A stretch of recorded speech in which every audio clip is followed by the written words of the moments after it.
Hold on. I got those if you want to start. That one is under the lights.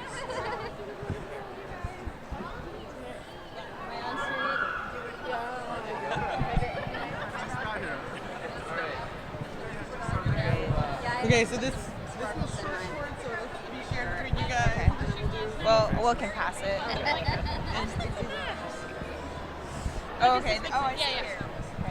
Uh-oh. Let's not strangle Agra. We don't want to strangle Agra. She'll make it really cranky. Amazing. Basically, anybody who wants to from that side, just when you're talking into the mic, you want it to be about this far away from your face. Okay. You don't have to actually point it, but just that kind of distance. Okay. Anytime you ask her a question, she goes, "Don't know." No.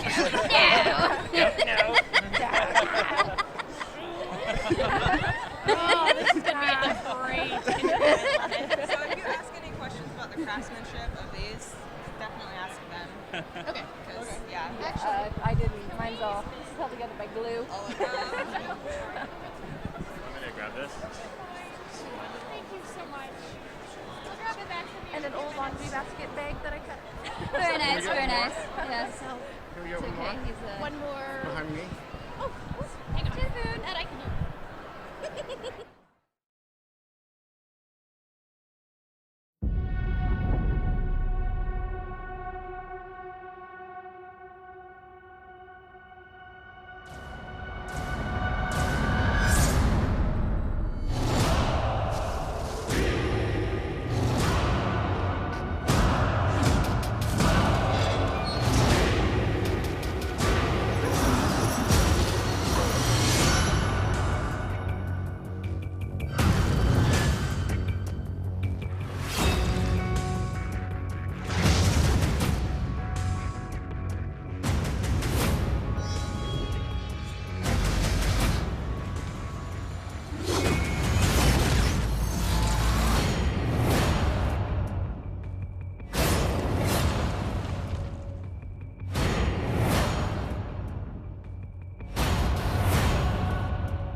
This is Chloe Brown for FlipON.TV, and we are at day 3 at Emerald City Comic Con, and I have with me an incredible group of characters, shall I say, and I'm going to let them introduce themselves to you. So here we have Ryan Wells. Kendra. Ben? Aubrey. Sarah. Caitlin. I'm pretty sure that was Caitlin. So, as you can tell, they are in some fantastic Dark Crystal costumes. And before we jump into how you got into cosplaying, let's talk about the actual construction, because obviously some of these pieces took some serious time. So, why don't you give us a little bit of a heads up of what went into making this particular costume? Well, there's a lot of PVC pipe holding the structure together on top of a backpack that is killing my back. The actual skull and the hands and stuff like that, as well as the spikes on my back, is plaster of Paris gauze, making that over a wire frame that I painted liquid latex over to make the flesh, and then painting over that. Actually, my dress was made by Caitlin. Yeah, and so there's not really much to say other than it's beautiful, and she did tons of detail work. And yes. It looks gorgeous. I especially like the beads hanging down from everywhere.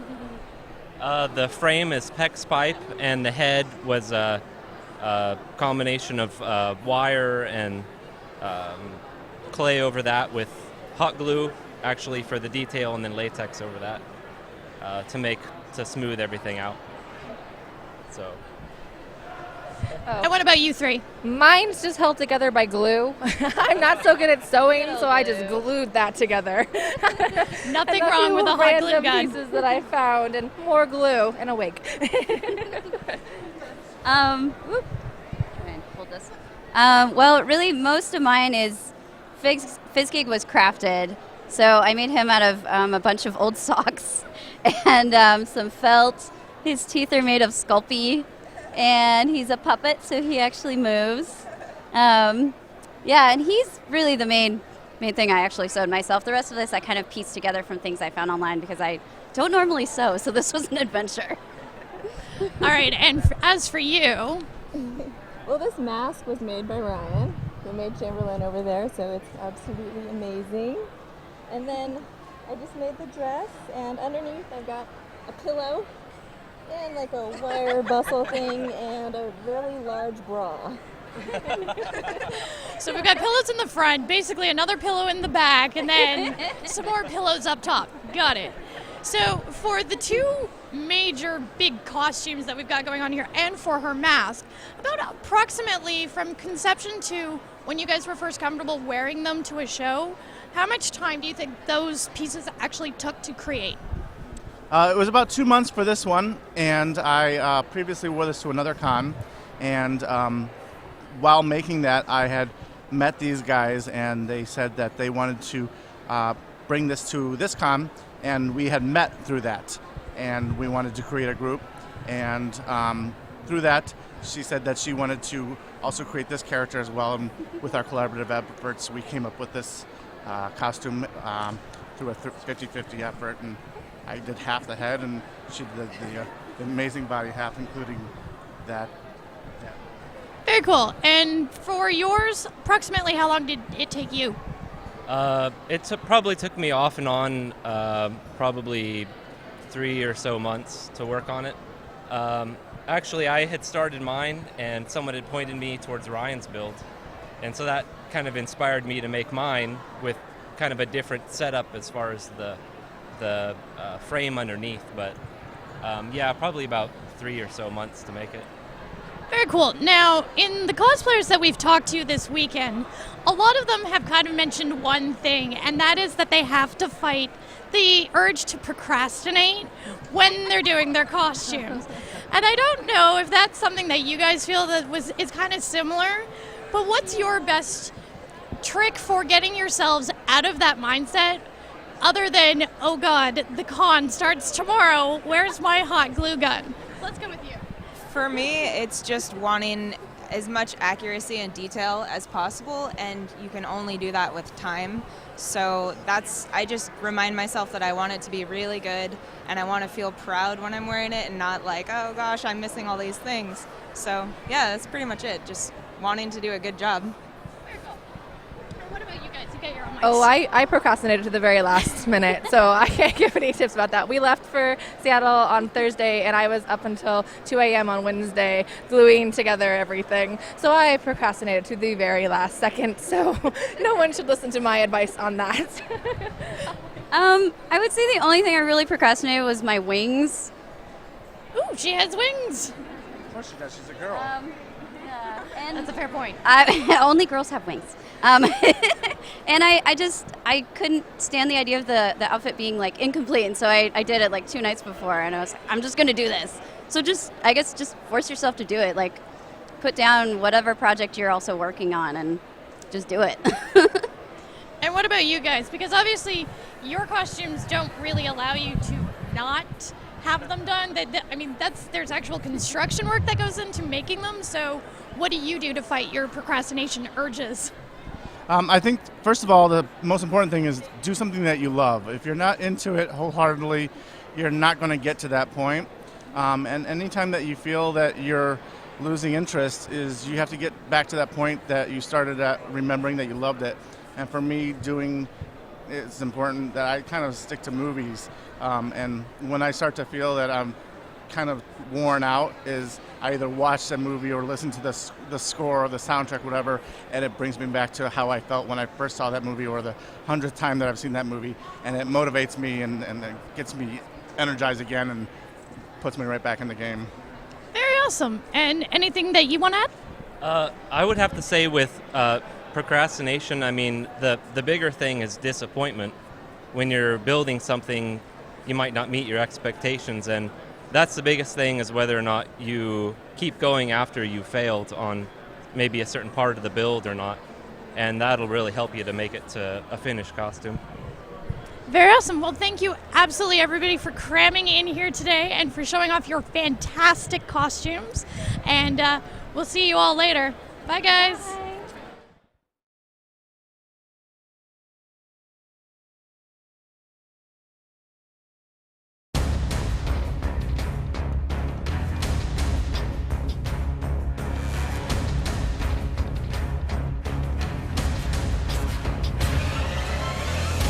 A Marvel animated film.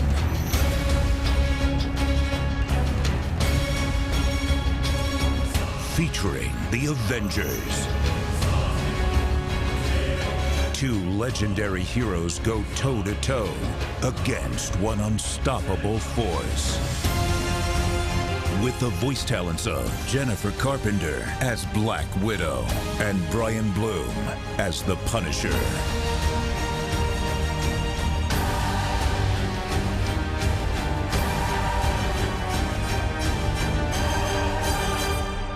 Marvel's Avengers Confidential, Black Widow and Punisher. Did we get through all of theirs? Did we get through all of their cameras? Guys? This is live streaming. Awesome. Yeah, grab cameras.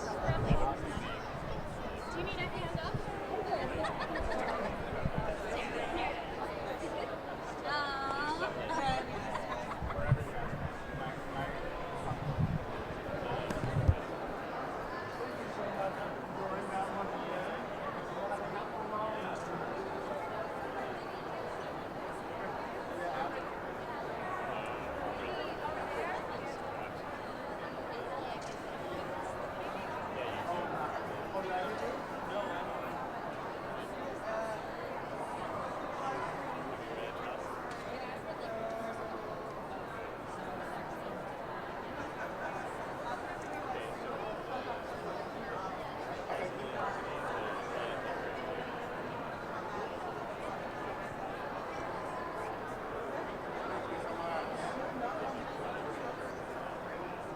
Sorry, we got a little too close to the wire.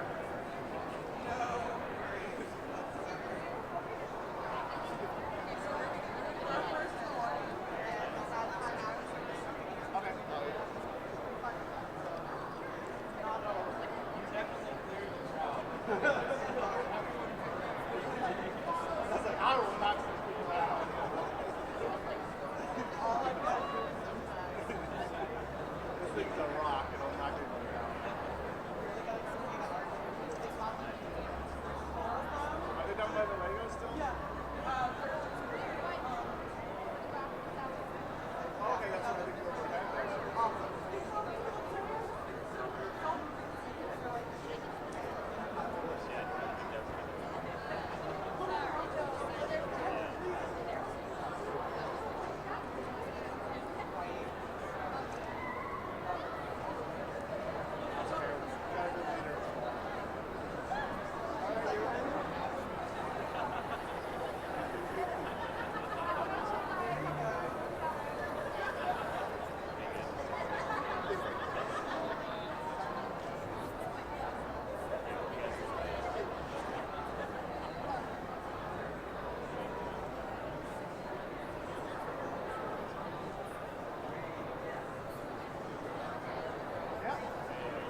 Gang sign. Yeah. West side.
Yeah, no, not a problem. I do make most important. I understand.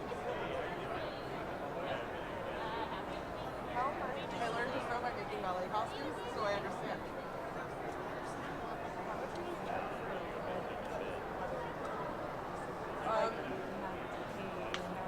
Matte finish? So it looks like the 11. Okay.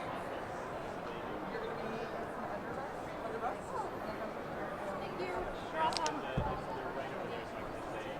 Show me a picture. I'm seeing you need to. Do you want plastic boning, steel boning, Plastic spiral works. boning? It doesn't even really need to have boning. No. Okay, so that'll be cheaper. It'll probably still be about $200. Sorry. That's cool.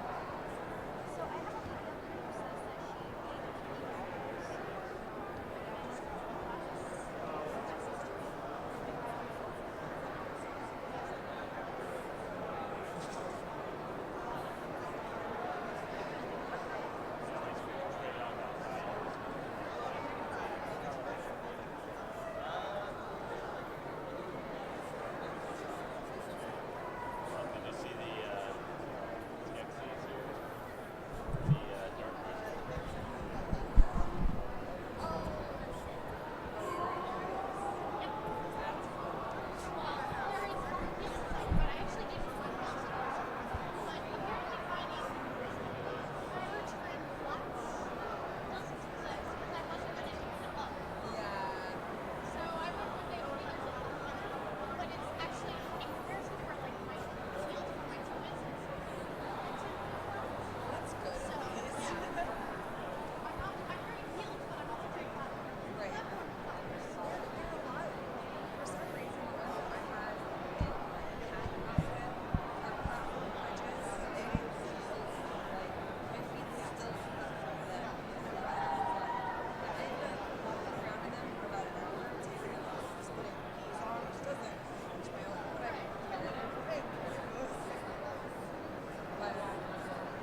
got a couple interviews and we got noticed for Chicken for Me again.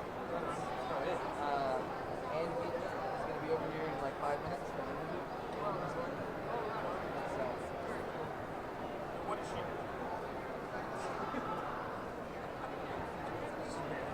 No, she does something. I know she does, but I don't know what it is. It's not my niche. Yeah. Everything here is all language.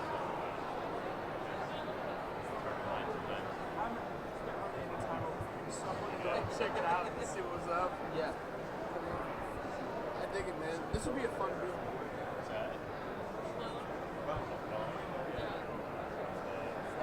Yeah.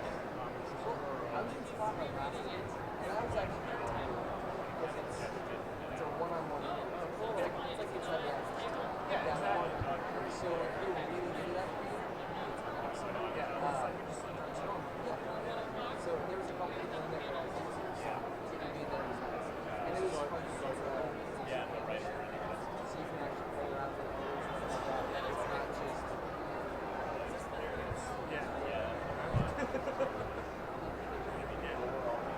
Boy was in there when I walked in. oh, well, I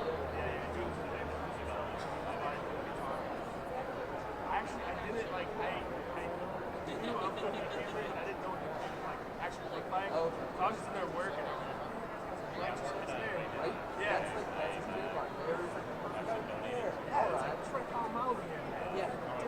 That's how I kind of describe it to a couple people. Like, you know, the guy with the short hair. Yeah.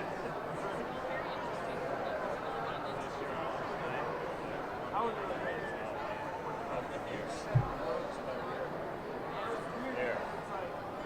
It's different, man. It's like, this is a man's opportunity to like, connect with like, the celebrities, the people they like, you know, whatever you're saying. Like, audio, that's a profession. Distance yourself, you know what I'm saying? So, like, You don't exist. yeah, exactly.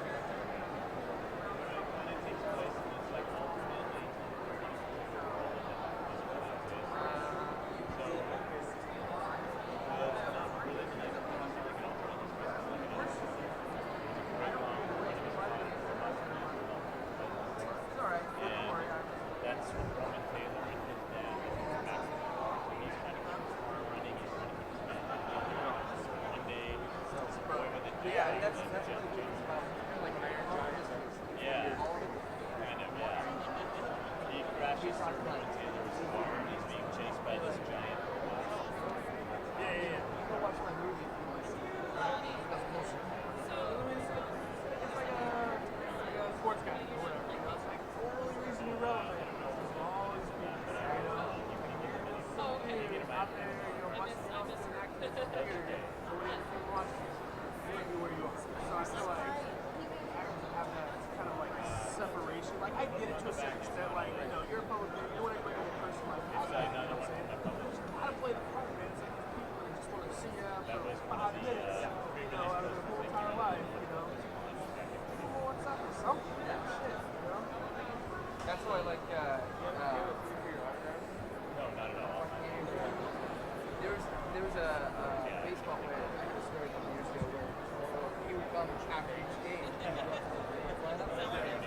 for like 2 hours to sign shit. Oh, yeah. Because, like, this is why I'm here. I'm just gonna, Right? Exactly. go. Yep. No, Peyton Manning's the same way. Like, I got to meet Peyton Manning when I was still living in Indiana. And we went to, like, a football camp. It was for linemen. So, I mean, it was just a bunch of, like, practice squad guys and shit like that.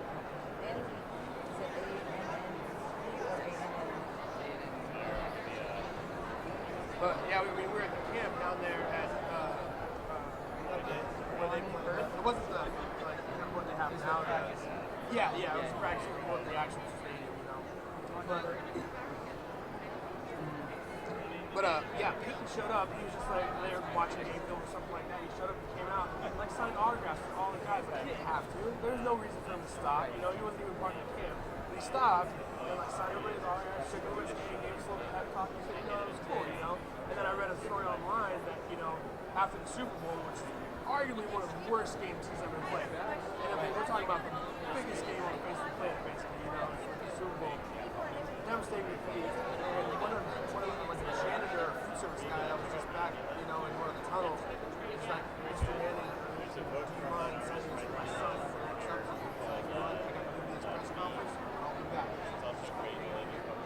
I waited there for an hour and a half. Peyton Manning came back and signed signed a football. That's a good guy. Yeah, right. That's what I'm saying. Like, and anybody and nobody would even flinch if he was in front of you.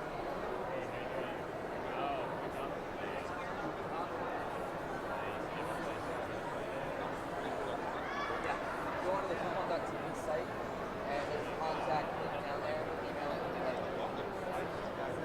I mean, nobody would even flinch if he was just like, no, Right. I can't. Yeah, after that, yeah. Yeah, exactly. But that's cool, So I respect that. That's pretty cool. I feel like if I become a celebrity, this is the kind of guy I would be like, Right. or I'd just be a huge dick. Yeah. Who knows? I have $8 million. Fuck. Yeah, exactly. It's gonna buy your house. I don't ever want to be a celebrity. No joke, never. Like, I have Probably a rough life. I have cosplay games, so just going to cons, and I get people walking over to our booth, dropping off glasses for me, which is really weird. And I'm like, I can only imagine, actual celebrities, how do you, live? You know what I mean? I don't understand. I almost feel bad for them in a sense, but it's you get compensated enough for it. It's true, you know what I'm saying? I feel like, especially people that have been doing it long enough, it's kind of like a way of life for them, It's their whole life, yeah. Yeah. So, I mean, you get people like A-Rod, however many years ago, got that, was it 257 mil? oh, when he signed for the Rangers? Yeah. Yeah. If you're getting that money, you're putting on a show. Yeah, exactly. You need to smile and wave when you're out. Right, Because exactly. you're not getting paid to contemplate your face. You're getting paid to be the face. Right, exactly. Yep, that's so true, man. Yep. No, I was watching an interview with Johnny Depp, and he was saying the ridiculous amount of money he got paid for the Pirates of the Caribbean stuff, and they were talking about, promoting that movie and stuff. One of the guys was asking me, does it ever get monotonous? And he's like, of course it does. It's like, I'm only human, of course it gets tiring and monotonous, it's long hours and stuff. He's like, but I never complain about it because he's like, I'm paid to do that. He's like, when you get paid to sit in a chair for 5 to 6 hours and sign your name because these people stood in line for twice as long to get your autograph, it's like, you don't have much to complain about. Oh, you're wrong, Jake. It wasn't Bonnie Burton, it's Bonnie Burton. Oh, my bad. I have a question. I don't either. Do you know who Alan Tudyk is? Yeah, I found out. Well, I knew who he was, but I didn't know that was his name. Yeah. Some of his friends were here yesterday, or a friend and a friend's kid, and the little boy had brought some dinosaur toys with him. Yeah. And I guess it was towards the end of the line for signing for that. Alan Tudyk sat there and played dinosaurs with the little kid. That's awesome, right? That is killer. That's the good story. Yeah, exactly. Did you see what he was doing in main hall the other day? Oh man, it was so sweet. So he brought out this travel bag full of shit, dude. And every person that came up and asked a question, he was signing stuff and having the lady that was hosting it hand it out to the people. I mean, it was random shit. Dude. Like he handed out a script for something that hasn't even been released yet. It's wow. That's cool as shit. Something like a boarding pass with his name on it. He signed it, gave it to somebody. Just random stuff. Here's my underwear from yesterday. Right, exactly. He just handed it out. There you go, man. That's pretty sweet, Yeah. And that's cool. That's cool that he does stuff. And that guy's super funny too. The pirate, basketball. That's awesome. And I was the other day, I was thinking that show Purgatory. I can pull this guy who's in that. He's the dentist guy. Purgatory. It's kind of a show. I don't know. It's like one of those weird comedy drama things. Not everyone's a baby. Yeah, I mean, it's alright. I've seen it a few times. It's okay, once you've exhausted all the other good shows you like to watch, right. You're like, okay, this is halfway entertaining. Yeah. But it's the only reason I watched all of The Cape. The Cape? I've never seen it. Really? Yeah. Who's the guy in it? I don't think there was anybody in it that I even knew. I think Skeeter Kingfish may have been in there for an episode, but it was early 2000s. I think it was on Fox or Sci-Fi or something. But they were trying to play up because there's all these superhero movies coming out and nobody was doing superheroes on TV at the time. Yeah. But they didn't want to have to license anything. Yeah. So they made their own superhero. Robert watched that and he actually loved it. So. Not great. Not great. But it's only like 12 episodes. Okay. So. Then it doesn't have to be obviously. Yeah. Yeah. All right. I'm gonna see where we're at with this. Yeah, man. I'm gonna keep making the rounds. All right.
So it's best about here-ish when you're talking into it.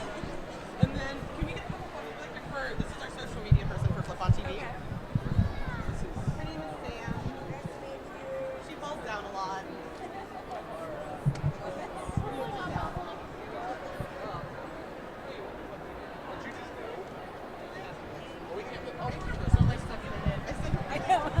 Are we done yet?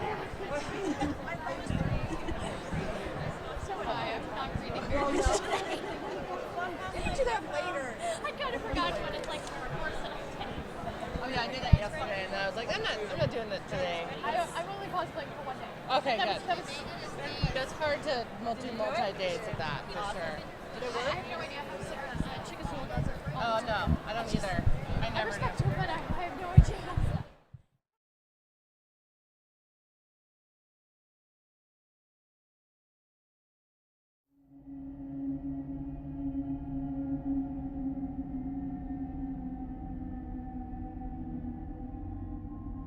We've been through hell together.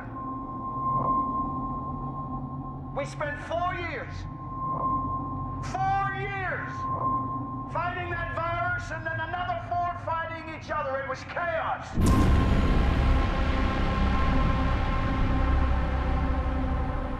But you all know what we're up against.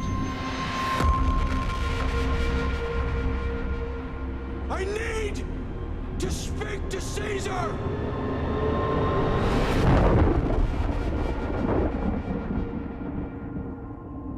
And I want you to know, it's not just about power, it's about giving us the hope to rebuild and reclaim the world we lost.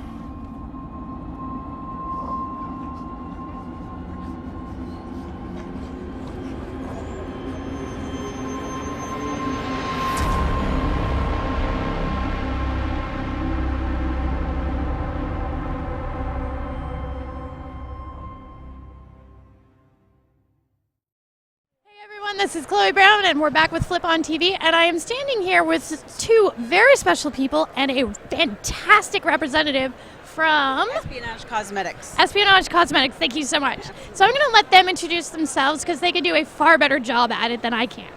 I'm Bonnie Burton, and this is Ann Wheaton. I'm Anna Wheaton. And I'm Jamie Cordero with Espionage. Very cool, very cool. So tell me a little bit, what are you guys actually doing here this weekend? Well, Ann and I do something called Vandalize, where we put googly eyes on things like signs and places you wouldn't expect them, and it's something that we've been doing for a long time, where you just put googly eyes on things and have fun and be goofballs about it. But we've since decided to do even further. We have nail wraps with Espionage, where there's like the googly eye design on the different styles of nail wrap. So we've got like all googly design and then googly with different colors with glitter, and they both styles glow in the dark. And it's something that we wanted to do because we were big fans of Espionage, and we wanted to do a nail wrap that both personified what we were into, which was googly eyes. So we decided to do that here. And then, do you want to keep talking about what else we're doing? I don't know how long we have. So, lots of time. And then, okay, and so we did these with Espionage, which is amazing, and they have a ton of other amazing wraps as well.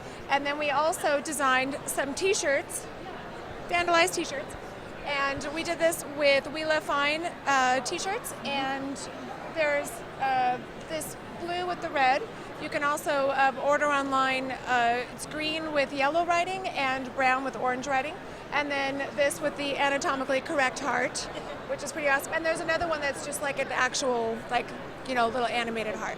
And the proceeds go to Pasadena Humane Society. And today we've been doing these. We did this yesterday and today. We're a portion of the proceeds. Bonnie and I are at their booth.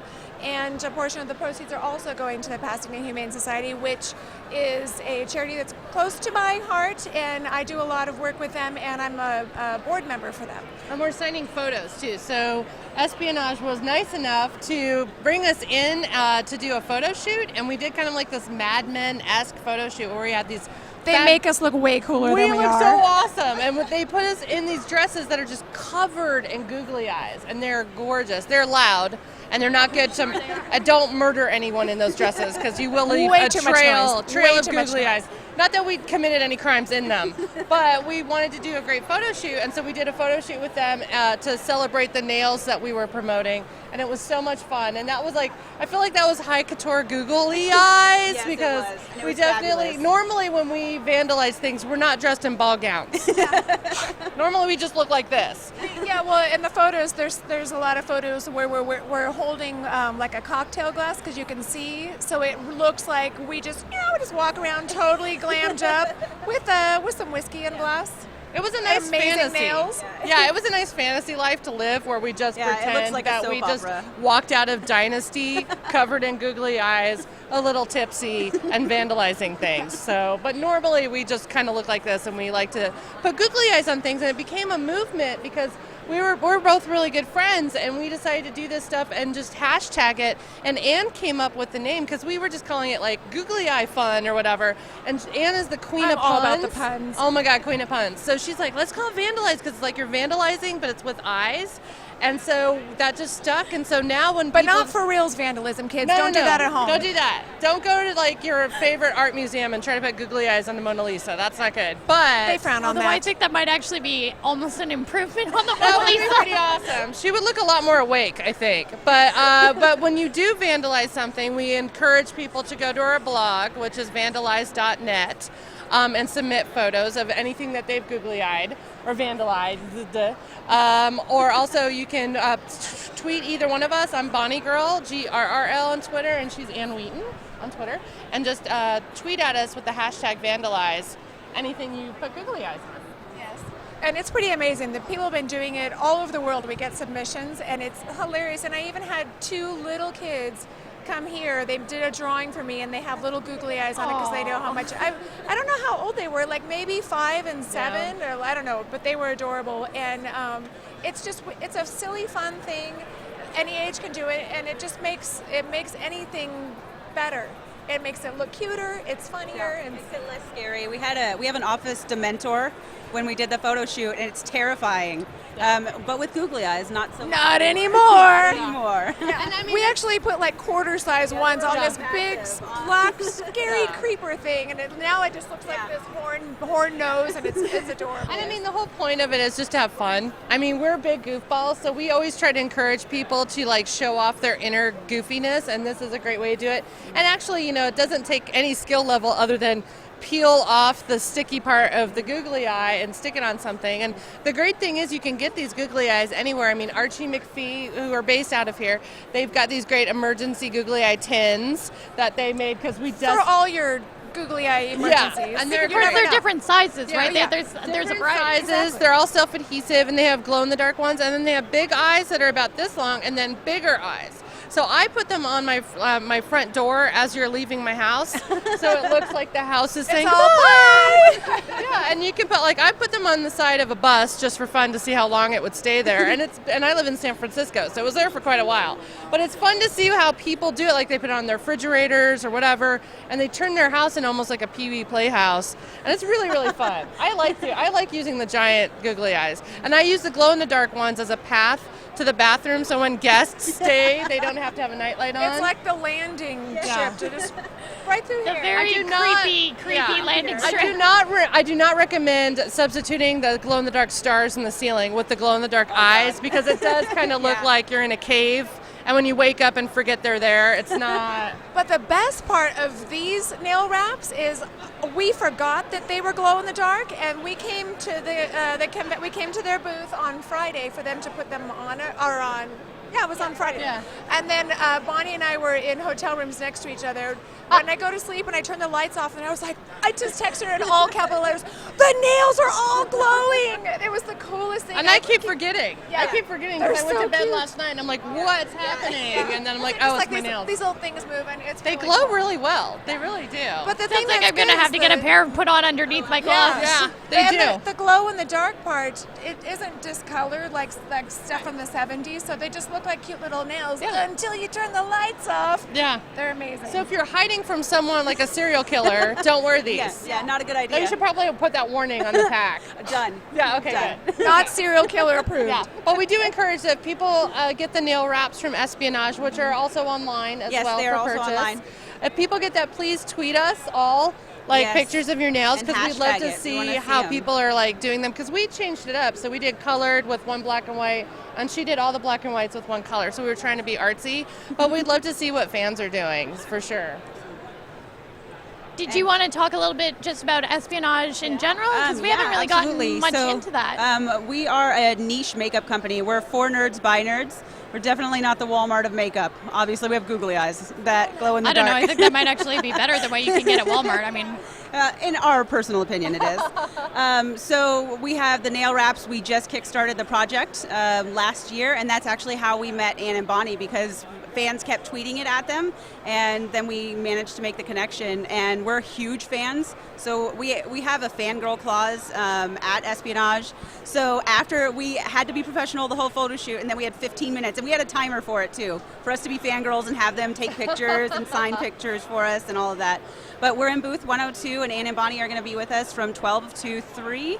Yeah, from 12 to 3, and a portion of the proceeds from the photos that they sign is, as Ann said, is going to the Humane Society that Ann is a huge part of. And the photos we're signing are those Mad Men ballroom photos. So it does the actually Dynasty googly eye photos. I call them there's the flirtatious photo, and then there's we're gonna murder each other photo. So it just depends on which photo Which would you you like? prefer. Yeah. We are signing those, and it's been really fun meeting people and seeing how they do googly eyes on their own. Yes. And it's just fun to be part of that And they've movement. been having us put some googly eyes on them. So Yeah. so we've done some, interesting eye placement on tattoos, on cleavage, Right. and Badges. badges. I saw 2 pregnant women get Oh, vandalized the bellies. yesterday. I did 4. Oh, 4 of okay. them. I was only around for 2. One was hilarious. She had just enough belly that it was making her shirt slide up, so I made the eyes look out from her shirt. It's hilarious. Yeah, I mean, we definitely, and people asked us to put them on their cosplays. So Harley Quinn had the giant hammer thing, and so it's been really fun. And we always we don't have any on us right now, which is shocking. But normally we both carry googly eyes with us everywhere we go. So when people come up to us and say hi, we just like we're like little drug pushers with googly eyes. Come we're like, on, go kid, on, first take it. one's free. Yeah, first one's free. And people are really enjoying it. So, and it's great to introduce people to googly eyes, and it's fun to see little kids go, oh my God, this is a thing we can do. It doesn't take any skills. I think I was 7 when I first discovered googly eyes, and I put them on all kinds of stuff because it makes everything cuter. And that's how we started doing this stuff, is we realized we both did this. And when I stayed with her one time overnight, when they were asleep, I put googly eyes on everything. And Ann was like, what is this? And then she's like, oh my God, I used to do this when I was a kid. And I'm like, you can still do it. There's no age limit. But whenever I stay with people, I always get up in the middle of the night and cover everything in the refrigerator with googly eyes. So when they open it up for breakfast, milk or whatever, it's like, morning. Hello. It's like a party. And so I always do that. And so it's just and you can do that too in your own. It's a good diet aid. And I've gone to visit her, and she has a taxidermied raccoon head mounted on the wall, so I put green googly eyes on him, so he looks totally possessed. And I didn't even know it was there until a week after she left. I don't even notice these things. So it's kind of nice to do subversive googly eyes at friends' houses, at families' houses, on not on eye sockets, on plug-ins, outlet sockets and things like that. Eye sockets. Putting them in. Don't put them in the eye socket. socket. Yeah, when you put googly eyes on the sockets, it does make them eye sockets technically. But anyway, put them on weird things like the toaster or someplace where they hopefully won't melt. Maybe a toaster's not good. But you just do it and then wait for them to discover it. And that's the fun thing, is because people think you're a goofball, but then they start wanting to do it too. So it's contagious in a good way. Hopefully. Thank you so much, all 3 of you, for coming and stopping in today. And definitely, if anybody is interested in vandalizing or at the wonderful espionage products, the nail art, definitely check them out. Thank you again, and we'll see you guys later. Thank you.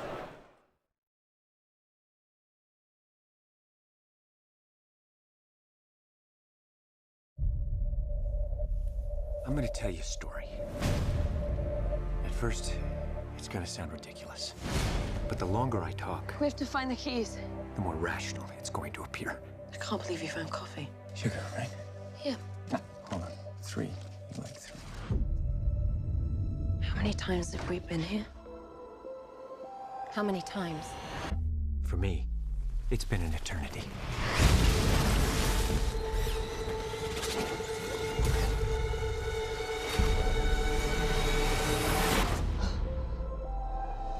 This is not the end.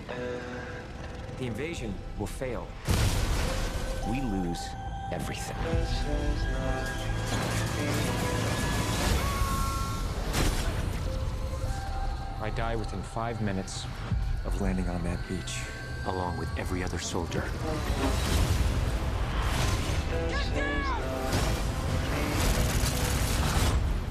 How did you do that? Come on! Come find me when you wake up!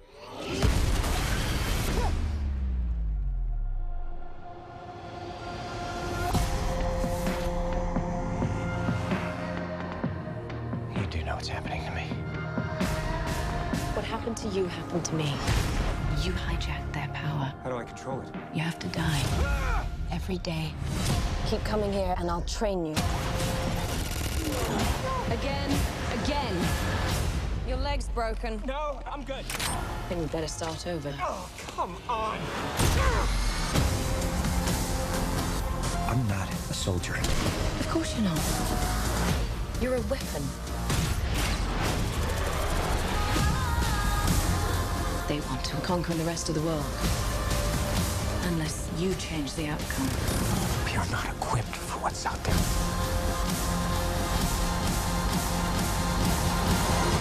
How many times have we been here? What are you not telling me?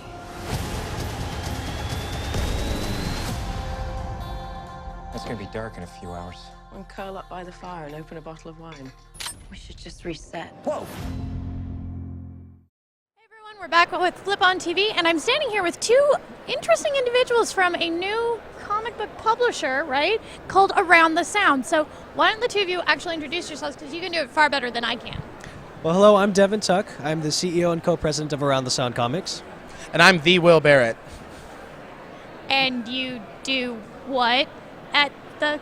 I'm the head writer. There we go. Okay. So why don't you give us a little bit of an idea of what it is that you are producing? You're writing what? We've got a couple of different series going on in the works right now. We have a couple of them with us. The Patriot was actually our first one, completely finished, start to finish. And it's about a young man who's from Lebanon, who immigrated to the United States, joined the Army. A little bit more of a wartime story, kind of early, right after 9/11. Kind of incurs a little bit of racism. Because he's not from America, but it's not too far. It's based somewhat on a true story of one of Devin's real close friends. So, and we thought there was a cool story to tell there. We've also got, a whole bunch of fun stuff. College Chronicles is another one Devin's got in his hand, and that's what I think when I think college. Giant monsters. Yeah, I definitely seem to recall some not so nice individuals and some not so nice professors that I would occasionally run into and go, wow, you might as well be a monster. Yeah, that one's just a college student who has control over plants. Okay. And he's not a teenager, but he's a college student, so he's trying to balance college life. He's trying to balance, his girlfriend, his family, having superpowers and protecting the city. So, everyday things that we all encounter, I think, of course, right? Yeah, definitely. Devin, you want to take Jet Rogers? Yeah.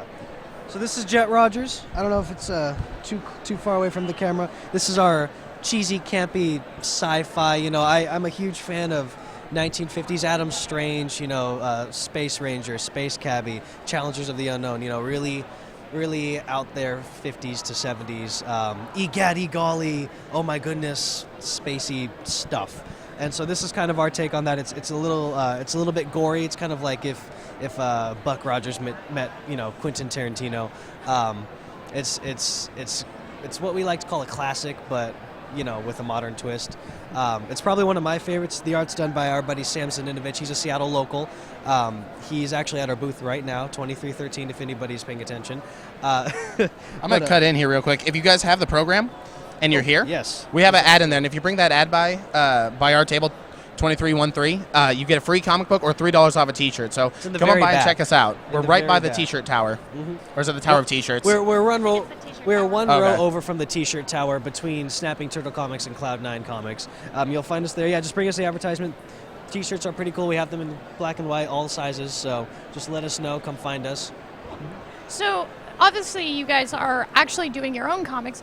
What made you guys want to do that as your career? Like, was there a pivotal moment kind of that you remember growing up where you're like, this is something, because we've talked to a lot of artists, we've talked to some writers, and there's normally one kind of moment where they're like, yeah, this is something we really want to focus on. So can you talk to us a little bit about that? Yeah, I think it started back in like 2000. It was just before my son was born. I was working on College Chronicles. College Chronicles is my baby. I've been working with this idea for years. And I wanted to take it on by myself, and I tried to write it. I tried to find an artist for it, and I wasn't having any success on my own. And I started talking to Will here, and we had been friends in high school. We weren't like best buddies or anything like that, but we had known each other, and I knew that he was a writer. So we sat down, we started talking. We started just trying to focus solely on College Chronicles. And as we just kept going and going, our ideas kept expanding, and we kept having, more series. And we were like, oh, we should work on this after. And eventually, both of us just decided, hey, why don't we just open our own publishing company? It's not like we're going to get picked up by any of the big four. So let's start focusing on our own stuff, our own local stuff, local Seattle artists, writers, and creators. And now we've just kind of blossomed since then in a local sense. Mm-hmm. And what about you? Was there anything that kind of, when you were a kid, because as more of a creative type rather than someone who might be a little more focused on the business side, was there a moment in your history that you can think of where you're like, this is something, I really do want to focus on? I was always writing, whether it's like little stories to put up on the refrigerator, or chapter books, or I did a thing called the 24 Hours of Play back in high school. That was a lot of fun. Worked with the video production and did, told stories that way. I always loved telling stories, and being able to join this with College Chronicles kind of was like, I've always loved comics, and I think Neil Gaiman, also his Sandman, definitely had a huge impact on me, and I thought, I want to tell stories like he does. Well, it's layered, man, and I'll give you this lecture in a minute, but it's like an onion. It just keeps going. Yeah, I want to be able to tell stories, and I want people to talk about my stories like that, and it's, still going. He's still writing phenomenal stuff, and there's so many influences to it, and Devin kind of just fell into my lap, I guess. Being able to tell stories how I want to do it without having to, try to break in, take years to break into another company, or try to take their characters, and there's certain things I can't do with them. These are our characters. We can kill them off. We can make them happy. We can make them drug addicts. We can do what we want with them. They're ours. So we're talking about a little bit about what you're working on right now. If you had the ability to, put these guys aside, is there one story that's kind of been kicking around in the back of your head? I'm seeing an awful lot of nodding here. That I sense that there might be a future project that you're already considering. So tell me a little bit about that one story that's just been percolating for a while. We have a few. The one that he is writing that I had a huge hand in creating is called After Dark. It's going to be it's a little bit of a darker comic. It's about stuffed animals who come to life at night, and they protect, hence the name. Yeah, and they protect their owners, the little kids that own them, from the nightmares. It's kind of like the uprising of Grimm, the king of nightmares, and he's going around, he's starting to kill off children. And so it's up to Sir Fluffy, a little girl named Ellie, her stuffed animal who belonged to her father. He is the knights of the third shelf. So they're the shelf above her bed, and they have to go into this epic battle to stop King Grimm from killing off Ellie and continue on his murderous rampage. And Will has taken a huge step in writing all this, and it's not at the forefront of everything yet, but we're getting there. We're looking at a couple artists, and we're really working on it. Will also has a couple awesome series that he's working on. Leopold and the Come on now. Sorry, Single trilogy. Shots. A trilogy in single shots. There's the big one is Leopold and the Seven Rings of Hell, and he's probably going to be better at telling you guys about it than I am. I'm going to jump in because you're messing this all up. I love you. I've got what I've kind of dubbed the religious trilogy. We have, like he said, the Leopold and the Seven Rings of Hell, which is Dante's Inferno meets True Love knows no bounds. You know the story where a guy, his wife's taken from him and he has to go to hell and back? Well, this case, it's literally he's going into hell and he's going to get her. That one's just about finished being written, and me and the artist are getting a lot of concepts done. We're actually going to hopefully premiere that at Rose City, and I hope you guys are down there. We can have a finished product. I'm working with another high school, Sylvia, another artist of ours from high school. We know her, and that one there's no title for it, but it's another religious-based book about a made-up religion. We're still working on the specifics, and this one girl whose average is the chosen one, but she doesn't want to be the chosen one. And that one... Who does? I mean, really, that's I know, an right? awful lot of pressure, right? It is. And then there's the epic that hasn't been written at all, but we have the story. It's called The Gospel of Abraham, where Judaism, Islam, and Christianity have all united into one big religion. It's kind of a totalitarian utopia. It's actually going to be huge. It's a two-parter now, Devin, by the way. Okay. That one's going to be a huge epic. It's that one grew into 2 books, so it's going to be pretty crazy. But that's what I'm working on, at least. But we also have other series coming in. We've talked to a couple people here, local guys around here, local gals around here that want to get some of their stuff noticed, and I'm all for helping them out. So Very cool. So if somebody wanted to find you and they aren't able to get to you guys here today, they're out of luck. oh no, Kidding. how do they get in touch with you? Website, social media, what's the deal? So we have a Facebook page, a Twitter, we have an Instagram, we have a cell phone, we have a website, emails and stuff. If you want to find out more about us, you can just email info@atscomics.com. You can email him at thewillbarrett@atscomics.com. You could just go to the website. Or just go to the website. I mean, and you can find all that there too, but atscomics.com. Yeah. We're on Facebook. It's facebook.com/bonsai superhero. Twitter, we are at bonsai superhero. Instagram, we're just ATS Comics. Any of those ways, you can get in touch with us. And I mean, we're always there to support any sort of local artist, writer, creator. That's our mission, is to get everybody, help everybody get their dreams off the ground. Very awesome. Do you guys have any last comments or things that you want to get out there? This is our first Emerald City Comic Con. We will be going to our second Rose City Comic Con this year down in Portland. It's been a phenomenal experience. You guys are awesome. This is great, so thank you for having us on here. We're going to keep doing things. We're going to get more stuff out over the next couple months, so hopefully if you guys come find us at Rose City, we will have a lot of new material out. We're at table 2313, so just come find us. And again, bring that pamphlet so you can get yourself a free comic or $3 off a t-shirt. Go to SoundCloud.com and look up ATS Comics. We have a podcast up where we're kind of updating about how the series are going, the different stories we've got. We also kind of throw our own 2 cents into the ring on various movies that are going on, TV shows. And yeah, we're in the local comic book shops, and we're hoping to do some meet and greets there, but that'll be check out your local Northwest comic book shop and look for ATS Comics. Very cool. Thank you so much for coming and talking to us, guys. We'll see you next time.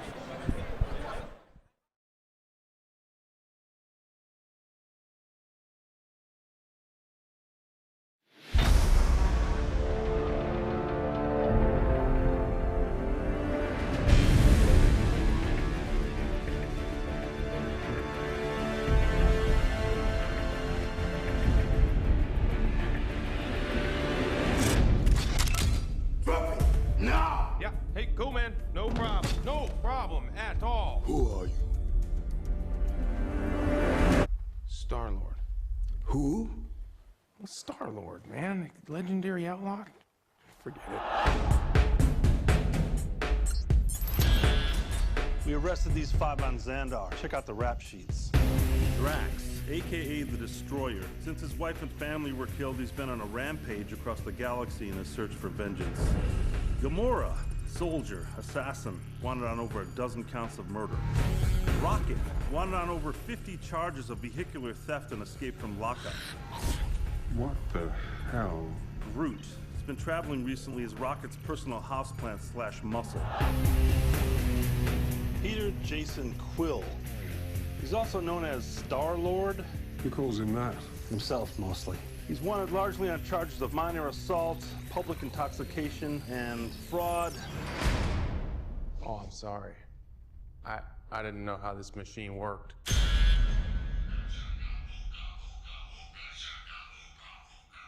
Hey, that's mine. You son of a... Hey, take those headphones off right now!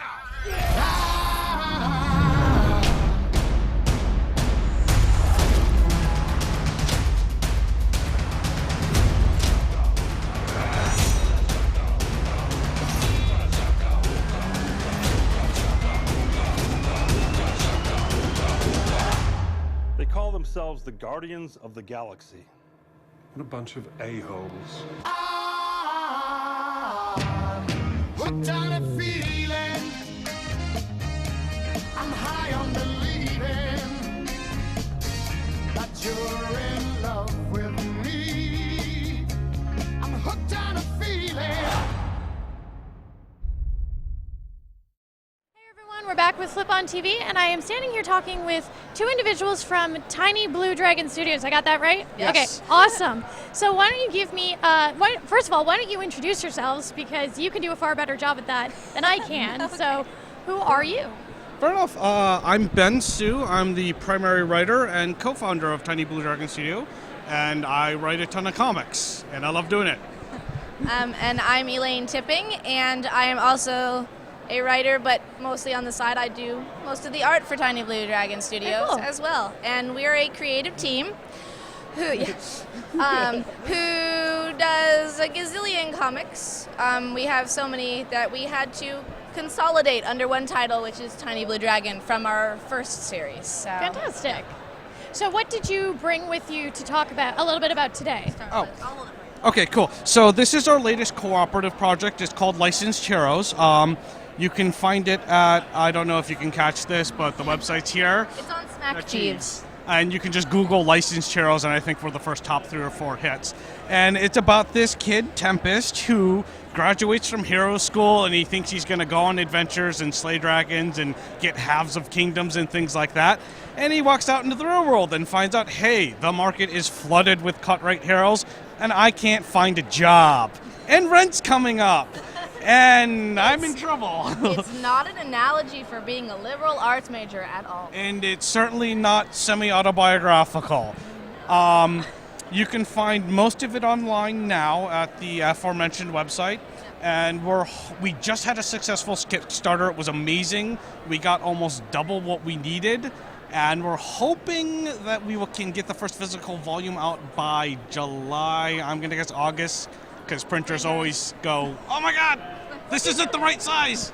That's Licensed Heroes. And so the other one that you're holding is something based on Peter Pan. Yes, not based Not on. based on. It is a loyal adaptation of Peter Pan. So it is essentially the novel in comic form, because there are very few adaptations that actually stick anywhere close to the book. There was a live action one that very, very close, love it a lot, but not quite there because you can't do everything in a movie. Exactly.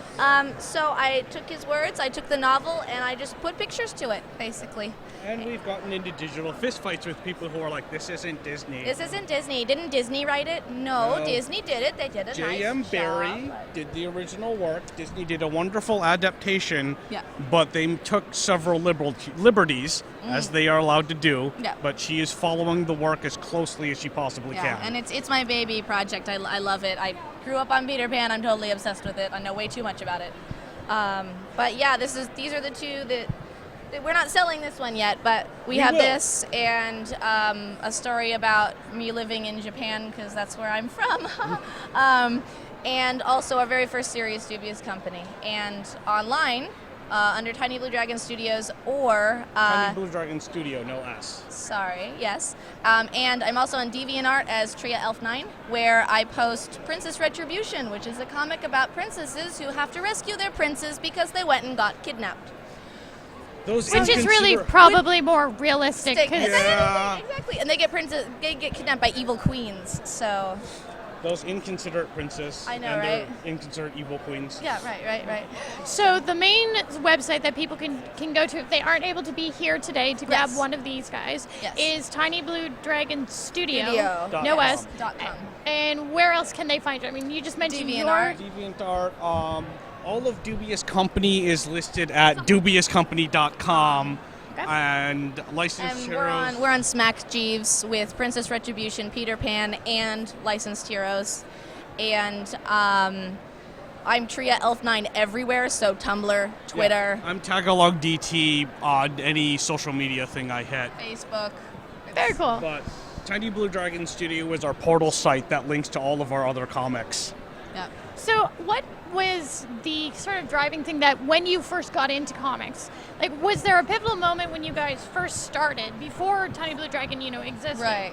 what was that thing that kind of clicked in your brain and you went, this is something I really want to do with my life? Because it's not easy being a creative artist in any means. It's in stages. Like, I've been drawing comics since I was in elementary school. I read Animorphs and did tons of Animorph, fan comics with a permanent marker, sort of thing. And I have boxes of sketches from when I was, yay big.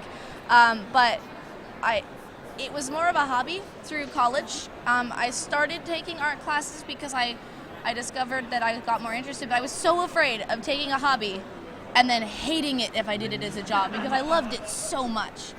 And I didn't want to ruin it for myself. And then as I kept doing it, I was like, I've been doing this for like 5 years and I haven't hated it yet.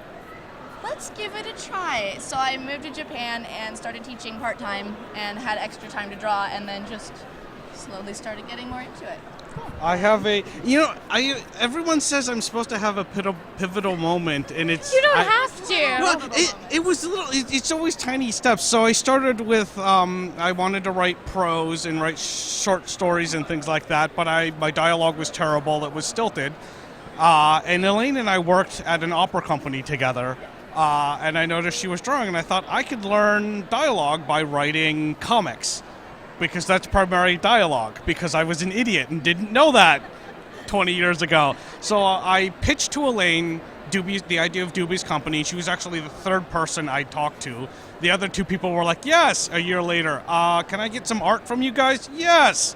A year later, hello. Anyway, writers always work with somebody who was willing to actually give you art.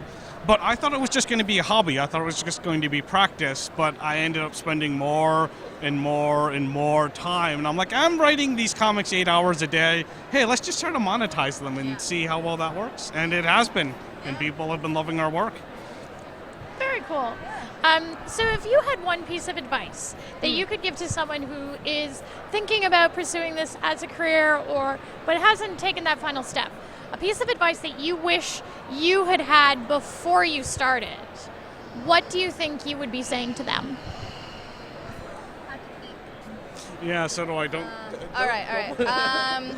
I would say work on a project that you love. Don't be afraid to start. The best way to get better is to learn by doing, because I actually started this as a practicing the school I was taking in Japan. I was like, let's start a comic where I can practice the techniques I'm learning.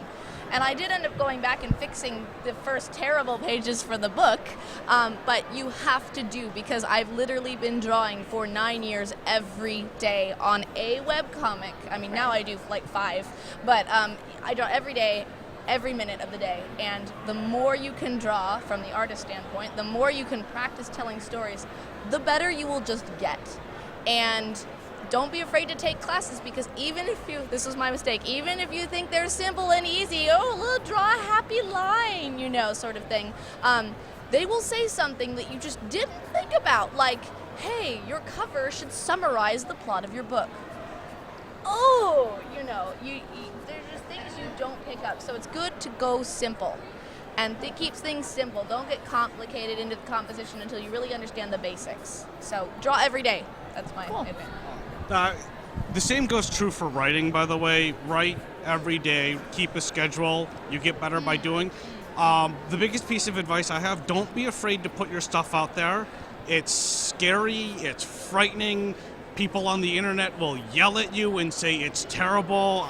And you have to take it and you have to say, okay, thank you for the advice. I will improve. Yeah. And then keep putting your work out there, because you could be the best writer, you could be the best artist in the world. Someone will say something. And someone will say something unless you never put your stuff out. If you could draw, like, you could put Will Eisner in tears, and if you don't post up on DeviantArt and tell all your friends, look at me, no one will see you. Yeah.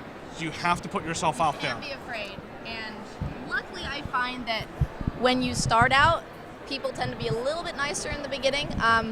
But surprisingly, I haven't gotten anything really terrible. So, I guess I'm lucking out. Awesome. And I'm saying, don't be scared of people. We're just too awesome. We don't get any mean comments. Yeah. But don't be afraid. Put it where people can see it, and don't be afraid to do it every day. Even if you have no confidence in it, just start doing it, because that is the only way you'll get better. Tell people that you've done it. Yeah, that too. So promote yourself and just keep going for it. Yeah. Keep going. Awesome. That is great advice. Yeah. Well, thank you both very much for joining us today. I hope the rest of your show goes very well. Thank you. And Thank you. we will see you guys later. Thank you.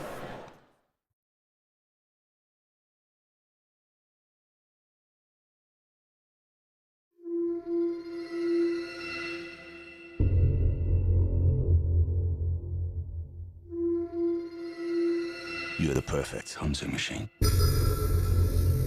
Fearless. Relentless. You've been searching for one thing your whole life. And she's down there.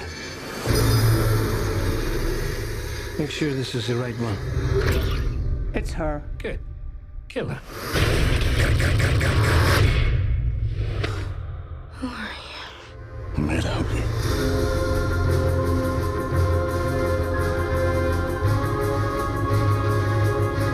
It can be difficult for people from underdeveloped worlds to hear that their planet is not the only inhabited planet.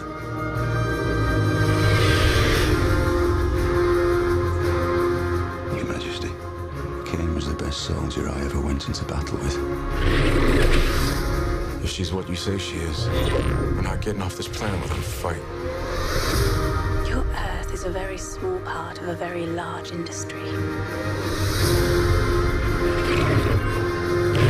I feel I have you at somewhat of a disadvantage. Is that because he kidnapped me? Some lives will always matter more than others.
there's a floor minion named Chloe. Oh, that sounds complicated. No, and they call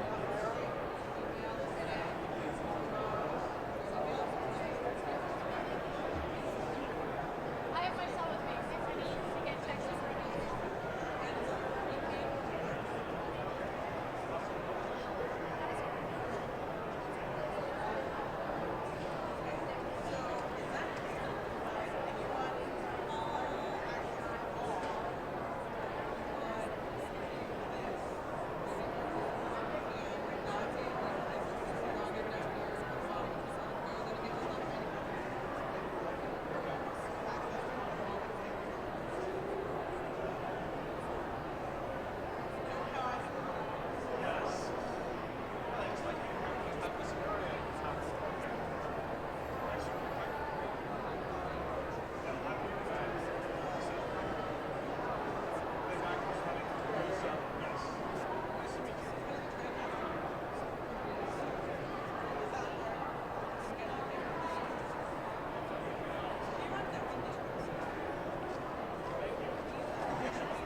10 colors, excellent!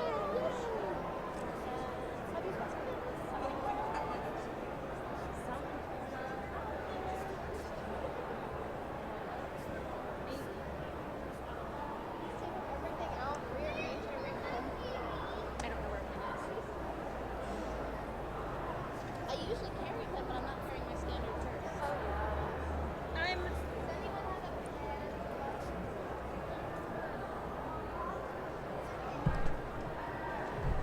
Normally I have plans.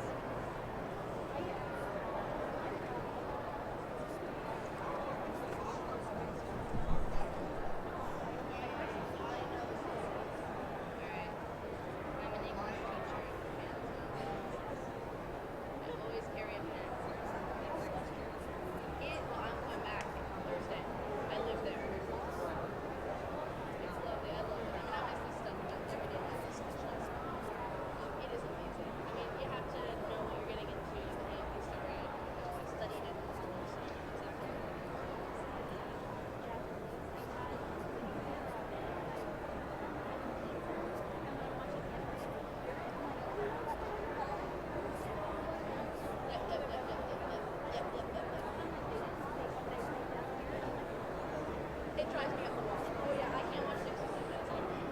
Like it used to be, I couldn't watch Dust Up, and now I'm just getting it. And there are a few Dusts that are good. How would you do this great? Do you love shirts? I met the voice actor.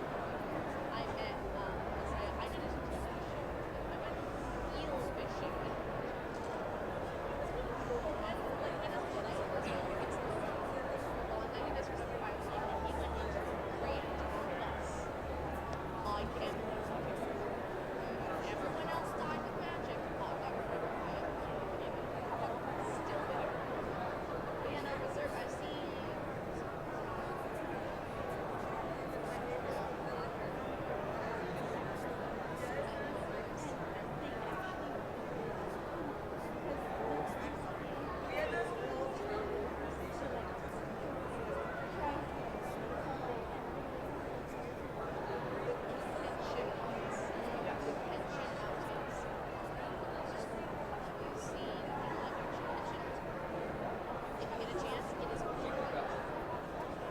Oh, these are mine.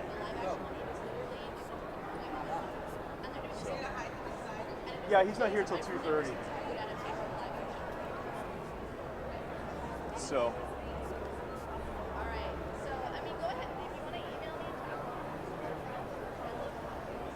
And you can tell I'm dying here. So what are you doing? When you get back, he'll yell at me.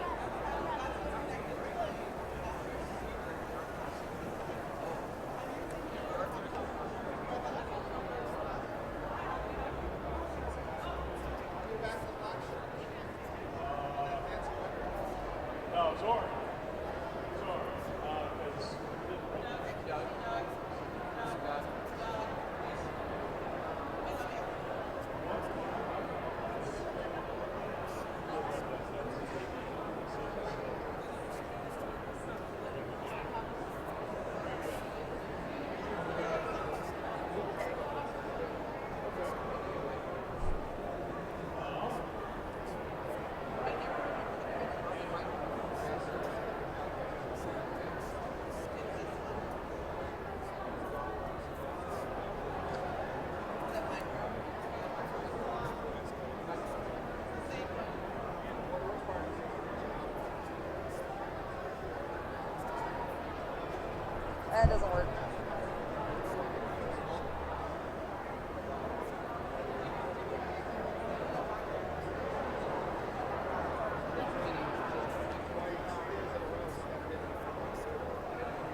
the Italians got tomato sauce on the tomato, sticking it to the bread. Yeah. Yeah.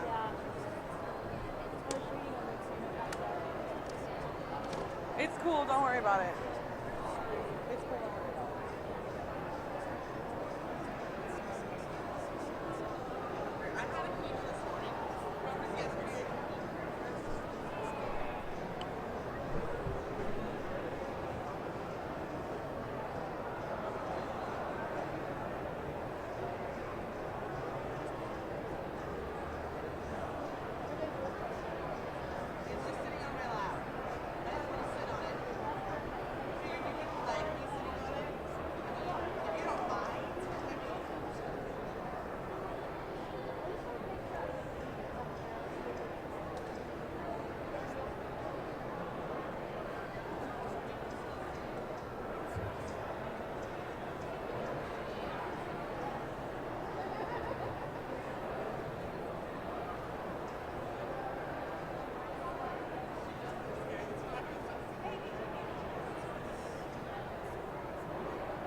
says hello. Stevie. Jeannie says hello.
make sure he gets that. No, No, you don't. I don't know, but it's No, he said he's gonna be back here in about a half hour.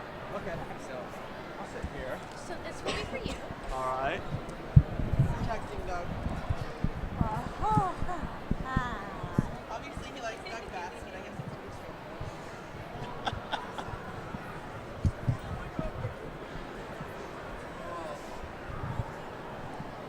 There we go. All right. I can fall asleep right here. This is comfortable. They aren't bad chairs. They really aren't. Ugh. Every time I see somebody something over here, I'm like, who's wearing this? Back here. Oh, Roy. Oh. Mostly because his baby is really quiet, so it doesn't make noise.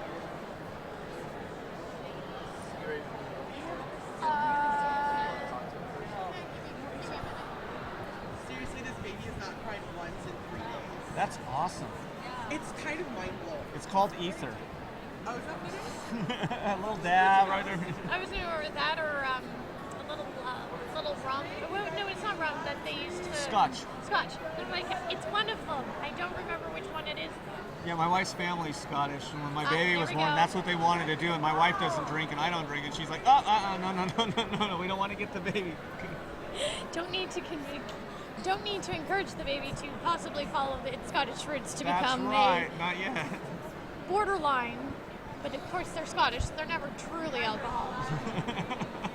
I'm a terrible person. I'm Chloe, by the way. I'm Travis. Nice to meet you. Good to meet you. Obviously, normally don't do this, but we thought it would be fun for the last day of the con to have Black Cat interviewing everybody. That's awesome. I'm trying to drive up viewer count for them. What can I say? So the way I normally do this, just to give you a heads up, because I hate going into an interview and not knowing what the heck is going to be thrown at me. I do a very quick intro to the camera. Let you introduce yourself. You've been yourself your entire life. I think you can probably do a better job at it than I can. Whatever, we can either go directly into what you brought with you, you can show them off and talk a little bit about it, and then what I normally like to do is, how did you get into comics, you know, that kind of thing. Was there something that kind of, was there a pivotal moment that, you know, dragged you into this world type We thing? can make all that this kind of short, stuff. and we can talk all about how I got into comics. It's pretty Sounds wild. good. All right, cool. And then, yeah, you know, whatever, if there's something that you want to talk about that I'm not kind of directing you to, go for it, and I will hop along merrily behind you. Oh, you can ask me anything you want. Well, almost anything. He made his oud help himself. That's It makes fantastic. me really happy. Good job.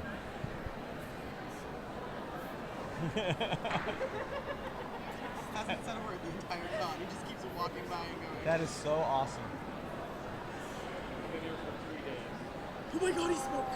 He has a voice! He has a voice! I apologize. Ugh. I'm in the same boat. I was up all last night. I went back to my room and I was supposed to do a little bit of touch up on the costume and I went, nope. Bed now. Bed right now. Yep. I know the feeling. Has it been a good show for you? I like coming up to Seattle. I like so much. They have a lot of awesome. Where are you? Okay. Very cool. Very awesome. That is the best part about, I think, about the show to me is that, you know, not that there's anything wrong, obviously. I appreciate Marvel characters, but I like being able to see where everybody else is from and kind of getting a much broader view into the industry, because I think shows this size, that sort of, it's not quite a fan show anymore, not entirely a fan show anymore, but it's not San Diego or New York, where it's really... Yeah, eventually you're going to get that point, Yeah. but you're not. It's a good show. Little boys, a nice feel to it. It's a good vibe of people. One thing I love about Seattle is it's very artsy. Very artsy. It's just, for me, I like, since I do a few sketches for anybody that comes to the table, I just like talking, especially to the kids. The kids are the ones that really when you put them in the roster, they kind of just put parents out of the way. They take you.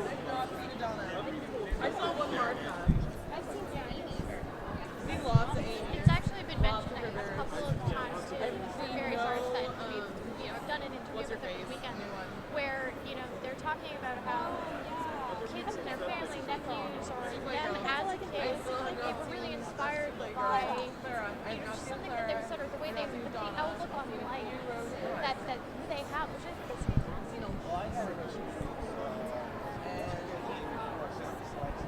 Wait, you're being live streamed on this camera behind you. I love your book face. Just like my 13-year-old, I've been bullied a little bit lately. You're being live streamed on the internet. We catch your dirt faces.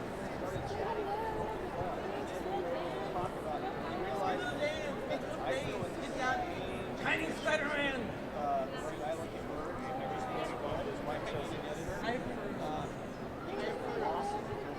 That's kind of what you're supposed to do all week.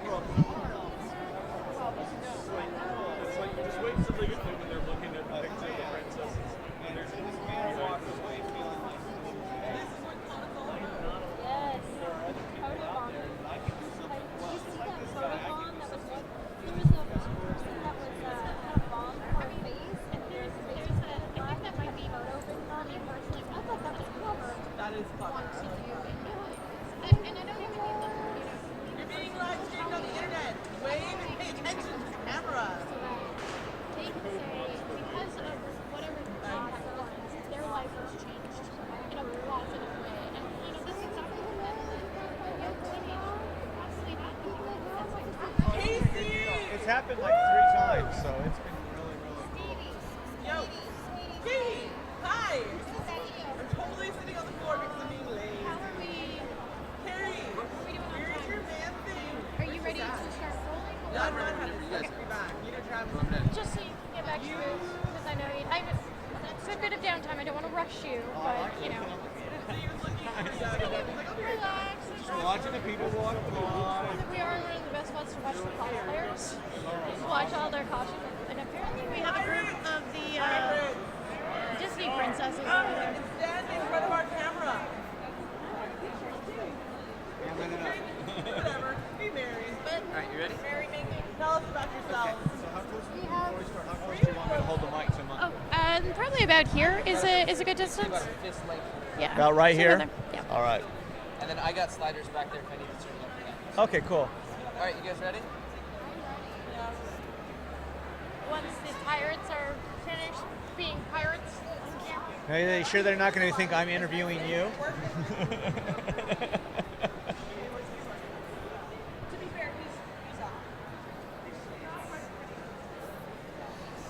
My hair's good, right?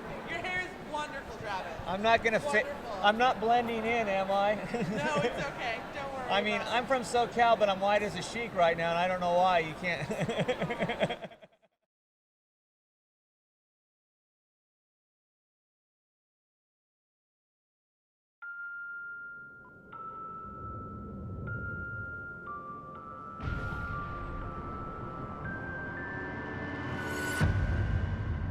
Well, well.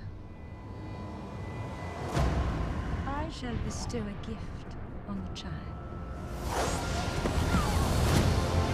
Before the sun sets on her 16th birthday, she will fall into a sleep-like death!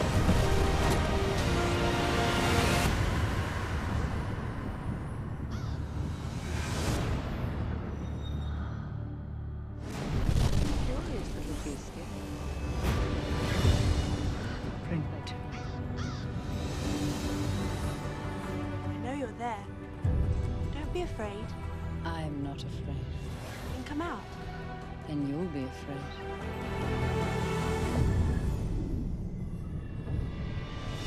All the other fairies fly. Why don't you? I had wings once. They were strong. They were stolen from me. There is evil in this world. Hatred and revenge.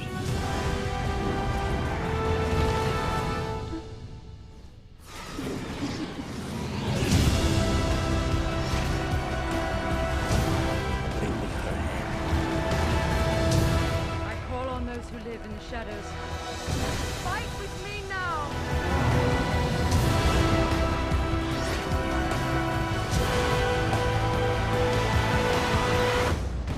Is it true? Humans.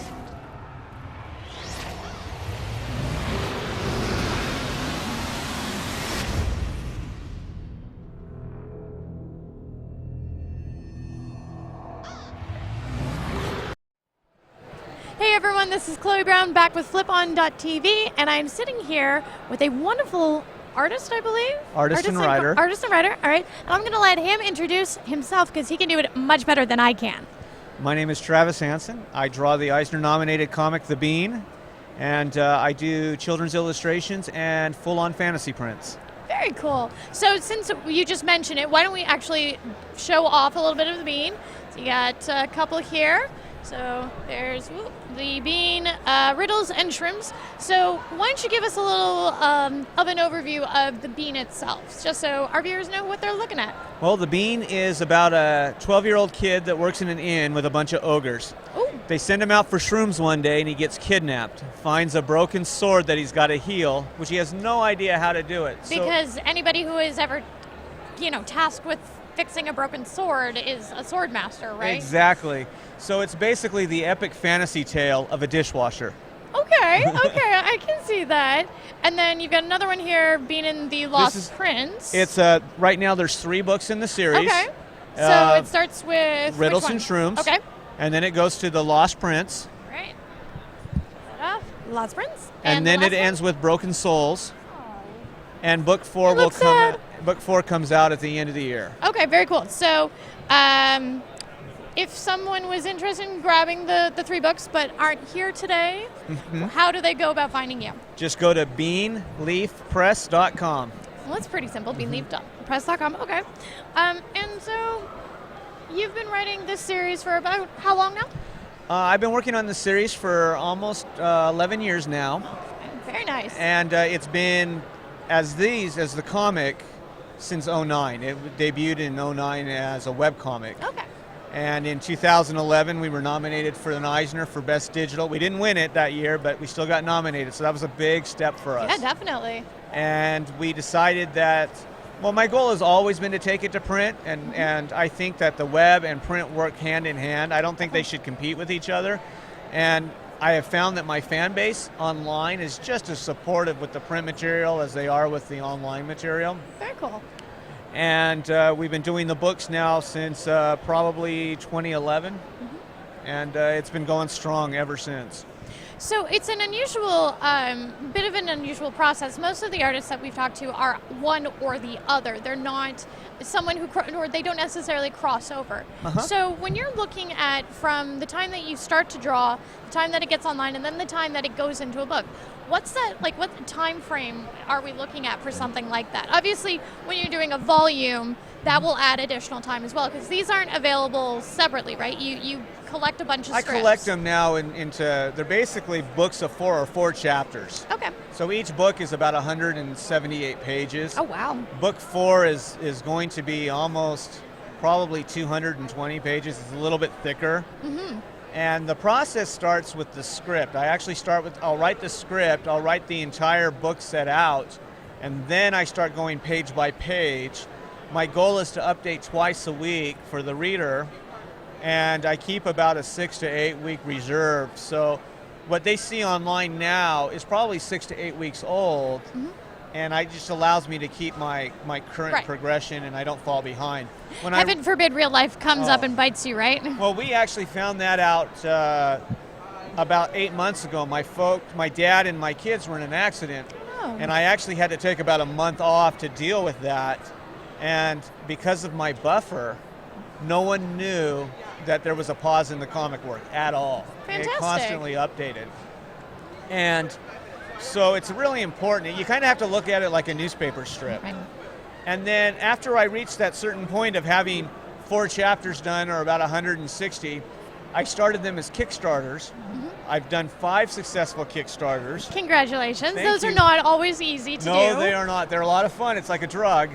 And what happened is I wait until the book's almost done before I run it, and then that lets the fan get the book almost early before anybody else. That's fantastic. Thank you. So you're obviously working on book 4, you said, right Yep. now, and that's in some stage of pre-production or whatever. I got about 1 more chapter to finish. That's not too bad. That's not too bad. Not at all. So is that what you primarily focus on? Because I believe you said you also do another web I do a lot of artwork and prints. I'm actually working on a new book called Tanner Jones and the Quest for the Monkey Stone. It's about a Sounds kid, interesting. a bunch of pirate bears, and they're the greatest treasure hunt ever. Okay. And it's a different book for me. It's more of a children's book. It's 60 pages, full color illustrations. Fantastic. And I'm doing that in conjunction to this. Wow. Okay, so you really don't have much time at all, but I know for a fact that I was told to specifically ask you, so how do you manage that, plus having a fairly large family? Because that's got to have quite the amount of demand on your time. There's demand. My kids are also teens. Okay. So there's a little bit, well, except for the 5-year-old. And except for the 5-year-old, of course. And they understand what I do for a living. Now, they also know I work at home. And so I'm able to work out of my office, or I'll draw in the living room. I draw near them. They always take first, so they can stop, ask questions. We talk. I make sure that I dedicate time for them, that we can go out to shows. And then I make sure my wife gets time. She needs time as well. And the other thing that happens is I'll start drawing mainly on the books about 8 o'clock, and I'll draw till about 11 or so, and then that's my nights. Right. And years ago, the question was posed to me, how bad do I want this, and what am I willing to do? Right. Without sacrificing your family. And once I realized that I wanted this bad enough, I kind of stopped playing video games and kind of stopped a lot of watching just TV. And that I was amazed by how much time was actually created to do what I do. Prioritization, right? Extreme prioritization. Yeah. Now that doesn't mean that I can't stop and go see a movie yeah. or have fun with the kids or anything, but I know a lot of my time is dedicated to, my dreams, what I want to do. Now, from that, a lot of the artists that we've spoken to this weekend have talked about having that sort of pivotal moment in their life where either they realized this was something they wanted to do as a career or something that pushed them forward. Maybe they'd always enjoyed it but weren't sure if they wanted to do it as a hobby or a job. Was there a moment like that in your past that you can think of that was kind of like that aha moment almost? Oh yeah, it was about 15 years ago. I was actually at the San Diego Comic-Con. Oh, okay. And I wasn't as a pro or anything. I was just a typical fanboy. I had my portfolio with me. I was really lost. I was walking around going, well, what do I do? And I ran into an indie creator. His name is James Owen. And he sat me down. He was looking through my portfolio, and he goes, why aren't you published? And I didn't have an answer. And then his next question was, well, how bad do you want it? And I couldn't answer that either. And he goes, the reason why you can't answer it is because you have to show me how bad you want it. Gotcha. And that kind of made sense. So the next year I came back and brought an actual published piece. That's what kind of really started on it. Now, a couple of years earlier to that, I was standing next to another guy who was receiving advice from William Stout, who just does the most incredible dinosaur pieces. Yeah. And he was talking all about being an indie and the importance of being an indie and why he liked being an indie.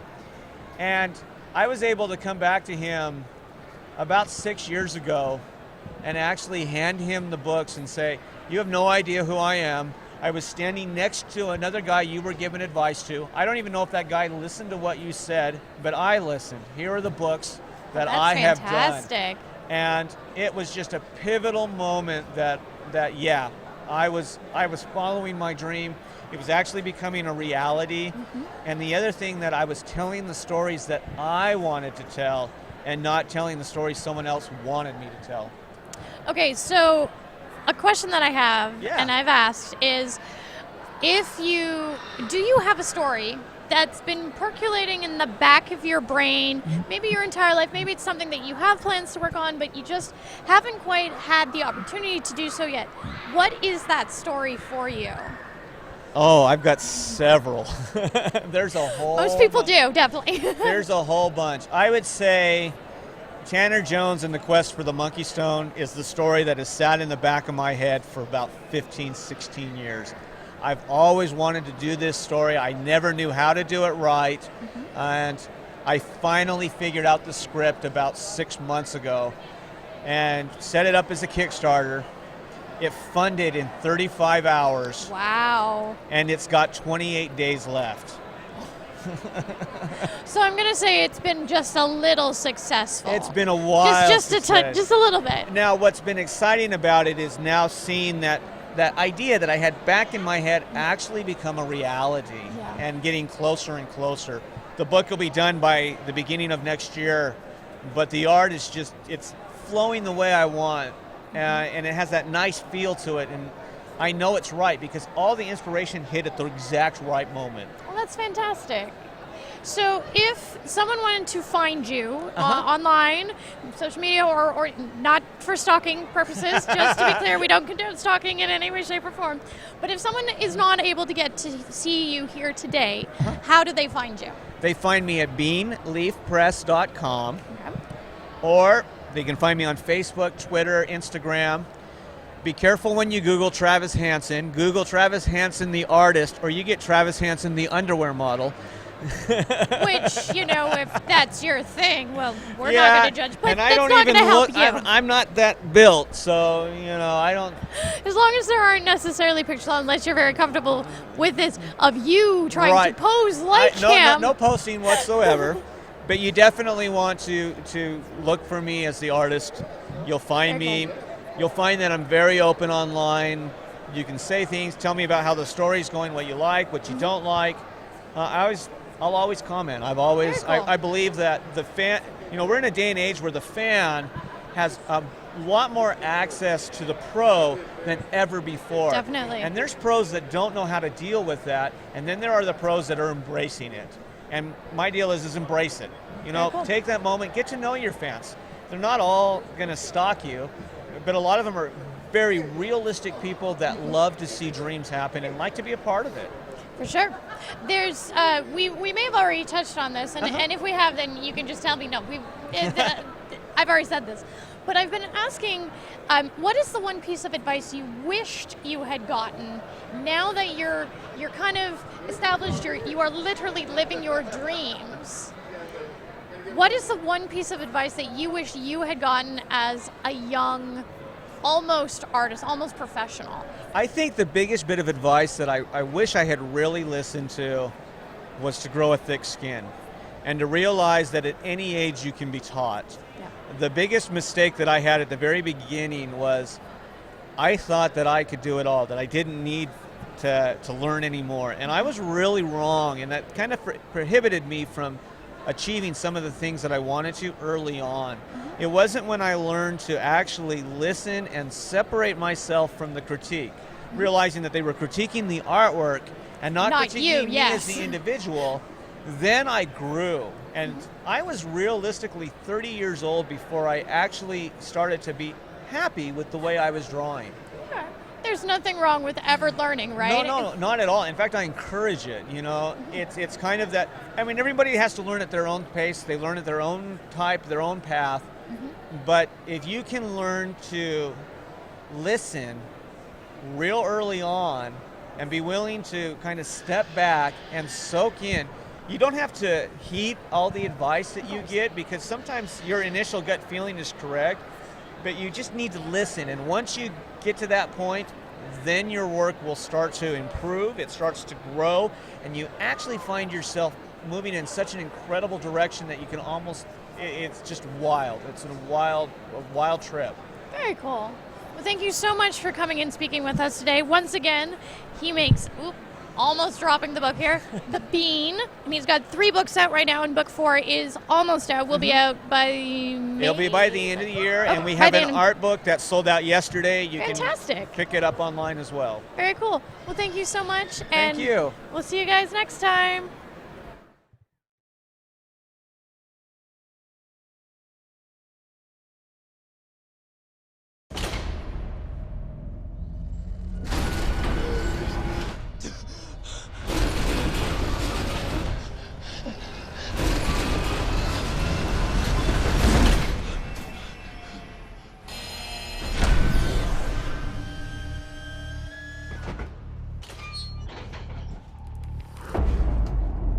Day one, Greenie. Rise and shine. What is this place? Can you tell me your name? I can't remember anything. Who put us here? We don't know. What's out there? The maze. Every morning when those doors open, the runners look for a way out. And no one has ever survived a night in the maze. What happens to them?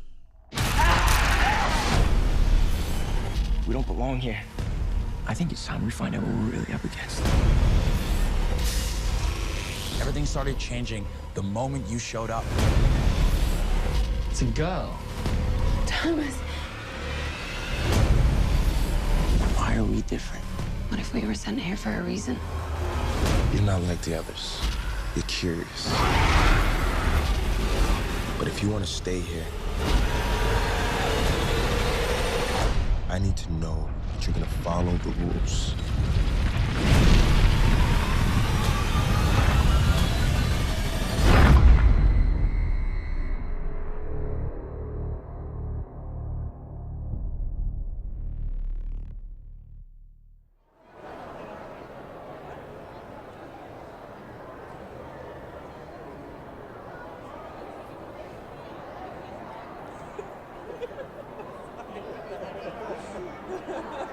My sister does that to me. I don't do something, but I do something. My sister likes to do it.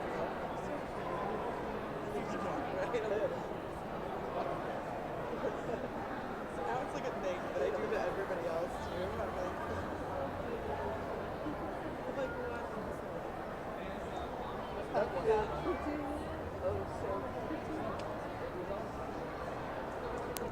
Story about you and Patrick. That's fine, that's fine. That's good. I was just let's cross paths. How'd it go?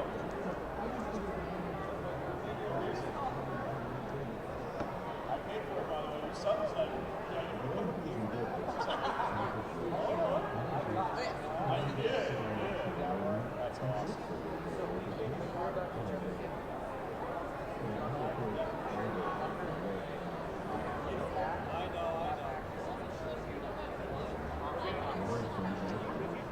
That's awesome.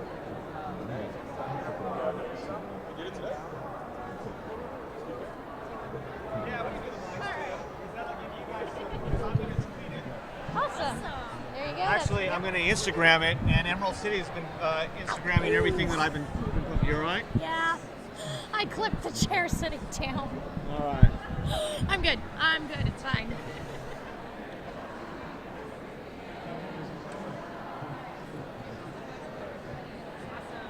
It's not often you get an interview by Black Cat, so I had to. We got to post that. So. Very cool. Well, thank you so much. It was an absolute pleasure. Oh, it was wonderful. So.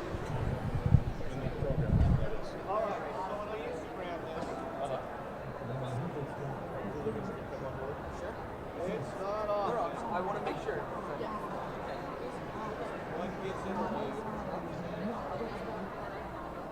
It's not having one looks better.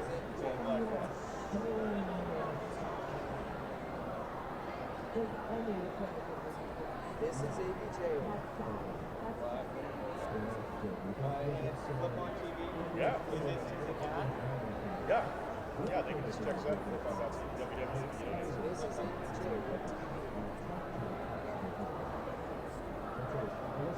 Let's see if we can Yeah. It's live. Oh, crap. This was live. Do you want to do another one? No, I'm good.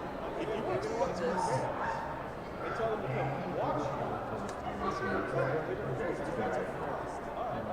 What time? Hey, knock it out. Do me a favor. I'm about to do an interview. So. I know. I'd like to get him again later today. He didn't realize it was live. Okay. So he's going to tweet his fans. So will you set up a time with him and get him another few minutes? Yeah. Just tell him, say, I'm going to be back at whatever. We don't have anybody else tonight. 3:15 or so? 3:15. Okay. Let's go over there and watch it. So let's go to FlipON.TV and tell him to check out the So he's on his way over right now. okay. So. Not a problem.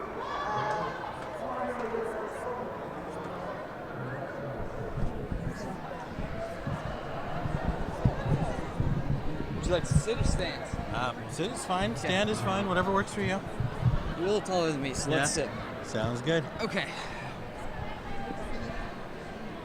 I'm not even gonna try to say your last name, just so you know. That's fine. Okay. Would not happen. It's better that way then. So I'll just say Jesus. I'll pass it to you. You can introduce yourself, your business, or anything like that. Okay. I'll just ask a couple questions. Sounds good. When do you want me to start? Now? You're good now if you're ready. Keep stepping on your cord. I'm a little too big for this world.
This is Jay Pike with FlipON.TV, and I'm here with a friend of mine. I wanted to get him in here, get him interviewed, so you guys can see what he's doing. This is Jesus. Tell us what's up, man. Hey, so as Jay said, my name's Jesus. I work for a company called Nerdy Stuffs, and we're coming out with a new boxing program where blindly, but themed-wise, we give you something very cool every single month, just under $20 delivered to your house. nerdystuff.com. So on top of running our pretty awesome store in the Tacoma area, we're going to have this for everyone else in the world to be able to play with. Awesome. So if I was to, subscribe to the box, order the box, what would I be seeing when it shows up on my doorstep? So specifically, we are going to be including a game in every box. Okay. From now until the box program ends. It's because we love to play games. And quite often at cons like this, you need something like that in your hand while you're in line, while you're waiting for that next panel, while you're sitting in the panel, to play with the person next to you. It sparks that conversation. And instead of buying that $50 game, if you get a free version of it, get to play around with it first before you do that. You don't have to do the commitment. And then when you do, and you play with it and you love it, it makes it so much easier to hop on. So it's like a trial version of the full game. Yeah, most of them are going to be trials. Some, though, are actually going to be the full game. We've got Okay. a few coming up that'll be an entire game inside there. Nice. So are you able to give us any idea of what's in there yet? Are you able I to can release give you a couple any details? of the themes. Okay. And give you a couple of the themes. We're doing a Star one, which will include both Trek and Wars. Oh. We've got an Oz one coming up. So everything Emerald City, but the other Emerald City. Got it. Right. So those are Those two of the guys. themes that will be amongst our first four after the beta program ends. Okay. So is beta happening right now? Beta's live right now. We've got a Ooh. couple more days to sign up for the first beta box. Okay. And just like our alpha program, which was local only, we're going to have something very special for betas who order from that point forward. They'll get an additional item in each box just for the beta people. So for the entire length of their... For the entire length nice. Of how often they order down the road. Because we're going to keep that name in a database, and every time it pops up, we'll go, beta, got to throw that beta prize in there. Okay, great. So it's like a secret club. It's the bonus. That's right, yeah. It's the bonus round. Yeah. Nice. Okay, and what is the price point on the box? So the box itself, with shipping anywhere inside the U.S., is $19.99. $19.99. That's pretty good. Yeah. Especially if you, like you said, you're getting to test all these games out, things like that. Yeah, and if you're in the Seattle metro area, you can get down to our store in Tacoma. The boxes are only $13.99 if you buy them in store. Oh, so local pickup. Local pickup. You can pre-order locally, pick up locally, and it drops the price because you save that shipping. That's fantastic. So you're in beta now. You did your alpha. What is your beta? What's the user base size? How many people are a part of your beta? So we just cleared 250. 250. Yep. Including locals and nationally, we've cleared 250. That is crazy. More than 60% have signed up for more than 3 months. Really? Yeah. So we've got the 1 month, the 3 month, the 6 month option. So the 3 month and the 6 month outweigh our 1 month option. So people are excited. We tend to do things well. The people that are local that know us, and the people that are on our face group that know us, they know we're not going to do something unless we do it right. Right, which is always a good thing, because you don't want to subscribe to some service that's kind of new, whatever, and have it be crap. Well, $20 isn't the biggest gamble. It's still a gamble. Right. And for $20, you can go buy 3 packs of your favorite TCG or something like that. So we're hoping to give them something well over that value. Our goal, and we've been able to hit it with the alphas, and it looks like with the betas, is to clear $40 in retail. Okay. For that $20 that they're paying for. Nice. That's great. I mean, because like you were saying, if you're going to go buy some big game at a shop, you're probably dropping $40, $50, $60 on it anyway. Oh yeah, definitely. So to be able to get this mini version of games as well as whatever else goes in these boxes for $20 or $13 if you do local pickup, that's fantastic. Well, yeah, and it's not always going to be your cup of tea, because you might not like that theme, but it's not like you won't like something in that box. Because we're doing enough of a variety that it's going to hit that Venn diagram that includes you. Right. If you're someone that would go to a con, you're going to like something in the box. You're going to get value out of it. And there's going to be something in that box you're going to be able to introduce to a friend of yours. So you said you know some of the themes for a couple of the upcoming boxes already. Do you make that known? Like if I was to go on the website, would I be able to see this month's box is? No, after the beta program, we will be doing that. Okay. We'll be incorporating the theme into that month's, like the stylization of the website that month. Okay, cool. So, and there'll be little hints, and people that are good at, maybe a little bit of riddling will be able to figure out not only what the theme is, but maybe 1 or 2 of the items. So not only is it a theme, it's a mystery to figure out the theme. It's a game. It's a game in itself. Correct. Awesome. That is fantastic. So again, what is the website where people can go check this out? Nerdystuffed, NERDYSTUFFED.com. That is a great name. Stuffed with nerdy things. There you go. All right, so thanks for stopping by and telling us about your box. Do you guys have a presence here? No, actually, we are doing, I gave my employees one last hurrah at cons before we work them. Now, in the future, we already have this in the works, so this is a secret to all the FlipON viewers. Okay. We are going to be doing con-specific boxes in the future that are exclusive to the cons that we go to. Nice. Are you able to tell us what the first con that's going to be is? They're going to have to follow us on Facebook. There you go. All right, so check out the Facebook, check out the website, sign up for the service. I know I'm signing up I'm going to go join the beta when I leave here. So again, thanks for coming by. No, thanks, enjoy the rest of your con, and we'll see you guys later.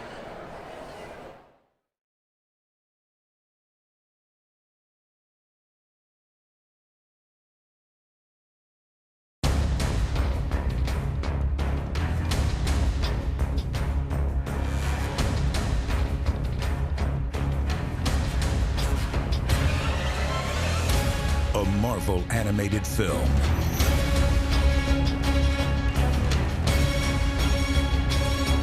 Featuring the Avengers. two legendary heroes go toe-to-toe against one unstoppable force.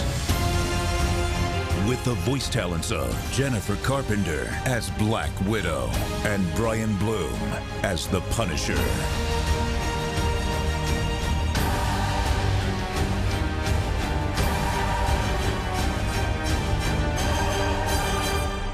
Marvel's Avengers Confidential, Black Widow and Punisher.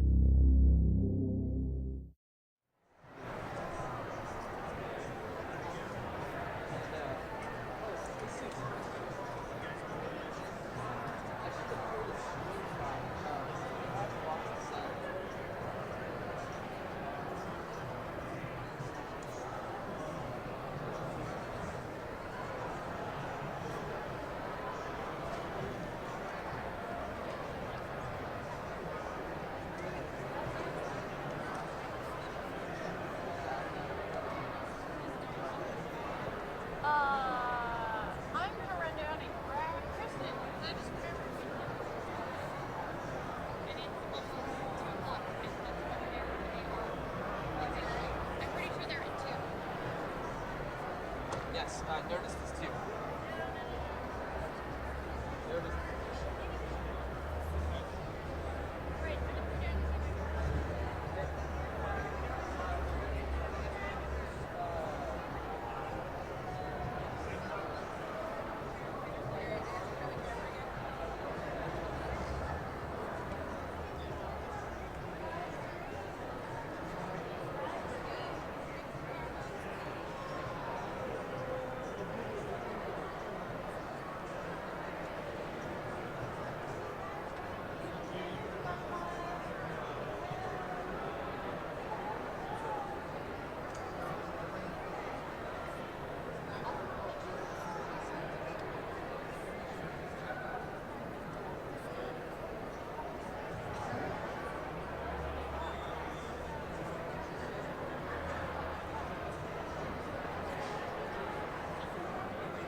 Greetings, humans. I'm Brian Walton, editor-in-chief of Nerdist.com. We are here at the Emerald City Comic-Con in Seattle, the final day of the con. I'm here with Michael Allen Nelson, who is the writer on Protocol Orphans, Damon, 28 Days Later, Hexed. Lots of good stuff. You work primarily with Boom right now. They seem to scoop you up. Yes.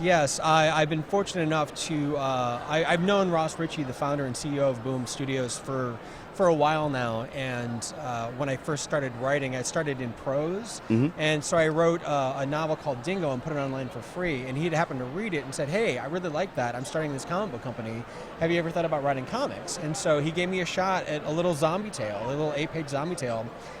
For some reason he liked it and has been asking me to write for him ever since, so I'm kind of lucky in that way. I was fortunate enough to sort of like get in on the ground floor. That's great. Well, the first thing I really want to briefly talk about is there's something about guys with the last name Nelson. They have to say their whole name, Michael Allen Nelson. Mike Nelson didn't go over? Well, no. The problem was when I first started writing, I started doing shows, and people would come up and like, hey, where's Mike Nelson? I'm like, I'm right here. And they would get so disappointed because they thought I was supposed to be the guy from Mystery Science Theater 3000. And so after a while, when people come in and look for Mike Nelson and see you and then get disappointed, it really digs at you after a while. You grow up dealing enough with that with your parents. So, I'm like, I'm just going to use my full name and then hopefully avoid the confusion. I still get confused with other people all the time still, but it's not, then it's usually the other person that's embarrassed, not me, so. Well, I discovered your writing through this book, Protocol Orphans, which is very fun. It's basically these kids are at the peak of human ability. They've been trained since birth, childhood, to become these super spies. And it feels like it doesn't feel like a rip-off of Alias, but it's a nice in the spirit of those fun, light spy adventures. And there's that quirky balance between the characters where they're all kind of teenagers and you can tell, and there's a lot of mystery going on. I love the book, and there's an interesting story behind how this book came together, and I'd love for you to share that. Well, it's one of those things, as far as my involvement with the book, I know it was Peter Facinelli's idea, and apparently he had this idea for a while. I could be misremembering, but I think he wrote it on a napkin sometime. Yeah.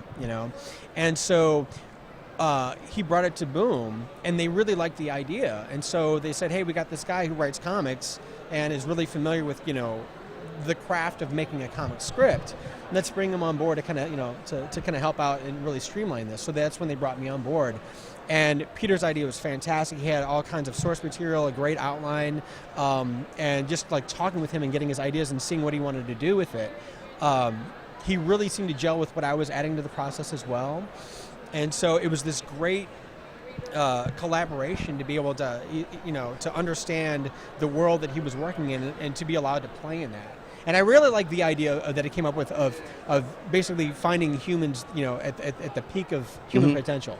That to me is fascinating. Yeah, it starts off like right away. They're like, you can't hold your breath that long. Like it's really the idea of not superheroes, but really like trained, thought out.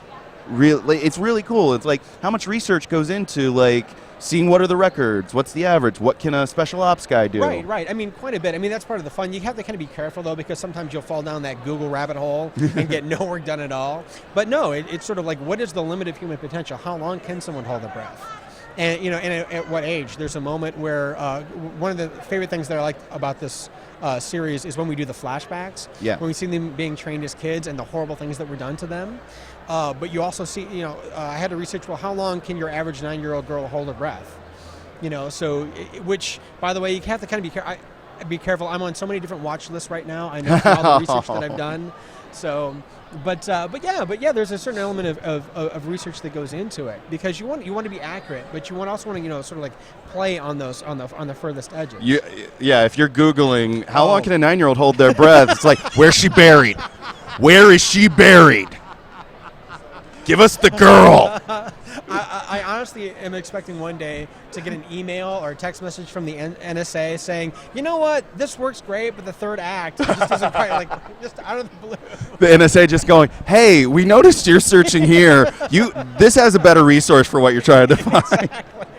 NSA develops their own Google. Think this way. They have their own entertainment department. Somebody at the NSA is just reviewing scripts, and that's the reason Supermax never happened. That's the reason these movies get caught in development hell. It's really just the NSA fucking with it. Exactly. That's a story right there. The guy at the NSA just going, I don't like it. Nope, pass on that, pass on that. No, not at all. Well, and sorry. With Protocol Orphans, that's wrapped up, but it's definitely a fertile world that you can revisit. Is there any talk of that? I'm not sure. I would love to be able to do more because, like you said, it is a fertile world. It's rich with possibilities and the potential of all these different characters. Because this series that we wrote really only focuses on one family, and there are families all over the country, all over the world. So yeah, so absolutely. So whether or not they're going to do more, I couldn't tell you. Yeah. That's all happening above my pay grade. So. Well, we also have a great interview with Peter Facinelli on Nerdist.com about the book. So check that out to see his thoughts on getting the book going and working with Michael Allen Nelson, because he had great things to say about you. I'm telling you, it's one of those things because he's such a nice guy and he's so smart and talented and just so damn pretty. It's like, it's not fair. It's not fair to just have everything. Well, to be perfectly honest, if somebody's going to marry anybody from the cast of 90210, they have to be a nice guy, or America wouldn't stand for it. No, absolutely true. But in all honesty, it was an absolute joy to work with him. Yeah. He's really... He came at it from, this is not my world, but I have this idea. And it was really refreshing because some people would think their status or their celebrity would be enough, and that's how you get some weak books sometimes. Right. You know, that was one of the most flattering things, is that he trusted me enough with his idea to be able to take it and really make it work for this medium. And writing comics, it's tough. People think that it's easy, but it's not. Yep. It's a skill that you have to learn and practice and get better at and improve at. Yeah. Even if you're a good writer, just adapting the medium, it's so different because it's what if it's in the panel, how does the page lay out, what do you have to do in that last panel to get them to turn the page? Exactly, and so it's a real challenge, and so it was nice that he trusted me enough with an idea that was so close to him to be able to sort of like bring it into that medium. And the thing is, when he'd look at one of my final scripts, he had great notes, great suggestions, was able to tweak things to make it work even better. And so, I mean, the entire process was an absolute joy. It really was. You have another book at Boom that I haven't read yet, but you guys told me the pitch, and I'm just like, I have to read this right now. It's called Daemon, and the pitch is right there in the title, but somebody does have to kind of explain it. And I'd love for you to tell everybody what it's about, because it's a really stellar idea. Yeah, it's. I hesitate to say it's a vampire story. It is, but the idea is that there are 50 vampire families in the world, like mafia families. And each family has a human that does their bidding during the day. That takes care of the business. Could be something as simple as going to the bank and making a deposit, or cleaning up a quote-unquote feeding accident. So, it's the story of one day man who discovers that his family is about to go to war with another family. So it's... I'm very intrigued by it. I love the idea of the day muscle, the fixer. Yes. I mean, it's such a fun idea. And it plays to so many things, like getting a vampire mafia family's affairs in orders while they're underground. That's very fascinating. It's really cool. The concept is from Matt Gagnon, who I'm co-writing this with, and there was another one of those great moments where he called me up and said, "Hey, I want to do this comic, this series, and I'd like to know if you wanted to write it with me." And I'm like, "Well, what's the idea?" And of course, he pitches it out, and I'm just like, "Yes." Yeah. And Brian Stelfreeze's art is just phenomenal. I mean, he's got so much going on, and he's balancing a lot of characters, and he's got. I mean, there's charm oozing from the characters' faces. It's every emotion in the spectrum is covered in this. I mean, he truly is a legend in the industry. He is a master, not just an artist. I mean, there are a lot of people that can draw well. He can draw incredibly well, but he can tell a story so well. And the thing is, when you read this, you can look like there are layers upon layers upon layers of things going on in the images to help tell the story. We actually have a pen and ink coming out, which collects the first 2 issues of Daymen. Oh, great. And it's like full art size, 11 by 17, and it's just black and white. His art with his commentary running along the bottom, talking about why he does things the way he does and what it means and how that helps inform the story. It is a master class in artistic storytelling. It's amazing. He is. I'm not wrong. Fables. He worked on Fables. I don't know. I got to double check. But yeah, his art is amazing in this book. Damon, definitely picked this up because I immediately was just like, I'm going to buy this. What's that? Oh, you're going to turn... Oh. Okay, I don't know what's happening. And then that brings us to... This is a thick book. This is the omnibus collected 28 days later. Yes. In a very... Speaking of fertile universes... Like, we've seen, 2 stories out of that universe in the movies, but literally thousands of stories to be told in that universe. Right. And you have barely scratched the surface here, and this is still a thick book. What is that like, being able to be told, like, hey, you know those really cool movies you like? We want you to play in that world. Oh, my God. I can't even describe it. It was, and the thing was, I had to fight to get this gig because when I first, at that time, I was even less known than I am now, and they had wanted, like, look, maybe we need somebody of more recognition, I guess. And so I went ahead and I wrote a story and said, look, this is what I can do with your character. This is what I can do with telling a story in your universe. Let me do it. And they're like, all right, we'll take a chance on you. And that's what you hold in your hands. I don't know. It's like, here's the keys to the candy store. Have fun. And what's great about this book is, well, first off, a lot of people, if you weren't already reading 28 Days Later, it's not The Walking Dead. It isn't at all. No. It's gorgeously colored. It looks great. But also, like, you've got a much faster paced storyline. You don't get those breaks that Kirkman gives himself. How do you feel? Is there a pressure there sometimes now when writing in certain genres? Like there are these big name books, are you consciously trying to differentiate yourself, or is it just you're serving the story and luckily there's not too much overlap? Yeah, I'm trying to serve the story as best as I can. In terms of 28 Days Later, I had to stop reading Walking Dead because I was afraid that I would subconsciously be mimicking other concepts of story ideas that I had read there. So I just had to stop. So I cut out all zombie fiction that I was reading. But for me, when I approach a story, I try to keep it fast-paced. I like to have the slower moments. You have to have the variations and dynamics, but I try to put as much story in a book as I can. When you're paying $3-4 for a book, I want to make sure the reader's getting their money's worth. Yeah, you don't want somebody walking away going, "Oh, that was one of those slow issues." Exactly. That is the one. I love Walking Dead, but that's my gripe. It's like, oh man, this was one of those issues where Jack happened. Right. But there was always something to. This is a page turner. This is really like you want to motor through it, and it's not going to take much time at all to get through a thick book like this. And guys, tune in to Nerdist.com this week. We're going to put this interview up on the site later this week, and we're going to give this book away. It's a $40 value from Boom, and we're going to let you guys win it. So stay tuned to Nerdist.com. It'll be a surprise the day we put the contest up, but it's 28 Days Later, the omnibus. Michael Allen Nelson, this has been a real treat. I very much enjoy conversations with you, sir. As do I. Thank you. Pleasure. We have Malik on the floor again for our last day at the con. We're going to throw it out to him to talk to some people and see what's what. Malik, take it away.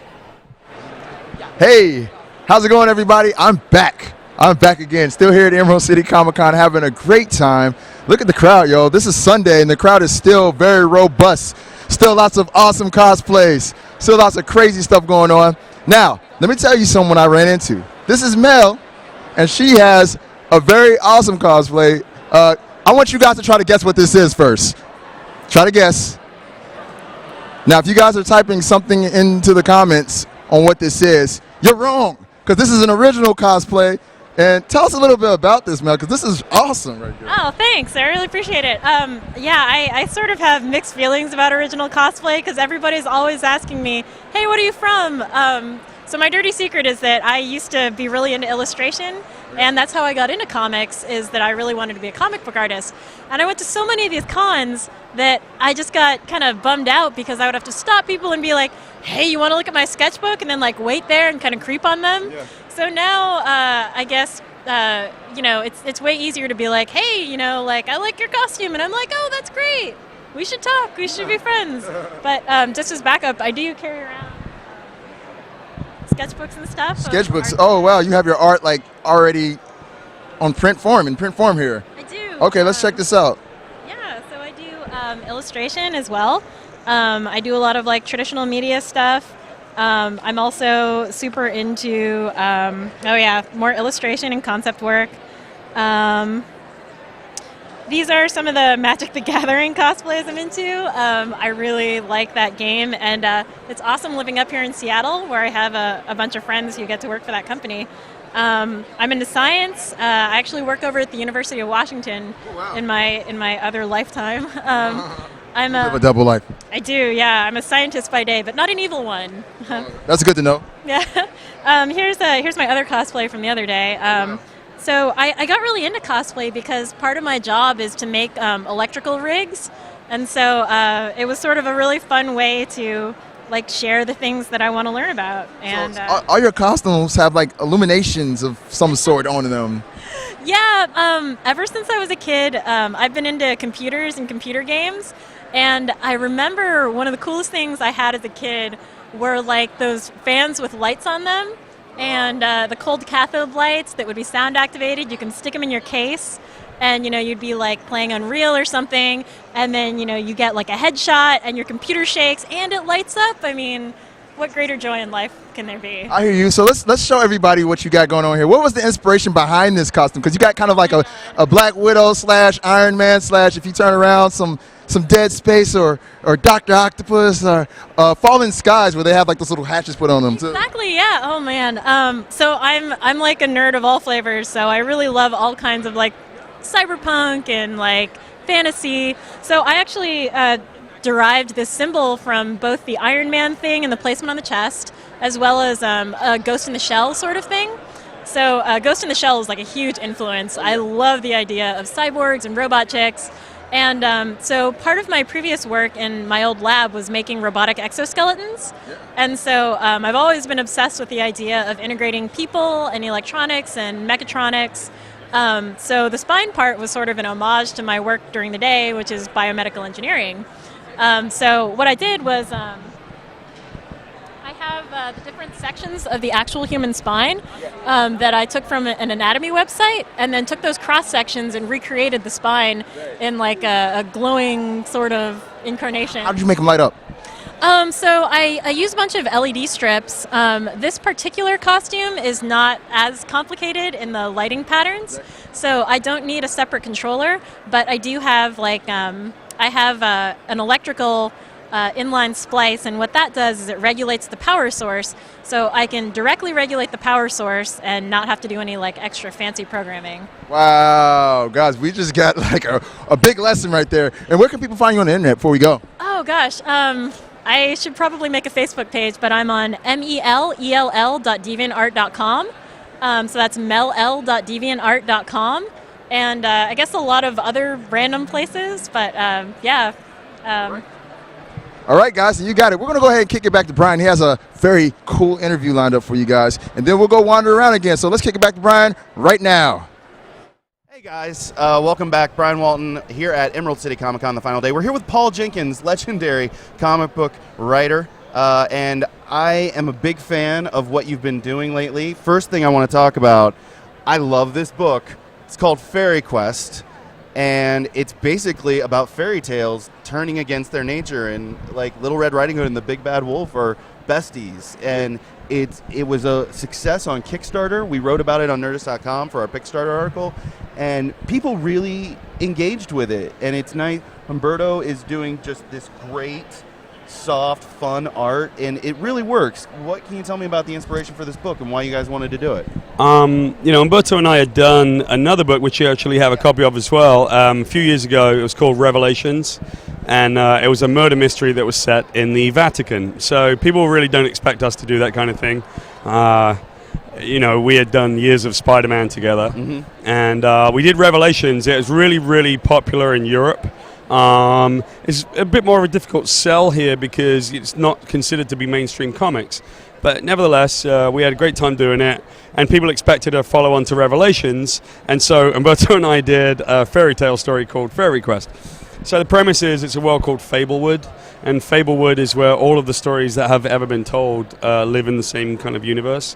So you've got detective fiction, you've got science fiction and fantasy and romance, and right at the very center of it you got the children's stories, and they're being run by this fascist called Mr. Grimm, and he makes them tell their story, and if they get their story wrong, then he wipes their minds in the dreaded mind eraser. And Red Riding Hood and the Wolf have become friends, and they can't stand the tyranny, so they basically decide to run away. That's the first story. We did it on Kickstarter. It did really, really well. We just did the second Kickstarter, which is awesome. So if people want to find it, they can go to Fairy Quest 2 on Kickstarter. And we were very cheeky. Right before the end of the raise, we created a link to the fulfillment, which is a thing called Backer Kit. Okay. And so people can actually click on that link around about April the 5th, and they'll be able to actually buy both 1 and 2 through the Kickstarter. So even though the raise ended, they'll still be able to get it. That's great. Yep. And I effusively recommend this book. Effusively. Like, I'm using big words to say buy Fairy Quest. It is an amazing, amazing fun book. It's got a lot of spirit and a lot of heart. Yeah. And it's nice to see stories like that. And I think what's interesting is we were talking briefly before we got started.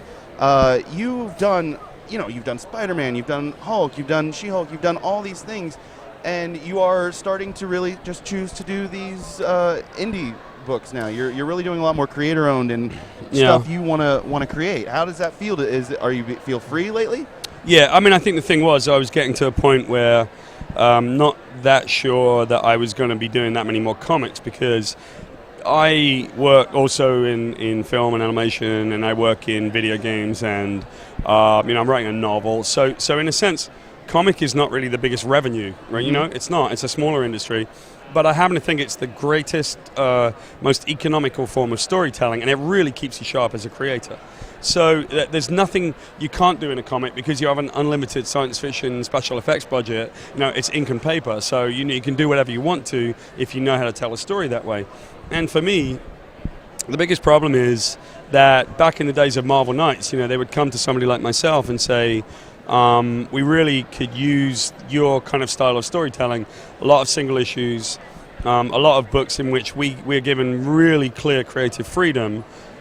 And it's very understandable. There's no one to blame for this. When the industry kind of naturally comes around in a circle, it becomes more of a kind of a self-referential thing where, this event feeds the next event and all of that kind of stuff. Now, that's okay if people, clearly it works because the fans will respond to it.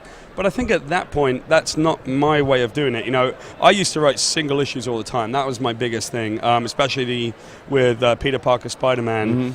And it never escapes my notice that, the fans will always come up to me and say, I remember this story you did. I remember this one issue that you did. They're all single issue stories. And I still maintain that we have to reach out to a new audience, and the way to do that is to always do single issues or smaller self-contained series that begin, middle, end in the same series, instead of just leading into the next crossover. Because it's an accessibility issue. It's an accessibility issue, absolutely, yeah. It's interesting because as a reader, I love these books, I love these stories, but we get event fatigue, and as a writer, it's interesting to hear that is something you guys grapple with too. And so now that you're working at Boom, you're getting to create a lot of your own stuff. You're doing the Kickstarter stuff. Is that what you prefer? Are you still going to studios and saying, "Hey, I want to do this," or do you have ideas that you say, "Hey, I think I could find an audience. Let me go to Kickstarter first"? I think the Kickstarter model really proved to be great for us because I can't think of a more sort of pure and honest form of publishing, right? Umberto and I were very, very nervous when we pressed send on our first campaign because as mainstream creators, it was a bit of a worry to find out, do they love us? Do they really love us? Are they going to back us? What's going to happen if we don't raise our money? And we did ask for $60,000, which is a really high number for a comic. We hit our goal. We actually made 95 on the first one, which was really great. We made 86 on the second one. We even had some shipping issues on the first one that I just hated. I thought it was awful that we had, struggled a little bit with the fulfillment. But that seems to be a requisite of Kickstarter. Yeah. I mean, I donated on that first one, and I didn't notice. It's fine. Yeah, but it killed me. So I think it's such a pure form of it that what we're going to do is we're going to continue to do all of Fablewood. We actually have a sequel coming up to Fairy Quest. It's a book called Fiction Squad, and the premise is basically that it's a guy from the world of detective fiction. He's a 1930s novella. He's a 30-page book, and he's a detective that failed to catch his bad guy. So he's so miserable living in the world of crime fiction that he crosses the genre border and he goes to live in the world, a town called Rhymes, which is where all the nursery rhymes live, because every nursery rhyme is a crime scene. That's... Yeah. Whoa. And he gets there and he finds out that the queens and the witches are all the most powerful. They're the powerful characters. So basically, they're the mob. That's really funny. Yeah. And so the Queen of Hearts is like Don Corleone, and the witches are the rival crime family. And Jack and Jill, like Jack is missing, Jill's unconscious, Little Bo Peep's sheep have been stolen, and somebody drops a house on the Wicked Witch of the East, and there's a turf war between the queens and the witches. That's hilarious. So we're gonna do that for a long time. Fablewood will always be published by the fans because that's what happened with Kickstarter. Okay. So you guys at home, we have. You should also pick up from. It's Paul Jenkins' Deathmatch. Unfortunately, we don't have time to talk about it because you guys watching on FlipON.TV, you're about to see me pop up on another stream because I have to get to another panel. So we're going to throw out to Malik. Malik, you've got the next half hour on the floor. I hope you have fun, buddy.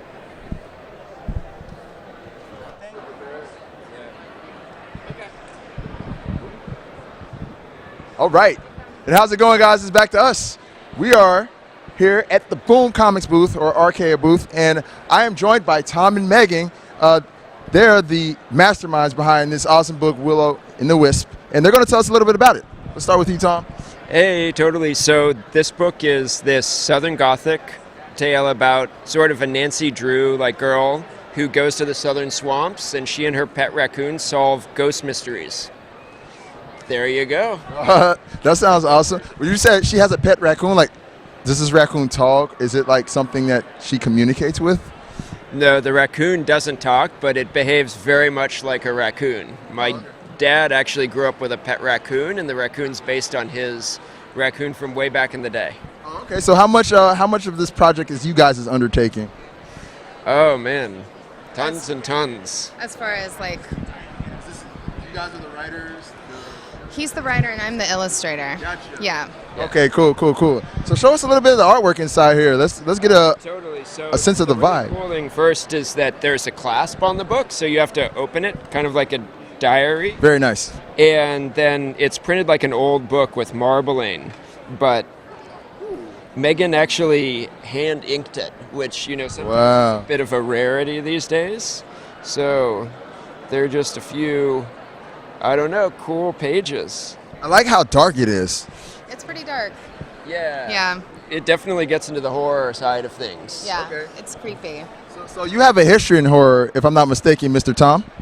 I do. I actually design movies, and we worked on a bunch of them together, including a few titles like You're Next, the VHS series, All the Boys Love Mandy Lane, and a film that's coming out this Halloween called The Guest. Okay, cool. So is Willow and the Wisp available right now?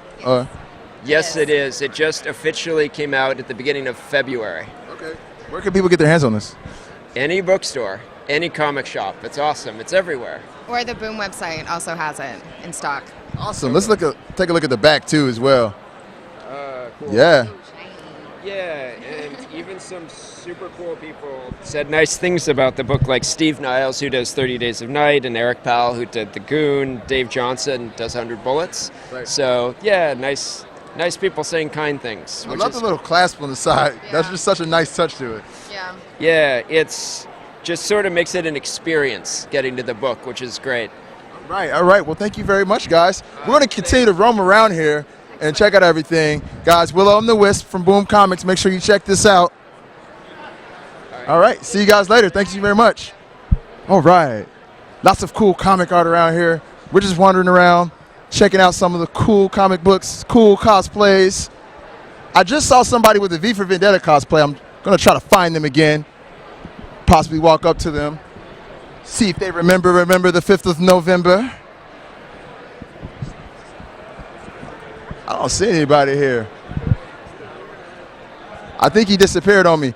But while we're waiting and while we're walking, I want to say thank you guys for tuning in.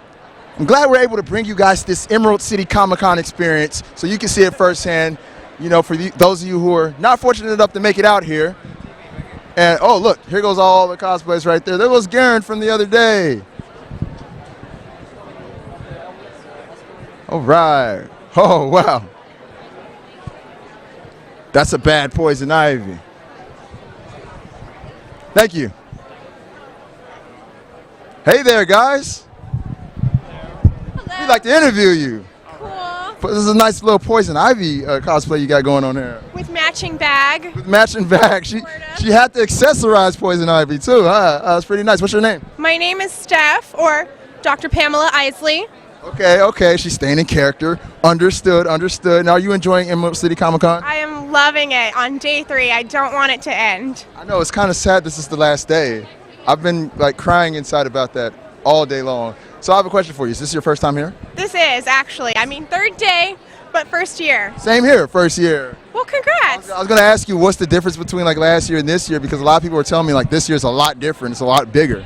I wouldn't know. I mean, it is enormous, though. It's crazy how many people you can fit into this building. Okay, yeah. Are you a big Batman fan? I am, actually. My dream is to get this looking more like the cartoon version, though, because I love the cartoon Ivy. Okay, cool. Let's talk to you. Yeah. Tell everybody about yourself. I am Jareth the Goblin King. Labyrinth. Awesome, man. And this is your first time in Emerald City? No, I've come here, I think, the last 2 years. This is the first time I've come for 3 days in a row and in costume. How'd you get your hair like that? That's just badass. A little bit of pixie magic. A little bit of pixie magic. Share this pixie magic with some of us. It's called Amazon.com. So it's not your hair. It looks so good, though. It's a wig. It's a wig. I thought it was his real hair, but that's how gullible I am. That's how stupid I am. And so how has your show been so far overall? Are you as sad as she is about it being the last day? I am, actually. It's been really fun. I've been having my photo taken pretty much nonstop since I got here. I can't really walk anywhere. And rightfully so. Yeah, it's fun. I feel like a celebrity. What's your favorite thing that you've seen here? Oh, gosh. I think the costumes. In particular, I saw a really excellent Pam costume from Archer that just had really well done, like, comic book style makeup. It just seemed original to me. Really? And it's, I don't know. I need to find that one. Yeah, you should. There's been a lot of great costumes, though. Really blown away. All right, cool. And what's your favorite thing overall that you've seen, period? Outside of costumes, like booth-wise or anything? Nancy Cartwright. Yeah. Oh, what was that? Nancy Cartwright. Nancy Cartwright. Yeah, Nancy Cartwright. Rightfully so. All right, cool, man. Well, thank you very much for your time. Can't forget about you. We have a Doctor Who cosplay. What's your name? Reese. Grace. And are you enjoying the show? I am. I'm having a great time. Your first time as well? This will be my 3rd year, but I had to work the first 2 days. Okay, so now I can ask you the infamous question. What's the difference between last year and this year? It's bigger. There's more people than I've ever seen at a convention before, and it's just absolutely insane. Walking anywhere is a challenge. No, you got that right. I was like going down to the Lego brick area, and yeah, I know, right? Rivendell. That thing's amazing. You know, what is it with Lego culture? That stuff is growing huge now. And, you know, I remember playing with Legos used to be looked at as the thing that, you know, made you a kid, immature. But now, like, playing with Legos is cool. Dressing up. Yeah, so it's dressing up. You did that thing you did as a kid on Halloween, and now whatever, we do it every weekend. Geek culture, baby, is growing very much. So what's your favorite thing that you've seen here? Oh gosh, I've just been here a few hours. I had a great time at the movie mashup panel where all the voice actors came in and did movie scenes. That was earlier today, right? Yep. Who did they have there? What characters did they have? Pinkie Pie was the narrator for a scene in Pulp Fiction, and that I've never been so excited. Oh, wow! I wish I would have. That sounds awesome. Where was I at? Shoot. Okay. And that's your favorite thing that you've seen so far? So far today, yeah. Awesome. Awesome. Well, thank you very much for your time, Grayson. Yes. Well, as you can see, everybody's having a good time. Some kind of weird interview thing. Yeah, this is a weird interview thing that's going on. Let's. You're the Joker. Yes. I am terrified, but you're wearing like a different get up. It's Casual Sunday. Tell her. All right, let's. It is Casual Sunday, so let's talk about this awesome Emerald City Comic-Con experience that we're having here. This is my first time. Is it your first? Of course not. Does this look like your first time? No, you look like a seasoned veteran. Yes. And what the hell are they doing sending a new guy to Comic-Con? It's 2 months for him. I have to try it at some point. I can't just not come. Out of curiosity, have you seen a male slave layer yet? What was that? A male slave layer. A man in a slave layer outfit. Pretty much. Yeah, it's better than that though. I'm actually Have you seen one yet? No. You do not know Comic-Con until you've seen one yet. Okay. You're right about that. Everyone is friggin' cross-dressing, dude. I think gender bending is cool though. Well, yes, I'm not saying that. You call it cross-dressing. I call it gender bending. Dressing in another sex's clothes is nothing to be ashamed of. Not at all. No, it's not. It means you're comfortable in whatever sexual orientation you are.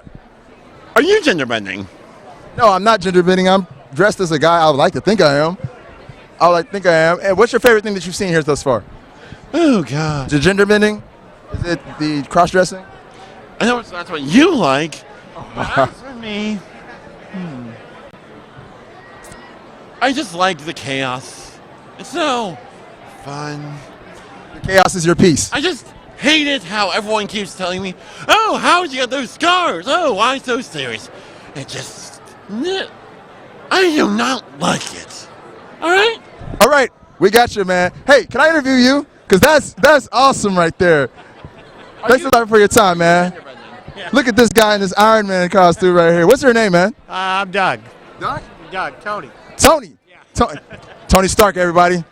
And you're enjoying your time here? Oh, absolutely. This your first time? First time with my wife and girls. That's cool. So you're here with the entire family? Yeah, they're right over there. Oh, everyone's cosplaying. We have Loki. Oh, look at the beautiful Loki. Thank you very much. And Catwoman right here. Beautiful. Animal. Oh, Animal from Muppet Babies. Oh, the Muppets. Muppets, not Muppet Babies. The Muppets. I'm sorry. That's just like my first relation to the Muppets. It's the Muppet Babies. I used to love that show growing up. And you guys are enjoying your time. What's your favorite thing that you've seen thus far? God, it's really hard to pick. It's just so fun to see everybody else's costumes and what everybody's done with their cosplay. Awesome. What about you? I am kind of the same with her. I love seeing all the comics and all the costumes and how creative people get. So it's really cool. Awesome. This is you guys' first time? Yep. Mhm. And is it weird being with the family, or is it cool being with the family? It's cool. I think I have a cool family, so. That's awesome. A lot of kids are like, I'm not going to Comic-Con with my mom and dad. What are you talking about? So that's cool that you guys have come together. I'm standing right here, so she can't say anything else. Oh, I think it was sincere. It was really sweet. Well, you know what? You guys have an excellent time. Thank you. Take care, guys. Take care. Families coming to Emerald City Comic-Con. I call that excellent. Excellent. Hey, you. Yes.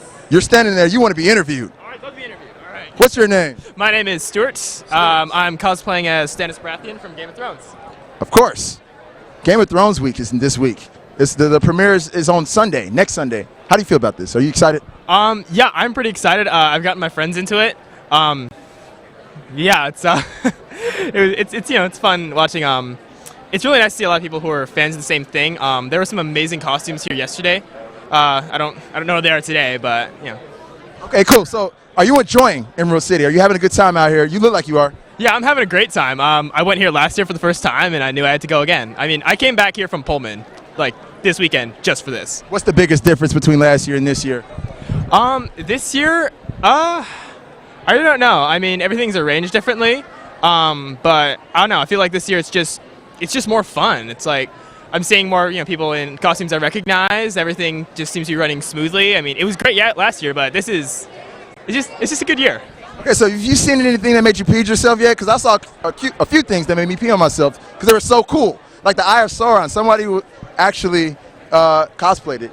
Oh, and I saw a good Galactus cosplay, and it made me pee on myself because it was so awesome. What about you? Have you seen anything that's been just totally cool? During the costume. Okay, no. I went to Carl Urban's panel. Carl Urban is really cool. He was awesome. There was yesterday was a bunch of people. I have no idea what they were from, but they're all like yellow, like full body things, and they looked amazing. Cool. Awesome, man. Well, thank you very much for your time, man. We're going to continue to wander around here and check out some more of the awesomeness.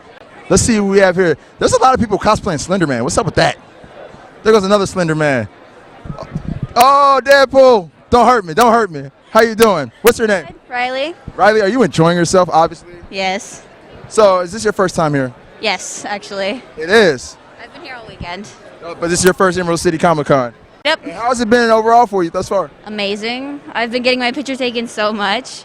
Yesterday I was Zombie Harley. Zombie Harley? Cool, cool, cool. And what has been the best thing that you've seen here thus far? The Mars Attacks costume. There's somebody with a Mars Attack costume? Yesterday. They're walking around with like the brain and stuff? I gotta see this! Where'd you see this at? Where's this person at? The kids section. I'm gonna go find them. We need to roam out there after this is over and find them or bring them back to the booth. So, oh guys, it's just so oddly timed. Remember that gender bending that Joker guy was talking about? We got some right now. We have Snow White here in the building. Snow White, how you doing? Not too bad. How you doing? You are Snow White, right? Snow Black, but it's cool. Maybe Snow Black. I'm Snow White. All right, we'll call you Snow Gray. You're a mixture of both. That works. That works. So what is your real name? What am I doing right now? You're live right now. We're live streaming. Got Very jealous well. because everyone was getting too much attention yesterday with the costumes, and so he decided he wanted a little bit of time in the spotlight. And that's why I put this And dress look on. where he is now. You're being broadcast to 62 different countries now. Is that enough spotlight for you? That's spotlight indeed. I got it. I've made it. Okay, so let's talk about the Comic-Con. How are you enjoying it? You know, I'm loving it. This is my second year here. I'm a minion for some friends of mine who are over in Artist Alley doing some amazing work.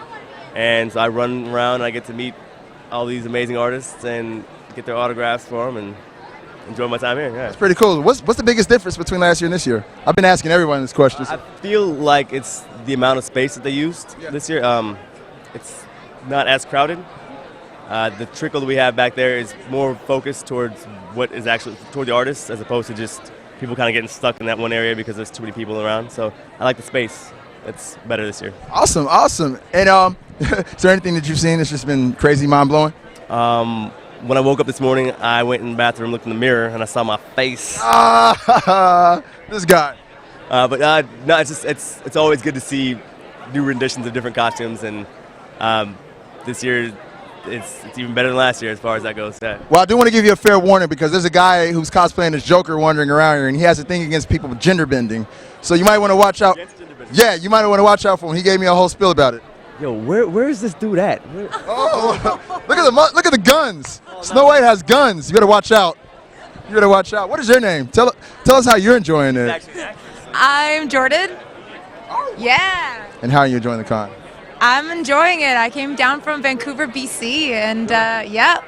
And but I'm from Seattle. I'm really enjoying it. I love the weirdness. You love the weirdness? Awesome. Is it really weird though? This is like normality to me. Good weird, like the best. Like I fit in. I like it. And I don't know a lot, but I feel like they accept that.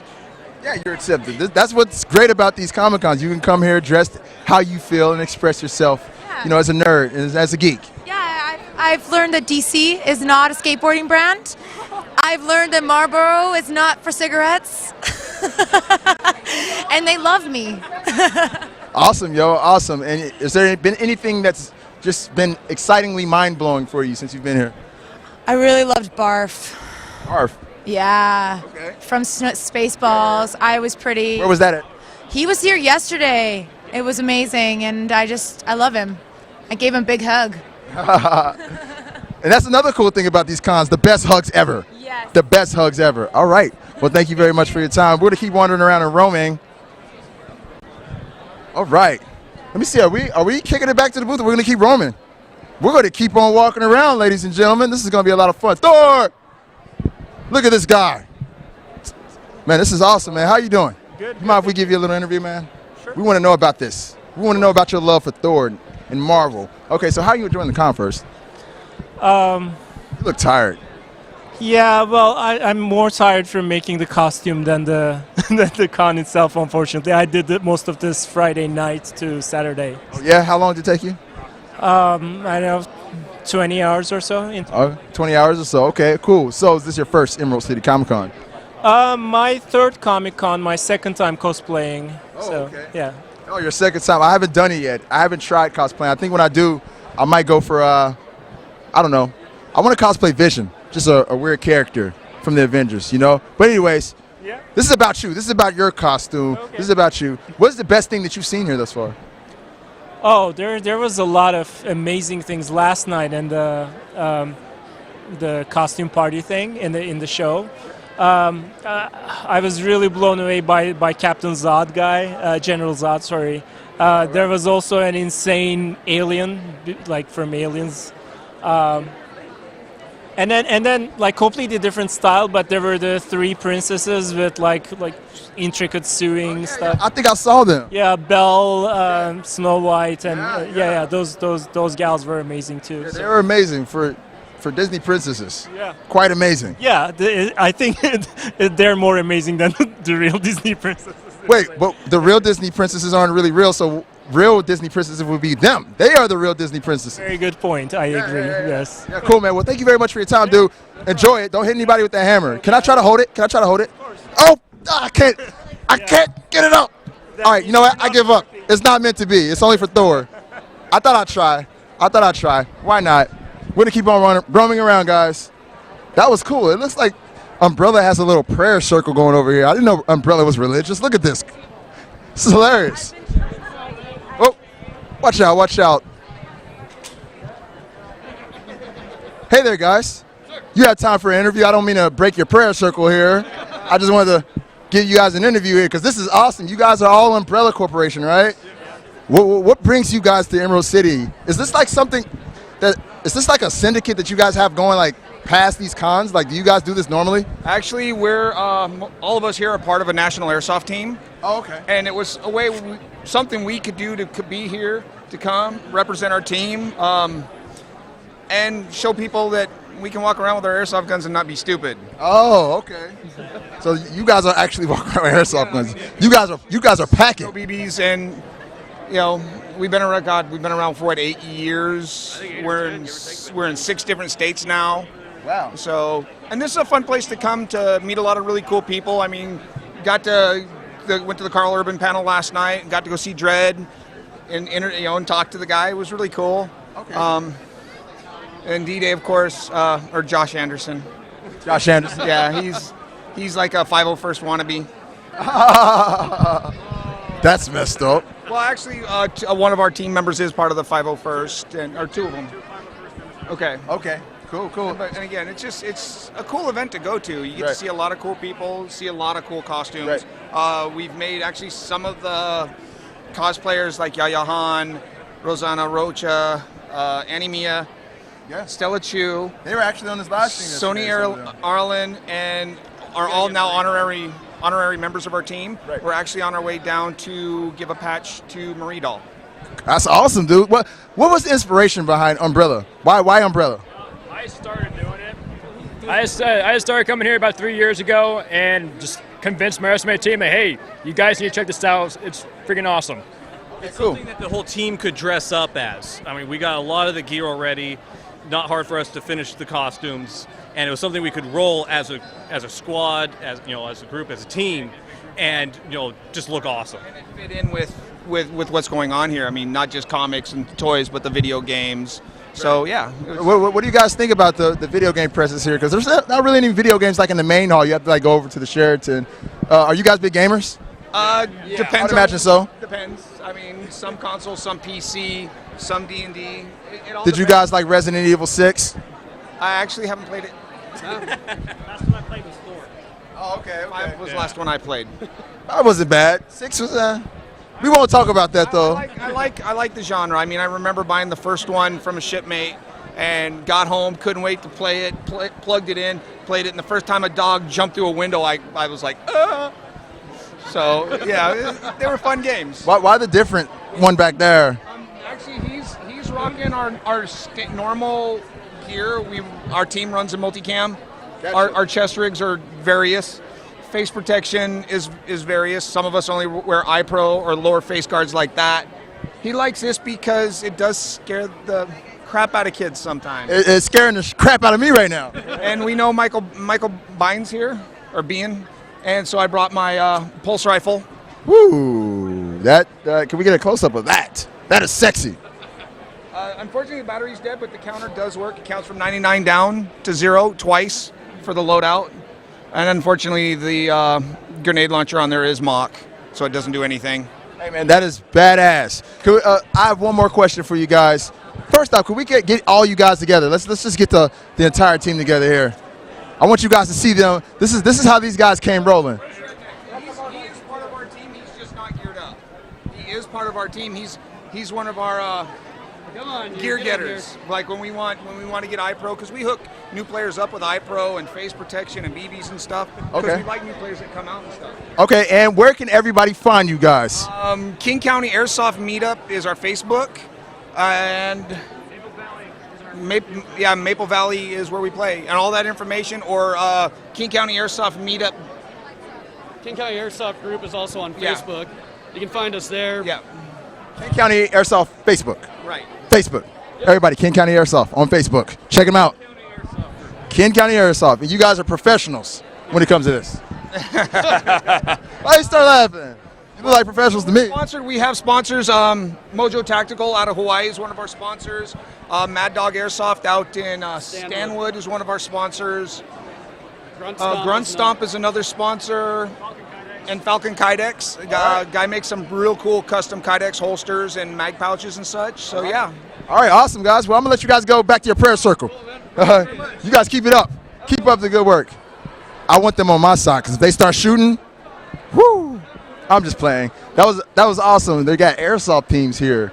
Man, nerd culture is growing. That's freaking mind-blowing to me. Okay, we're going to keep walking. We have about 5 more minutes to wander the floor a little bit, so let's see what else we can see here. Is there anything else interesting? I see a Captain America cosplay. I think this guy's cosplaying Bumblebee, but he's too far up there. We can't get up to him. Oh, look, we have a nice Mystique here. Let's barge in on her picture. I tried to photobomb her, but I was too late. Hey there, how you doing? You have time for an interview? Sure. So, what is your name?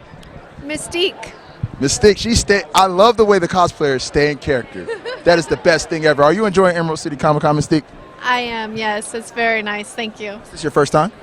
At Emerald City, it is. It is. Oh, so you've been to other Comic Cons? I have, yes. I've been to the Rose City. I'm from Portland.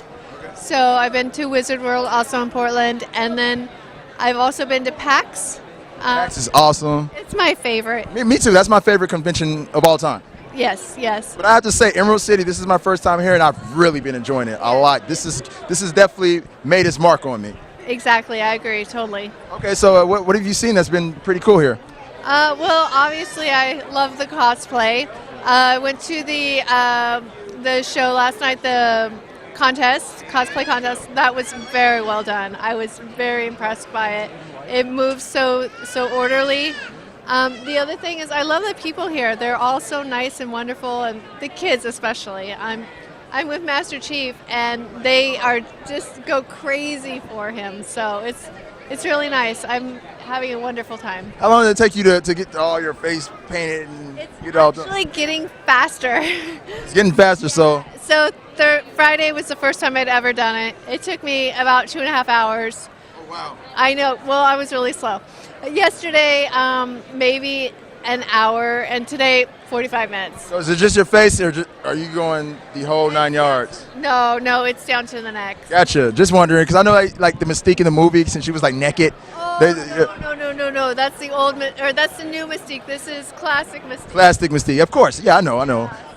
But Rebecca Romaine Stamos, like back in the old X-Men movies, she used to complain about that. She had to go get makeup for like 8 to 12 hours. It was ridiculous. Yes, so good thing you cosplay classic Mystique. Yes.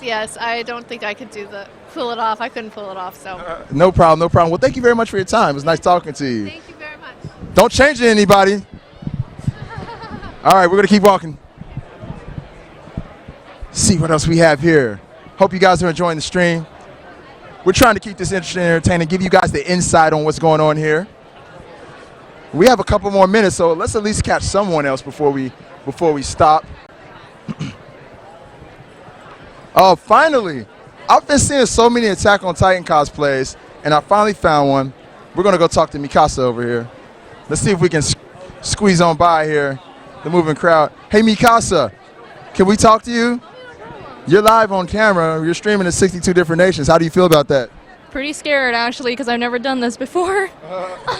Well, let's do it. Let's do it. So you're one of the many Attack on Titan cosplays I've seen, but yours is really accurate. It's really cool, I have to say. Are you a big fan of the show? I'm a huge fan, yes. I finished the show probably in about 2 days. Okay, you read the manga at all? I do read the manga, yep. Are you current? I haven't caught up yet because of school, but I'll be catching up probably tonight. Okay, yeah. cool. So have you seen any other Attack on Titan Mikasas and thought, like, I'm better, I should cut them? Nah, all the cosplayers are really good here. Yeah. That's good. She took the modest answer. I appreciate that. That's truly how Mikasa would answer that question. You're staying in character. Yeah, she is. Okay. Yeah. So how long did it take you to make these? Are these all original or? My friend actually made these. She's from Hawaii. Her cousin makes these for, I guess, a living.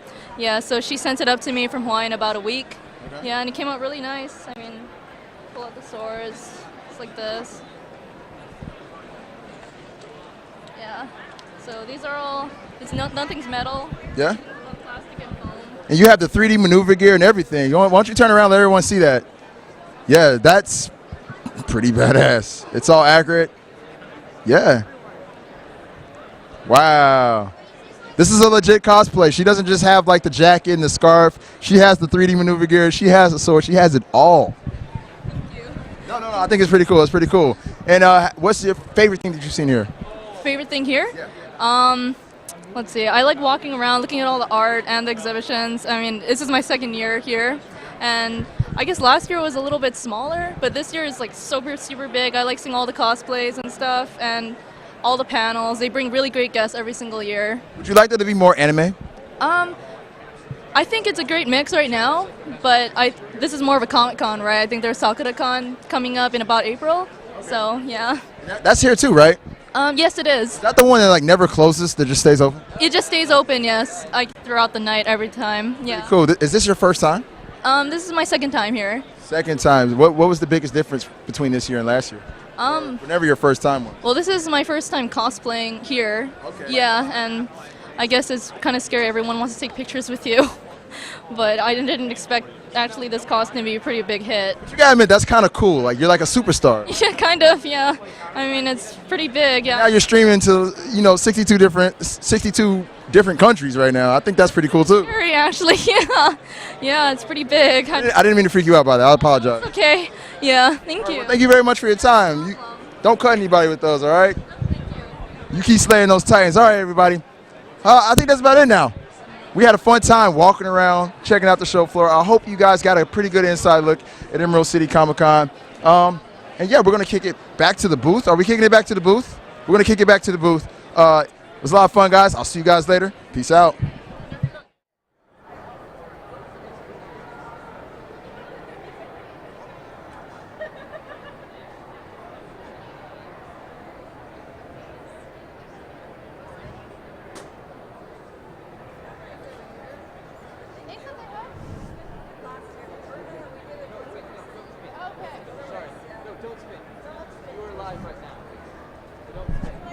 They're lying to me then, but I'm glad that we were both able to respond. Okay, so that's the mic that goes onto that side. Okay, you just want to hold it? You can share. I don't know. Start. Hey, Chloe, are my boobs even? I thought they were. Yes. Okay. Yes. Awesome. They'll do a count in for us. Thank you. Was that the suit that you're waiting on? No. It came. Oh. No. This is the. Oh,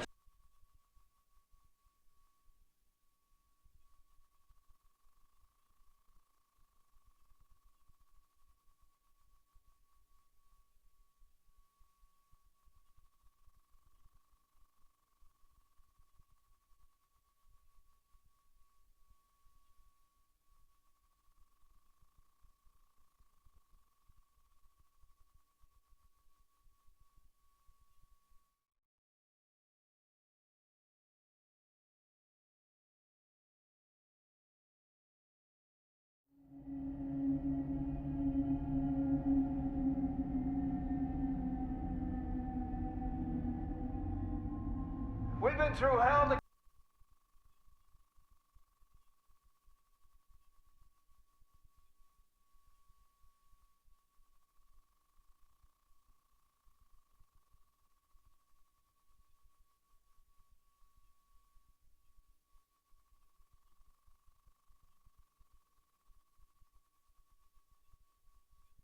So, I'm standing here with a very good friend and one of her compatriots from Comic Book Characters for Causes. I got that right? Yes, Okay, I did. Good, awesome. Always a challenge with that one. So, It's a mouthful. why don't you introduce yourselves and then give us a kind of a rundown of what it is that Comic Book Characters for Causes does. Well, I'm AJ Roberts. I'm Captain America right now, obviously. I'm one of the staff on my Comic Book Characters for Causes. And I'm Kristen. I'm the president. No, I hate using that. No, I have so much help and it's so much amazing. We dress up as superheroes, obviously, and we raise funds for Children's Hospital. That's what we're doing here at Emerald City. We also volunteer time as our alter egos. So we recently worked with Make-A-Wish to help fulfill a wish, and we just love it. It's absolutely rewarding work. So, how long has the cause? I'm going to short form to that. I'm sorry. How long have you had the cause? What else have you done? Because I know you've done a lot in the past as well. Yeah, absolutely. Well, we started here at Emerald City Comic Con in 2009 with a Cheesy Poofs bucket emptied out, yelling at people from across the room that who we were and what we were doing, and we were collecting money for Seattle Children's. And now we are a fully fledged nonprofit corporation here in Washington. And it's just been a fantastic journey. Yeah, it's been great. We've actually done a lot of different things. A lot of the charities we go with are usually children related, just because I guess kids like comic books, which is great. So in addition to Seattle Children's, obviously Emerald City that we raise money for, we also work with Camp Good Times.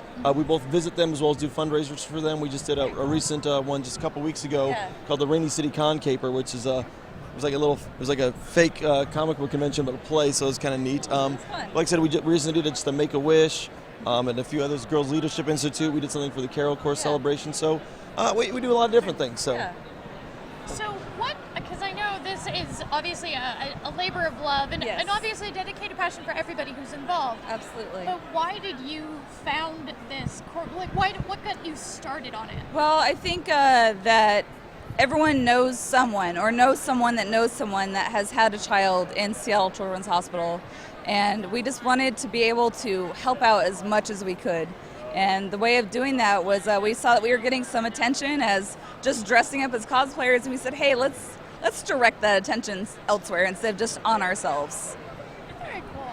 Yeah. I think it's a great way. I mean, it ties people's love of cosplay and allows them to do something good at the same time without it being crazy time dedication or whatever it might be. Yeah. All right. So if people were interested in taking part or perhaps being able to donate, how do they find you guys? Yeah, we can. If they're not here, I mean. Right, absolutely. We're on. You can find us on our website, www.cbc4c.org, cbc4c.org. We're also on Facebook too. Just type in Comic Book Characters for Causes. Very cool. Yeah. And do you guys have any major capers planned for the next couple months? Are you working on anything special? Well, we're planning on doing a regular concert with Jet City. That's down the road though. However, we're trying to put together our own charity event this year, our own benefit dinner. Very cool. So hopefully we can get that together. However, on Monday we're just going to be sleeping because we are tired after this. Our next planned event. Our next big plan is sleeping, but. I think that is completely fair and possibly very understandable considering it is day 3 and day 3 takes a lot out of you. It sure does. It does. I don't normally sound like this. I actually have a voice, but it happens every year. Sure you do. Is there anything else that you guys want to pass along? Did we miss anything? No, I think we covered everything, and we're happy to be here. Yeah, awesome. We're just this is something we like to do just because it's more than just about us. I think that's one of the reasons we got into a lot of it, not just the individual charities, but just when we're doing it like this, it's not just us. It's not me, AJ. I want to be. Look at me. It's about something bigger. Superheroes are supposed to be inspiring. And so if we're just inspiring people to just look cool, I mean that's cool. There's nothing wrong with that. But inspiring somebody to use these talents, use these energies to actually towards something good. Whether it be Seattle Children's, Camp Good Times, or any of the other various things we do. Very awesome. Well, thank you both for stopping by, and you guys should definitely check out their cause. So, comic book characters for causes. Okay, I almost got it. See you guys next time. Thank you.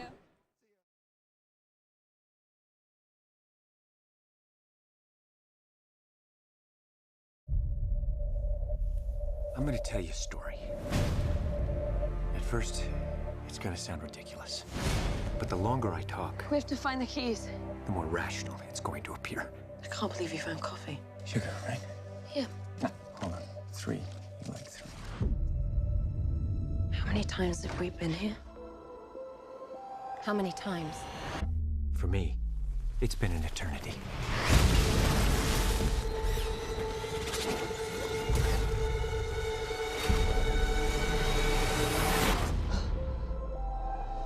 This is not the end.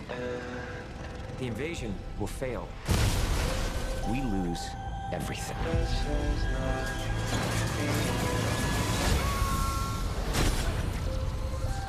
I die within 5 minutes of landing on that beach, along with every other soldier.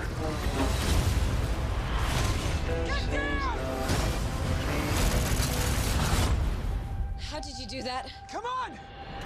Come find me when you wake up. You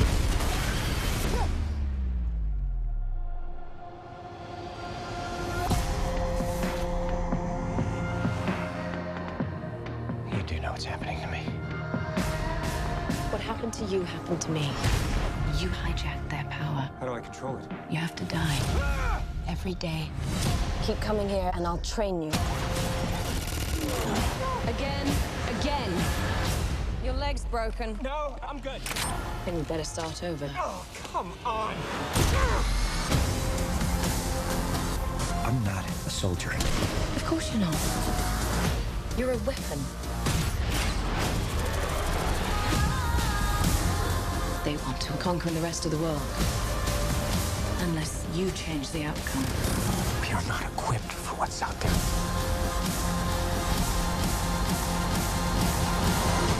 How many times have we been here? What are you not telling me?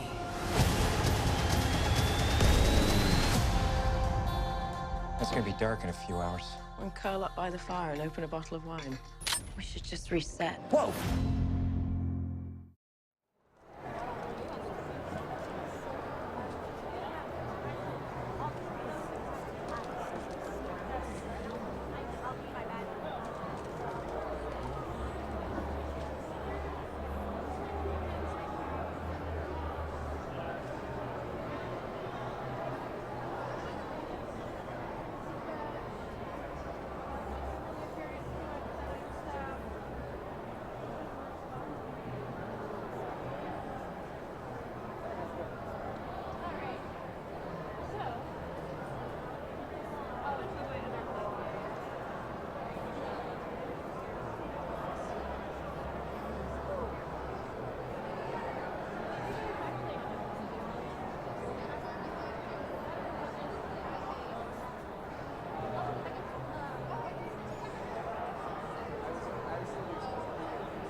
we have autoplay set up.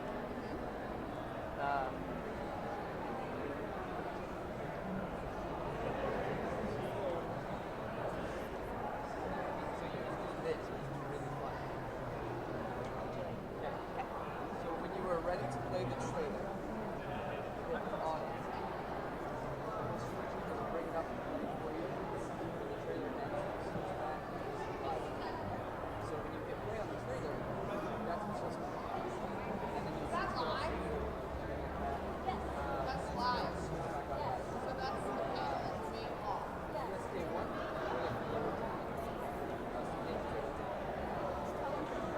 About 5 seconds.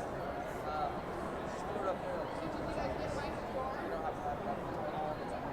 And then, the two closing you, the camera,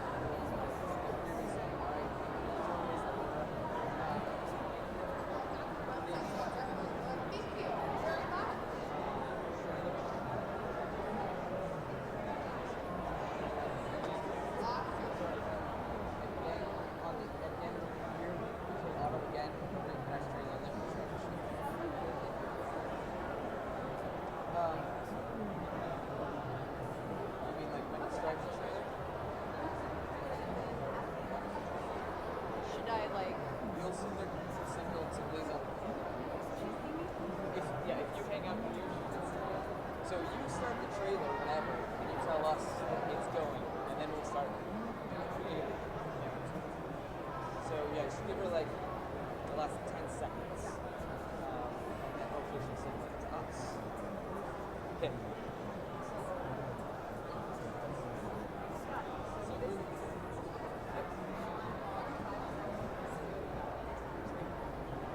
really, you're only pressing 2 buttons. It's not terrible.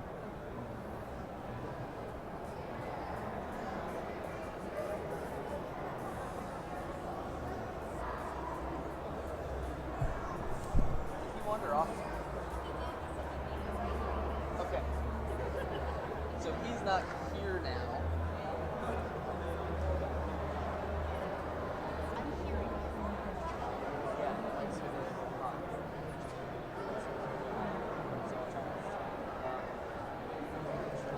sorry about that. It'll automatically.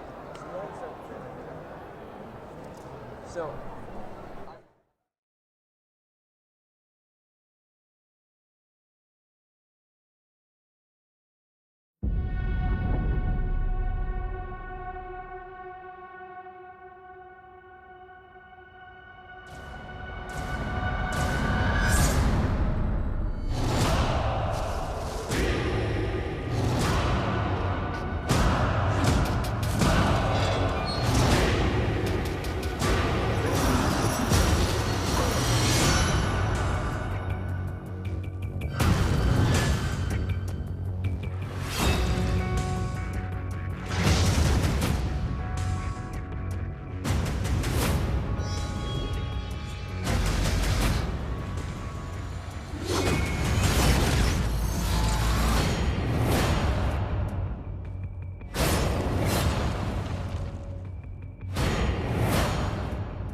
This is Jay Pike with FlipON.TV. I'm here with Travis Hansen, author of The Bean. How you doing? I'm doing great. How are you? I am fantastic. It's coming to the end of our con here. It's been a great 3 days. A lot of cool stuff happening here. I'm still super pumped. I know tomorrow I'm just going to be dead tired. But this has been a great weekend. How has your con been? It's been absolutely fantastic. I love this con. This con is so much fun.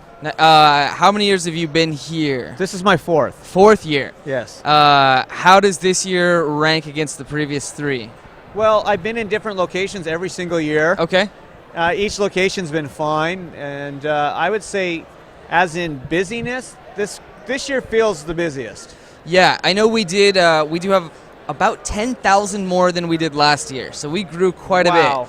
And we added a little bit of space, so it worked out. But yeah, it's been packed all 3 days. I'm assuming you've probably been real busy over at your booth. Oh, I've been slammed. It's been great. Nice, nice. So you're here with The Bean. Yes. Tell me about The Bean. What is The Bean? The Bean is a story about a kid that works in an inn with a bunch of ogres. They send him out for mushrooms. He gets kidnapped, finds a broken sword that he's got to fix, and he has to do it before this goblin horde comes in and wipes them all out. So, oh wow! It's the epic fantasy tale of a dishwasher. Nice. That's a very, very good tagline there. What was the genesis of the story? How'd you come up with it? Well, one, I hate doing dishes growing up. Fair enough. And sometimes I'd feel that my folks were ogres, pushing me to do dishes. Okay. The other thing was it came off a nickname of someone that we call Bean. Okay. And I didn't want him to be called Eenie Beanie, so I changed it to Bean.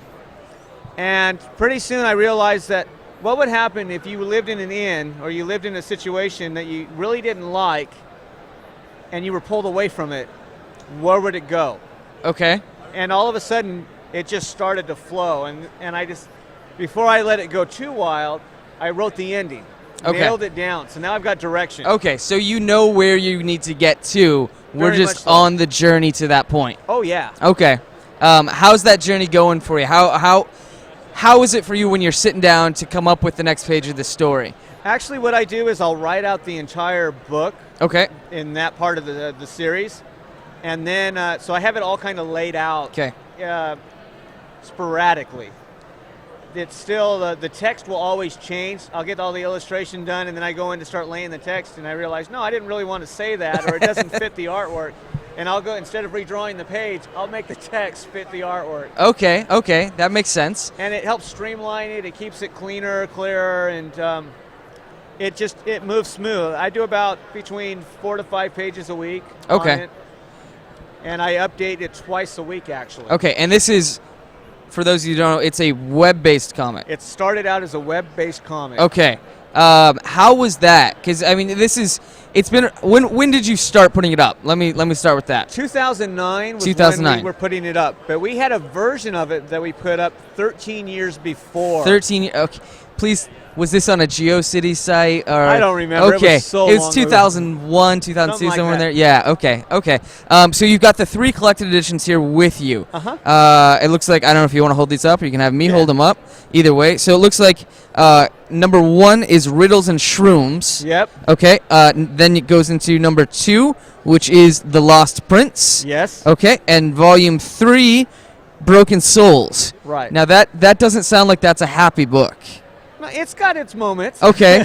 Okay. I mean, you got to look. You have a kid that's been sheltered in some way, but's had a rough life, and now he's pulled out into the real world, and he's got to deal with all these events. So it's basically about choices. Okay. And situations that sometimes you might not have any control over, and if you don't have control over that situation, how do you react to it? Right. Okay. Very, very good point. And you still have to learn. So he's learning right now. Okay.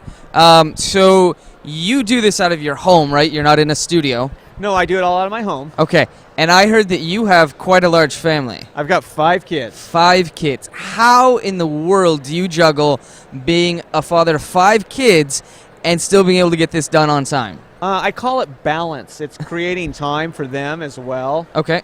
I set it up so that I'm drawing later in the evenings so I can spend time with them. They also know that they can come by where I'm sitting. They can always stop me, ask me questions, whatever. They know it's kind of hard for me to sometimes leave the table. because I have to work. Right. But at the same time, they know that I'll dedicate time to them through what we call pie nights, where it's just me and one of them, or they'll come on trips with me. So they become my wingman when we do trips. Okay, nice. So obviously, if you're doing this out of your home, you have to fund it some way. And I heard you used Kickstarter? I have funded 4 successful Kickstarters, and I'm on my 5th, which funded in 35 hours. 35 hours. What was your goal? What was your... The goal was 11,000. And you made 11,000 in 35 hours. Wow. So Kickstarter, Indiegogo, these things, they're something that are obviously big right now. How do you think that's affecting the industry as a whole? I mean, every day it seems like we're getting more news stories out there about such and such gets to make their book because of crowdsourced funding. I think I think it will continue. I think it's giving the independent crowd an opportunity that they've kind of lost in the last couple of years. It's opened some big doors. Okay. You've got stories that are coming out being told the way these indies want to tell them. Right. That are fantastic. They're not diluted with a lot of formulas and kind of let's cut this out or that. It's pure storytelling. Yeah. And I think the other thing about it, that what Kickstarter, I'm a big fan. I like Kickstarter more than I like Indiegogo. Okay. Because I like Kickstarter, it's all or nothing, where Indiegogo is if you don't make it, you still get the money. And I'm like, well, you got to kind of finish that off. Right. And the way Kickstarter has worked for us is it has really made it possible for us to get books out to our fans that want them. Right. Now, I would say before you go out and just do a Kickstarter, plan it out. I waited almost 2.5 years before I did my first one with Bean Online as a webcomic. I wanted to build the audience. Right. So once the audience was there, they were getting something for free.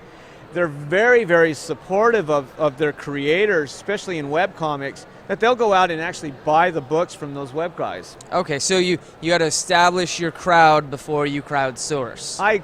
Yeah, you really need to. And it'll grow. That tribe will continue to grow with each one that you do. Now, you got to live up on your word, too. You can't just do the Kickstarter and then disappear with everybody's money. Right. You definitely have got to follow through. And that's the one thing we've really tried to do is follow through the entire time, which actually gets me more funding each time because people know how we run Kickstarters. So they've seen that it actually works from start to finish, and they're more willing to support it again the next time around. Yeah, they get the project when I say they're going to get the project, or in the words of like Scotty from Star Trek, they get it earlier than what it's supposed to be, making me a miracle worker. So now your book, you as a creator, I guess, you got nominated for an Eisner. Yes. How did that feel when you found out that you're being nominated for what is really the top award that you can get in the industry? Well, when it happened in 2011, and when I was sitting down, I was working on a couple of other projects, and all of a sudden my Facebook and Twitter feed just blew up.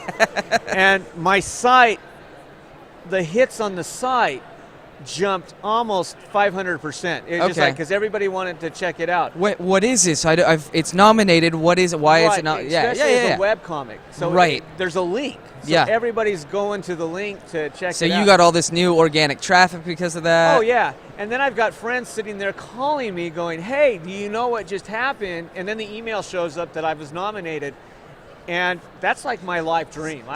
So everybody else knew before you were even notified? Right. I was kind of busy at the time. So. Oh, that's great. And it was an incredibly emotional experience for me, unlike one that I think I've ever felt before. It was like a justification. And I didn't win it that year. Abominable Charles won it, which was totally well-deserved. But the fact that I was with that group of individuals made it all... You were in great company, so... Oh, it justified the books in themselves. Good. So you said this is your 4th year here.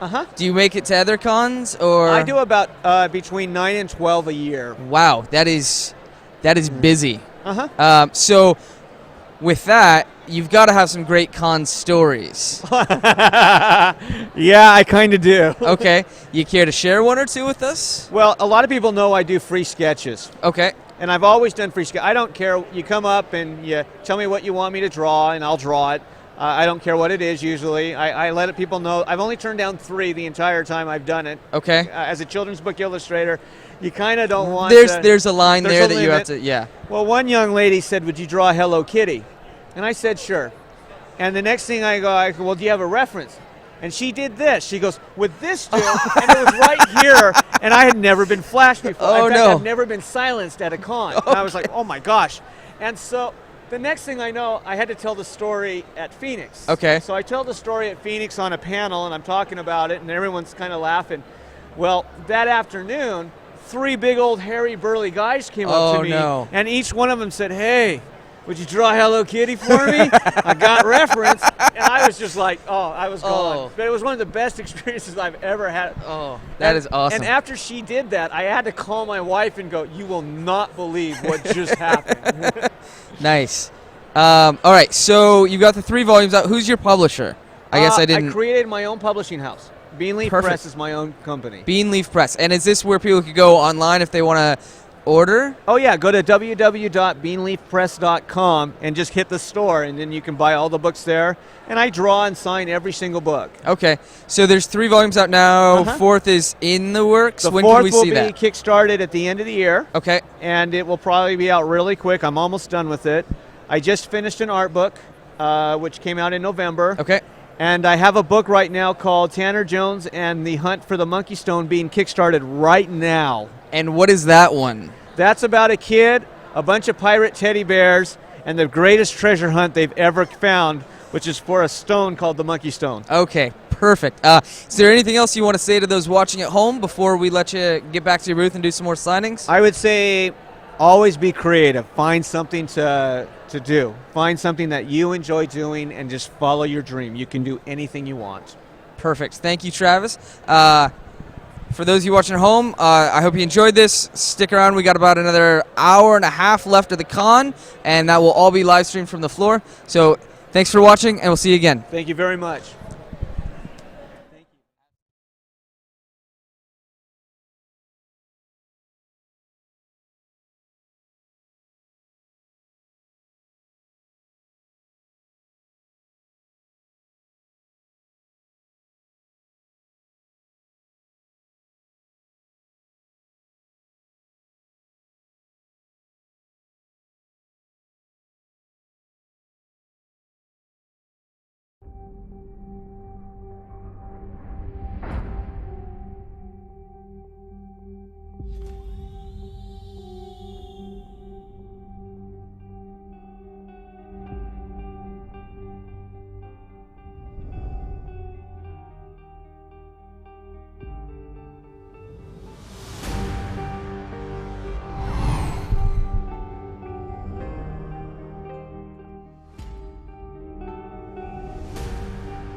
This is Jay Pike back again here at FlipON.TV, and I am joined now by Roberto from Throwboy. How's it going? I'm great. How are you? How are you enjoying your con so far? It's awesome. This is, I think, my 4th year here with Throwboy at Emerald City, and dang, it's huge. It's so big. It has grown so much over the last couple years. We have about 10,000 more people here now than we did last year.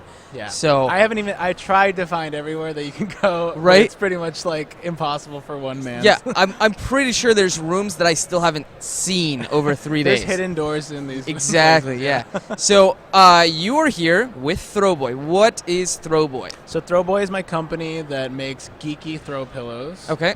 And I brought some. All right. To better illustrate what that means. Cool. Can we see a couple of them? Absolutely. All right. So some of them are like the new emoji pillows. Okay. So the emojis you see on your iPhone or your Android phone. Nice. Everybody's using those. We have quite a variety of them.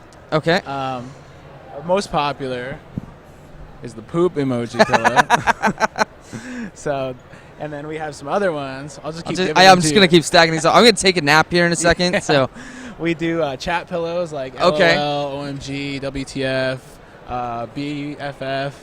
And then we do some button pillows like reblog. Okay, nice. Subscribe. This is just a handful of what we have over at our booth. Cool. Booth 1405. 1405. And yeah, so that's what we do. That's Throwboy. Okay. Where did the idea come from?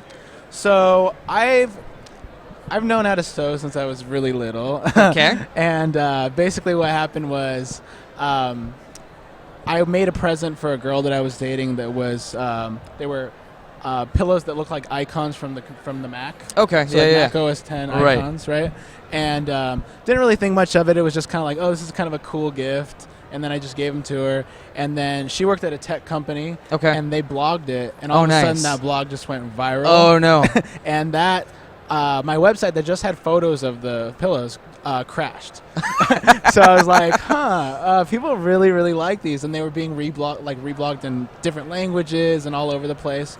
So I took a year and kind of like thought of this, what if it was just like a brand of pillows that were cool and geeky, and that's all we did. Like that was our main thing. That was our Right. main product. And so I launched a year later back in 2008. And since I had already that built-in fan base, everybody Right. was ready to buy. Yeah, absolutely. And then, so we kicked it off with the icon pillows. Then we introduced chat pillows and introduced button pillows. The newest ones are emoji. And so it's been going since then, 5 years, almost 6 years now. Great. And your website is just throwboy.com? Mhm. Okay. And Throwboy.com. all of them are on there for sale, obviously. Mhm. What are we looking at price-wise, if you don't mind me asking? All the pillows are $19.99. Okay. Plus shipping. We ship everywhere, international, domestic. And yeah, that's the variety. We have 15 different kinds. The emojis. Right now, these are our most popular pillow, and they've already sold out of the poop pillow. Really? So they're back ordered until April. Oh, wow. Yeah. But So I'm going to guess you don't do all the sewing yourself anymore. I don't. Actually, we did a Kickstarter last year. Okay. To do bigger and better pillows, and now they're nicer and softer, and they're just a better product. And that raised over $20,000, allowed us to totally, revamp the whole product line. And now we're in stores now, and it's grown. It's still me behind the scenes, but it's grown a lot more than it used to be, where I was hand sewing every single order and shipping them out myself. Nice. Do you have plans for your next line yet? Anything kicking around there? We are going to be actually befitting. We're going to be introducing a web comic. Okay. Coming up next month called Pillow Fighters. So it's going to be kind of like a cross between Ninja Turtles and Calvin and Hobbes. Okay. So it's like there's 3 main pillow fighters. They all kind of have their, and they're basically like in a boy's imagination. They're alive, but sometimes they'll snap into reality and they're just kind of like little plushies.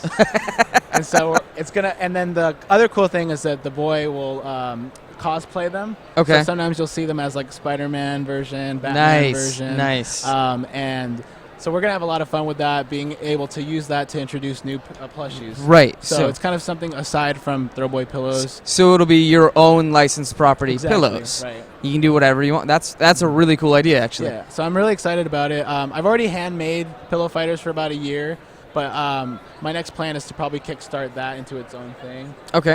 But right now the webcomic is slated. We're actually going to introduce it on National Pillow Fight Day, which is April 6th. So look out for that. Follow us on Twitter at Throwboy. That's like next week. Yeah. Yeah. All right. Cool. Yeah. So okay, I gotta ask you this because we were just talking to Travis that was here before you about crowdsourcing, kickstarting, that sort of thing. What are your thoughts on how much that's opened up people to be able to actually start their own business or do their own projects? What do you think the future of that's going to be as far as the changing of the business model, if you don't mind? Yeah, I think that I talk about this a lot because I love to peruse Kickstarter and Indiegogo just to kind of see like what people are doing.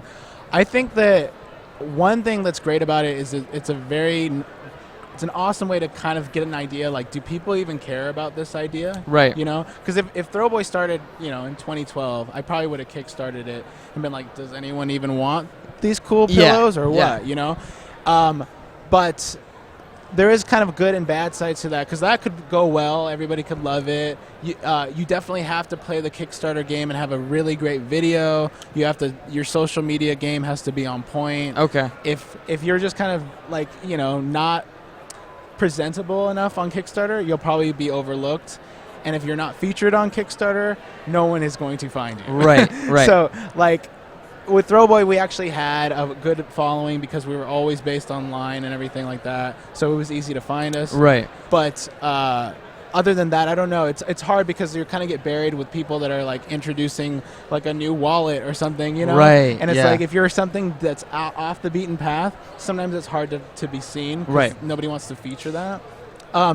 Excuse me. But other than that, I think it's a very good way to get an idea out there. Same way I was just saying I want to try kickstarting Pillow Fighters. Right.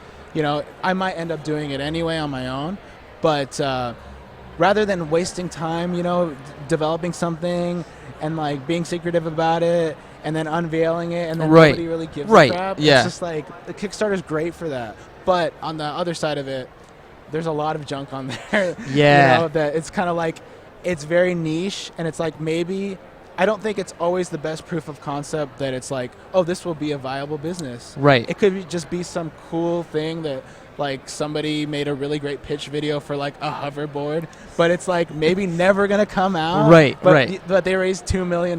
Yeah. So there's a lot of junk like that on there too. So I don't know. If you're a backer, just be careful.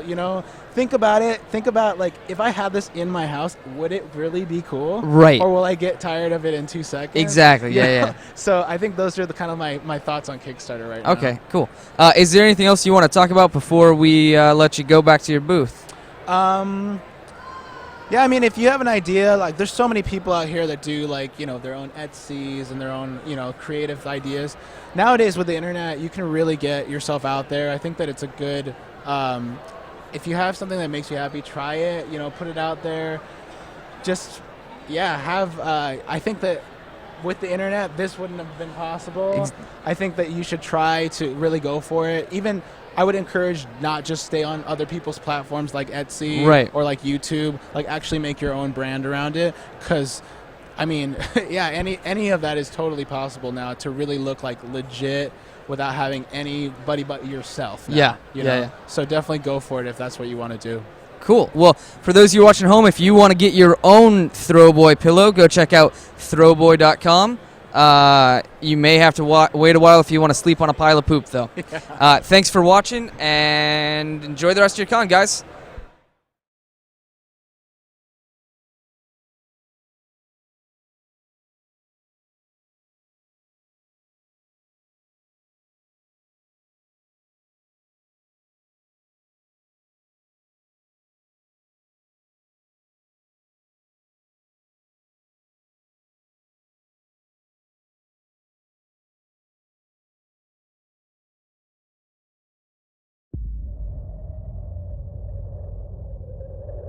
I want to talk to somebody in charge.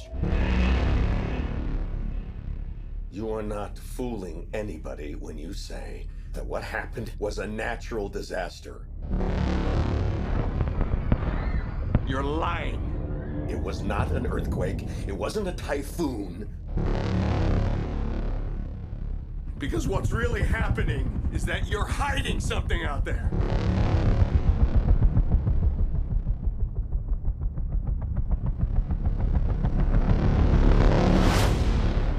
And it is gonna send us back to the Stone Age.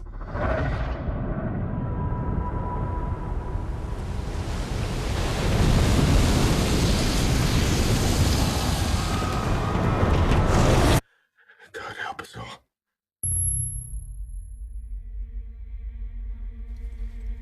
In 1954, we awakened something. Well, there's nuclear tests in the Pacific. Not tests. They were trying to kill it.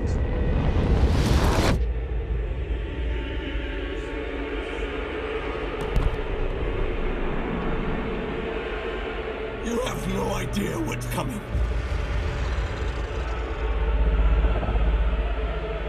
Can you kill it?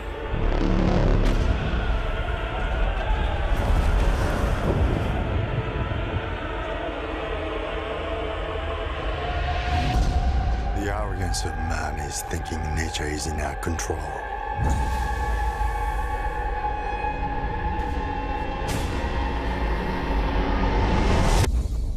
And not the other way around.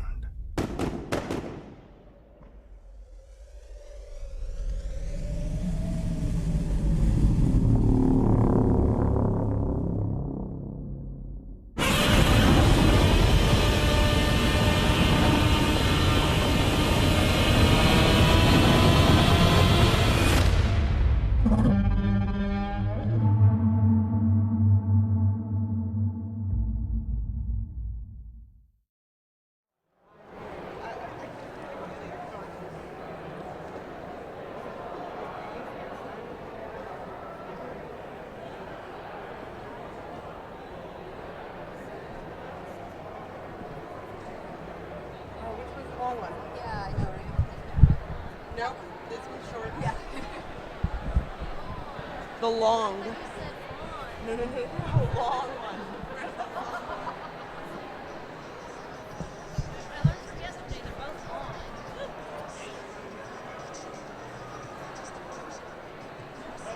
Awesome.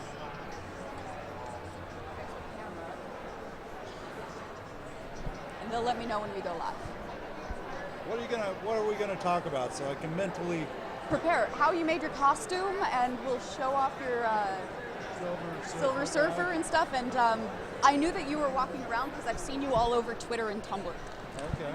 So. Is that good? Yeah, that's great. Okay. People are really impressed. Oh, well, thank you. Oh, it's been live this whole time? Hi. Who's been interviewing who? Maybe you've been fooled. I've been fooled. I've been had. What's your name? My name is Kevin Pichon. And Kevin, how did you make your costume? Well, I woke up one morning, a couple of years ago, 3 years ago, a friend and I came up here and we thought we could do a costume. We came to our first Emerald City show. And I didn't see Galactus, so I thought I'd do Galactus. And my friend would do the Silver Surfer, and there's some images of him floating around, but he's not real proud of that. But look him up anyway. So the deal was if I could do the helmet, we would finish the project. I scaled it off from a Bowen bust and used that for the detail. It's basically based on the Bowen bust and John Byrne's art. The cone is made out of fiberglass. It was my first adventure into fiberglass. The horns are made out of balsa wood. I sculpted some pieces and cast some pieces, some plastic card for layer, and then we used a bunch of different paints, car paints basically, and ended up with a urethane clear coat to give it the shininess. That is awesome. Did you sew the suit too? My lovely wife did all the sewing over there. Hello, lovely wife, who supports me. We actually did the AIM agents this weekend. If you saw the AIM agents, Those guys were amazing. And did you do the props as well? I did. My friend who was the Silver Surfer did some of the weapons for it. I did the painting and the helmets, and again, the Seamstress Supreme did all the sewing. That's great. Can we make sure that the camera and the folks at home can see You're Harold? That is fantastic. So how many other costumes do you guys have? Been this was our first one. Last summer we did a Magneto, and we wore that on Friday. And then now we have 7 AIM agent costumes, which, you know, you see one AIM agent, but nobody ever does AIM agents. So we have some other stuff on the books. This was our first time out with the costume, and it was so much fun we thought we'd do it again. Well, that is so awesome. Yeah, you guys are already internet famous. I was told, hey Liz, did you guys manage to see the AIM agents? And someone like texted me a picture. I'm like, oh, I saw the AIM agents. So this is just so great, and I'm glad that it sounds like you guys are having a good time. Yeah, thank you. We're trying to do more retro, early comic book stuff. We got a lot of. Are you guys from Monsters Inc. with the AIM agents? Which really, the saddest thing of the convention for me was when Captain America comes up to the AIM agents and asks who we are. We're like, well, we're from Monsters Inc. You know, give us your badge, go home. All those fake geek guys. Did you have like an epic showdown afterwards? Yeah, that's exactly what we did. It's give us your badge. That is so awesome. Well, thank you so much for stopping by and talking about your costume, and we hope to see you next year. Great, thank you for the interest, and I appreciate it.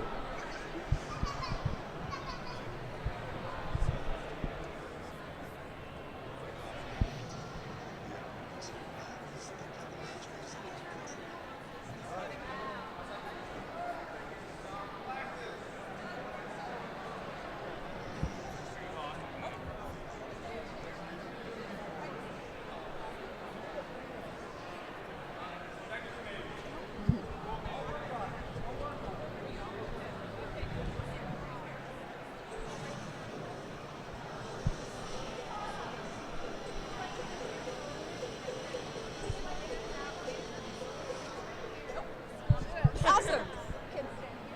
Face our camera. Hi, what's your name? My name's Angela. Angela, is this your first time at Emerald City Comic Con? It's my second time. That is really cool. Do you go to any other cons? SakuraCon sometimes. Yeah. So is this your first day at the con, or did you come for the other days? Sunday is the only day I came, and I'm enjoying it every bit, yeah. So did you make your costume? I did. I made my costume. Why don't you tell the people on camera who are watching at home who you're dressed as, and a little bit about why you made the costume. I am dressed as Katara from the Fire Nation in Avatar: The Last Airbender, and I decided to be her because she was my favorite character, and this is my favorite outfit of hers. Yeah, no, I really liked when they went to the Fire Nation, and in order to blend in, they had to steal clothes off of steal clothes off the laundry lines. That was pretty great. I stole my clothes off a laundry line, by the way. Well, we won't tell the police. Okay, thank you. What's your favorite thing that you've seen so far at Emerald City Comic Con? I love the creativity I'm seeing and all the intricate ways people are building their costumes, making the impossible happen with just so much power and stuff. I don't know, it's pretty great. That is so awesome. Well, thank you so much for stopping by, and hope you see you next year. Yeah, thank you.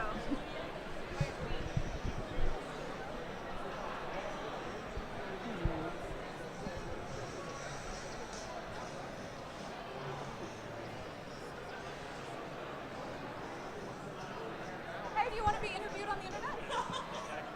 All right. Do you like to be interviewed? Oh my gosh, and all right, next here and face our camera. Hi, what's your names? I'm Jasmine. And Cheyenne. And can you tell the people at home who you're dressed as? I am the mayor from the Powerpuff Girls.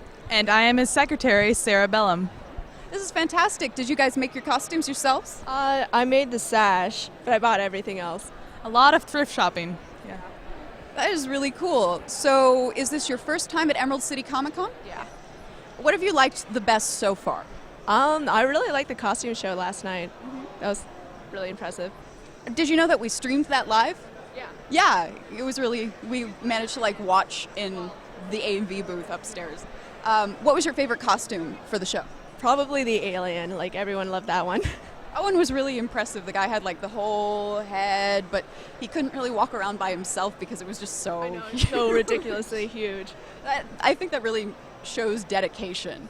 What was your favorite costume? Well, I'm partial to Game of Thrones, so the entire Game of Thrones outfits were just amazing. Oh man, I managed to see some of those up close, and they had like incredible detail work. Did you see any of them in person? Yeah, I saw the Brienne of Tarth, and I've never seen armor done like that before, and it was incredible. I didn't know that they had a Brienne of Tarth. I was getting up and down all the time, but I only managed to see, I think it was Cersei. But it was super cool. Do you think you guys will be back next year? Maybe. Definitely. That is so cool. Well, thank you so much for stopping by and talking with us. Have a good con.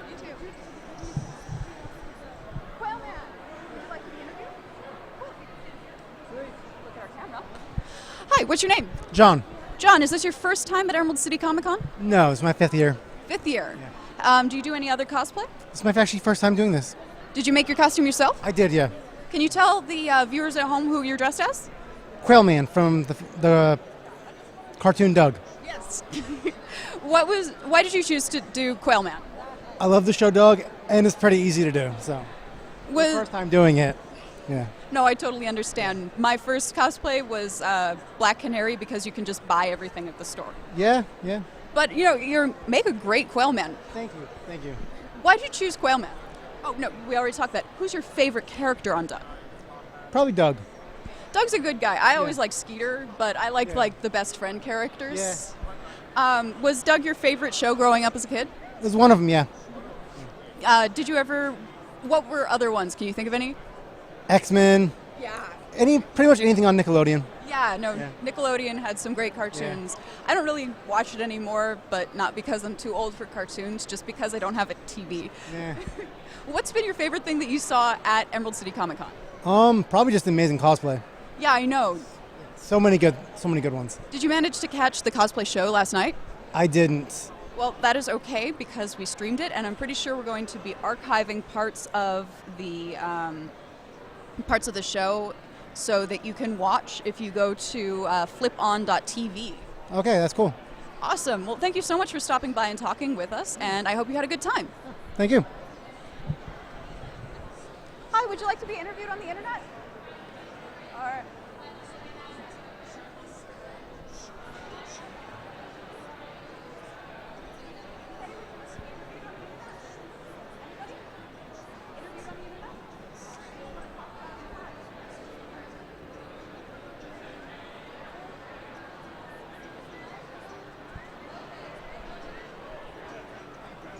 Great. If you could just stand here and look at our camera. Hi, what's your name? My name's Christy. And is this your first time to Emerald City Comic Con? No, my first time was back in 2009. Okay, so you've been coming for quite a few years now. Can you tell the viewers at home who you're cosplaying as? This is actually just a custom kind of last day of con, fun kind of, lots of stuff in my closet. That's so much fun. Yeah. So you've got maybe we can zoom in and show some of the trinkets that you've got? Definitely. I have my test tubes, little collections of dragons and feathers. I have my Turn of the Century compass, bag for just general con holding stuff. My little hob leg down here, it's a little bit coming off. It's been a long con. My favorite part is my little rapier.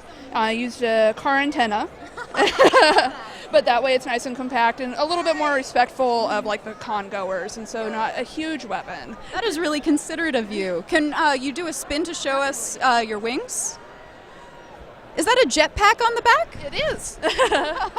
That's great. I kind of wanted to do a little bit of a steam-powered inspired, and so not necessarily working, of course, but yeah, no, but I really like to see steampunk designs that aren't all just gears and goggles, and so I think that you seem to have put a lot of great work into your costume.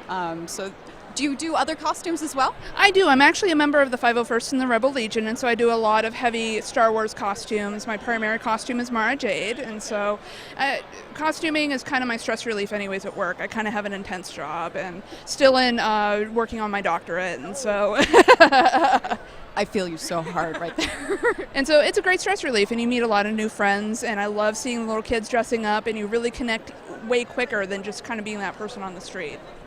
Yeah, no, I really like how people come together at this con and share tips on their costumes, and just you meet people year after year apparently. Precisely. There's a lot of friends that I only meet at this con, but it's awesome catching up just even briefly for the 2 hours or whatever we have together. That's so cool. So, are you going to be coming back next year? Oh, definitely. Well, that is so great. Thank you so much for stopping by and showing us your stuff. Definitely. Thank you for having me. Have a good day. Definitely. Enjoy. Oh, man. I wish somebody could get me that dude in the shower. So instead of just telling her over the phone, I decided to travel up to Scotland with all of the executive producers of Doctor Who.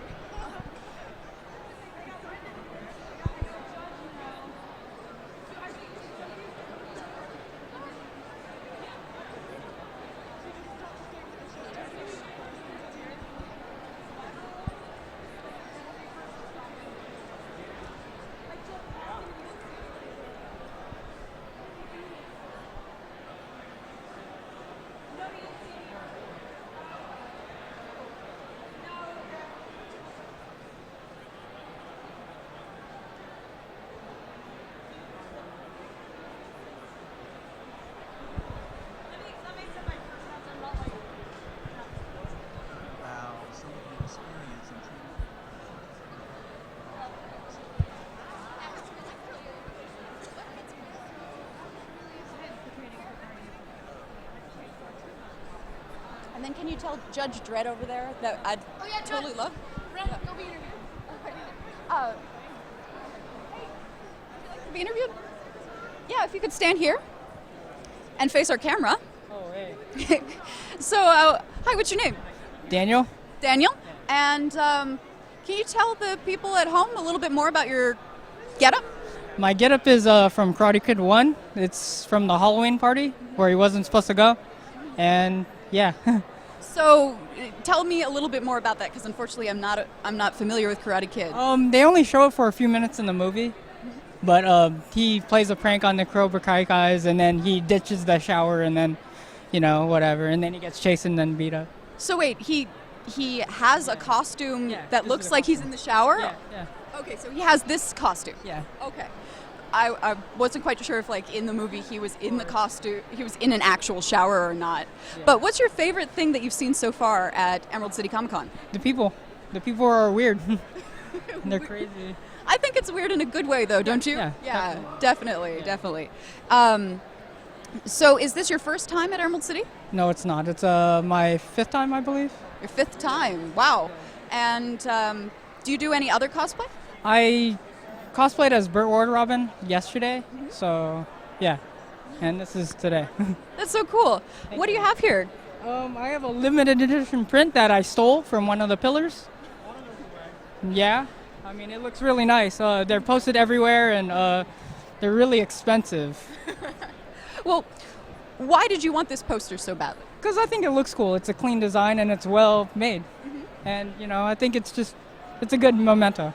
And how do you feel about the anti-harassment policy here at Eccc? It's good because people can get a little overly aggressive, but I mean, it is what it is, so.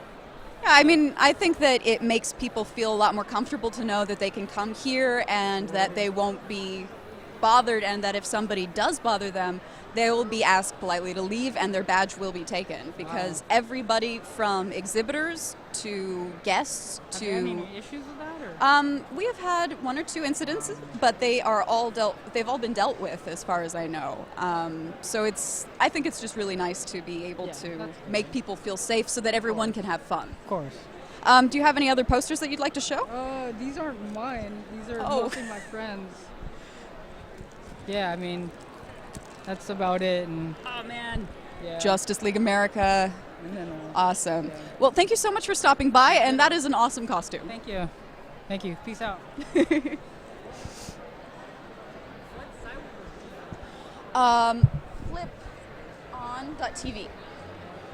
Can I get another one? Yeah. One of these two? Do you want another sticker? Sure. Because we have tons of stickers. Yeah.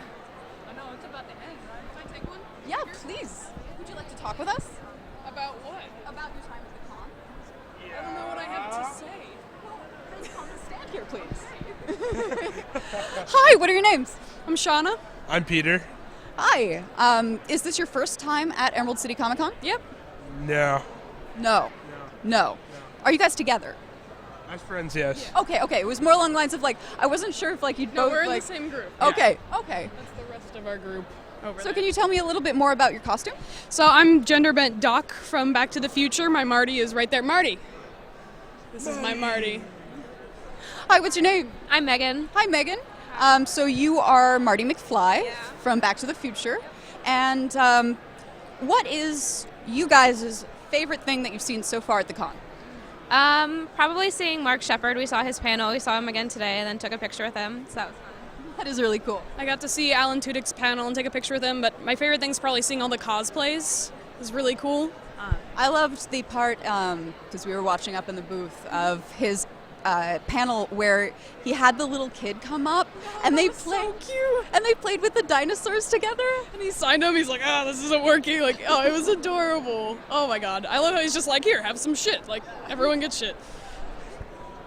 What was your favorite part of the con? Oh yeah. Probably just all the art.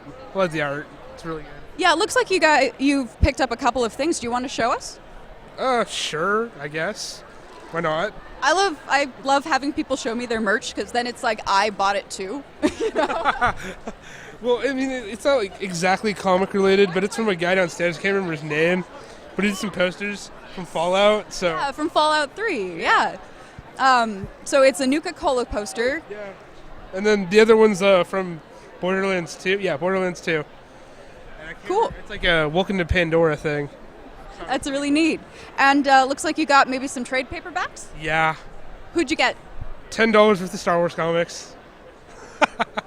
Good man. That sounds like a wise investment. Oh yeah, definitely. So it looks like you guys were here all 3 days. Yep. I have 3 days passes. That- I got my merch earlier, so. That's really cool. Do you think you'll be back next year? Well, I'm going to college next year in Rhode Island, so if spring break lines up, I will spend all my money here again. Save up longer. All of you going to college in Rhode Island together, or just you? No, it's just me. Just the odd one out. I'm going to Western up in Bellingham, so I'll probably be back. It'll be easy to come down. Undecided about college between Idaho and Wazoo, so. Oh, okay. Yeah, so you guys are going all over. Oh, yeah. No, I went to college like 14 hours away from home, so I totally get it. And then I moved even further away. But thank you guys so much for stopping by, and I'm really glad to hear that you had a great con. Hope to see you next year. Thank you so much.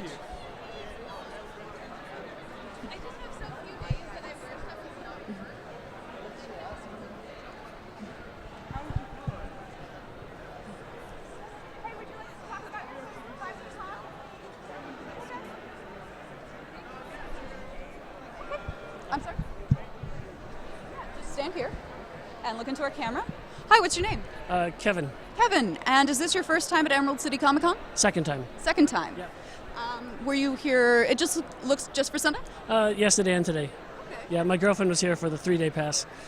She's really digging it. She's a writer, and we just met Michael Dorn, Worf from Star Trek, and Cree Summer, who's done a ton of voices from Little Pony to Rugrats, and she was also on A Different World with the Cosby Debbie Allen show.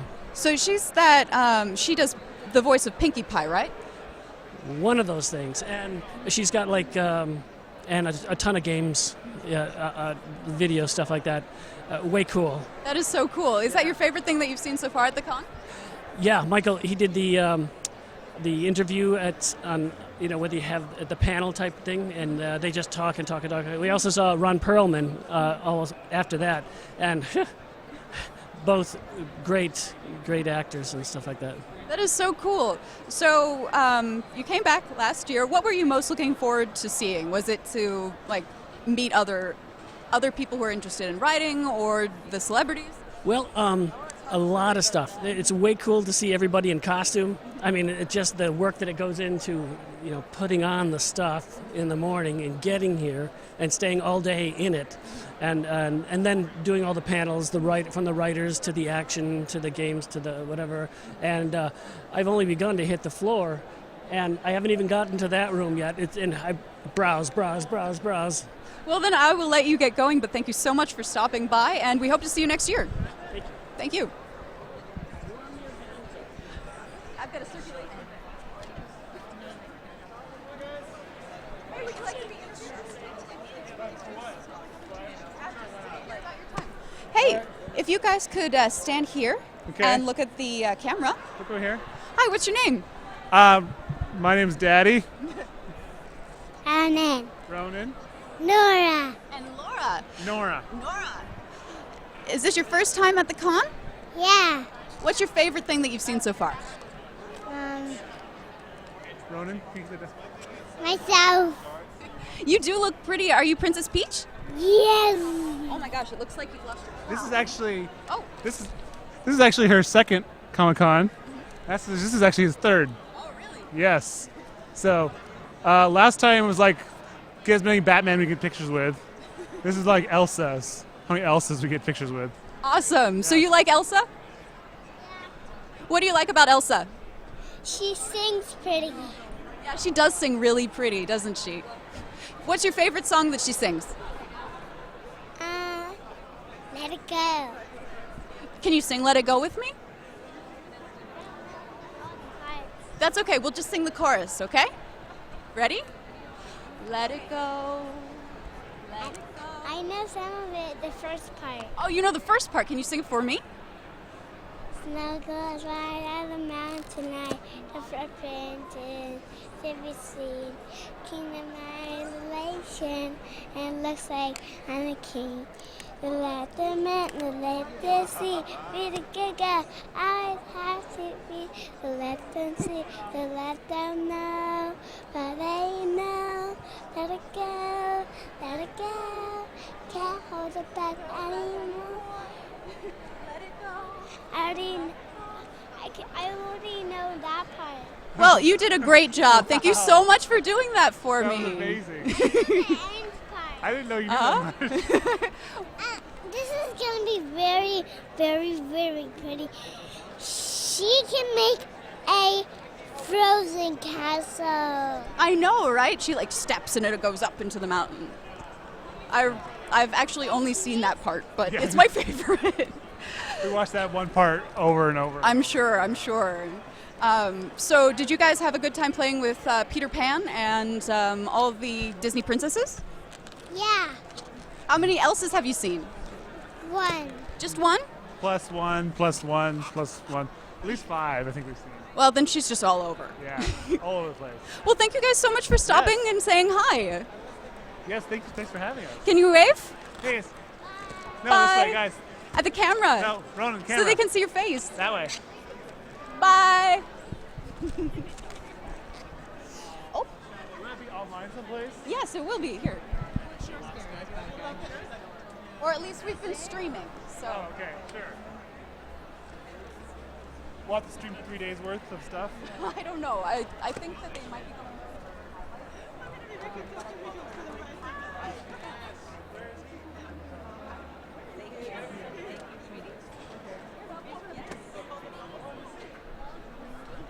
Thank you, friend did it. This morning. He's all right here. All right, come on, Ronan. Nora. Bye.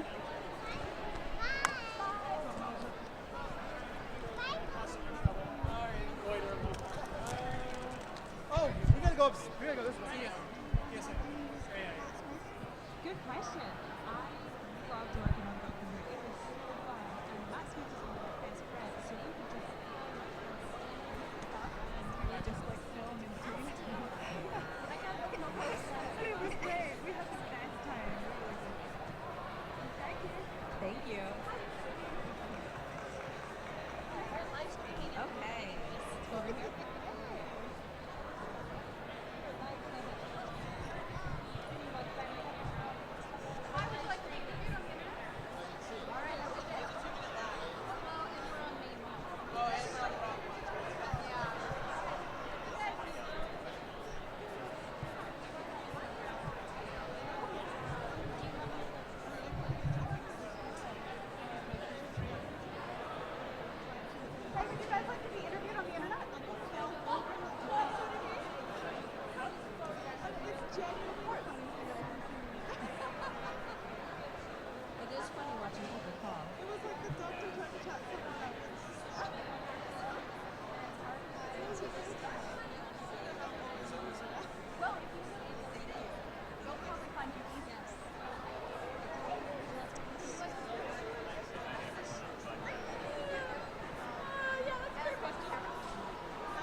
Hi, what are your names?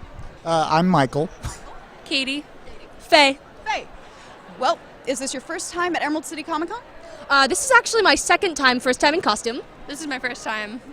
Second time, first time in costume. So, can you tell the folks at home who you're dressed as? I am dressed as Elphaba Throp from Wicked, also known as the Wicked Witch of the West. I am Glinda, the Good Witch. I am Galinda. Not quite the Good Witch. Yeah. And it looks like you guys have been here all 3 days. Did you do other costumes? We actually have only come in today, so we have not, unfortunately. Is this your first time doing cosplay altogether, or just the first time here in cosplay? This is our first time all together. I mean, we've worn these dresses yeah. other places. Mostly for Halloween. Yeah. It's been a lot of fun. Yeah. I'm new to the dress thing, but I actually been down to San Diego Comic-Con a couple of times, and one of the things I did was I dressed as Edward Scissorhands, so that was a lot of fun. So, what's your favorite thing about Emerald City Comic Con that you've seen? It has to be the costumes for me. This is such a fun environment to go to. Yeah, I really like seeing all the other costumes. The costumes are awesome, but I really love the game room that they have up in the Sheraton. Yeah, that was really fun. Oh, yeah, that was really cool. Did you guys see the model downstairs in the Sheraton? Because they've got a whole section of Lego, and then below that they've got models, painting, and so forth. It's just that the con is so big, they kind of wound up tucked in down there. We went to like the board game area, and we're checking out the board games and the magic. Well, then you're going to have to either go check it out this afternoon or come back next year, right? Yeah. We might just have to. Just have to come back next year. So do you think that you will? I hope so, yeah. Yeah, hopefully. This is a lot of fun. Yeah. That is so odd. These dresses. You and me both, yeah. Well, thank you so much for stopping by, and I'm glad to hear that you had a great con. Hopefully we'll see you. Yeah. Thank you. Thank you very much.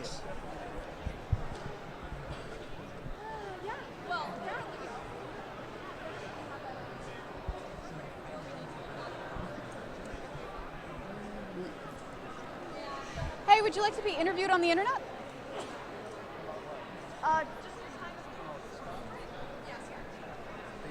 And face our camera. Hi, what's your name? Michael. Michael, and is this your first time at Emerald City Comic Con? No, this is the third year now. Your third year. So were you here all 3 days or just today? All 3 days. Saturday was the main one, but stopping in. What is your favorite thing that you've seen so far? I went to the costume contest last night for the cosplayers, and that was amazing. I mean, lots of pro cosplayers with beautiful costumes, and that was really cool to see. And also, I was here for the Fables panel, especially. Do you play video games at all? Yeah. Have you been playing the Fables video game? Yes. Yes, me too. Oh my gosh, my husband and I were a big fan of that company's games. I know. And do you read any other comics? Yeah, a lot. Do you read Walking Dead? I haven't for a long time, so I'm like hundreds of issues behind. So. Well, that company that made the Fables click and adventure game also does one for Walking Dead. Yeah. Have you played it? Like the first couple episodes. Yeah, no, we were really obsessed with Clementine because we like her so much. Can you tell me a little bit about your buttons? Did you get them here? Yeah. These two are from previous years. Just an artist here, yeah, Sailor Pluto, and then Taiga Aisaka from Toradora. Okay. Then a Batman one from the DC booth over here, and then I actually found this one just on the floor last year. Well, it looks great on you. So what's... Oh, and this is a local Seattle artist. Oh, that's so cool. So are they here? I'm not sure. They might be at SakuraCon later. Okay, so you go to SakuraCon as well. Do you go to any other cons? Mainly just SakuraCon and Eccc. Well, thank you so much for stopping by, and we hope to see you next year. Definitely. All right, thank you.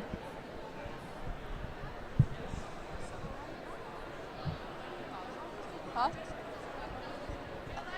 Electra!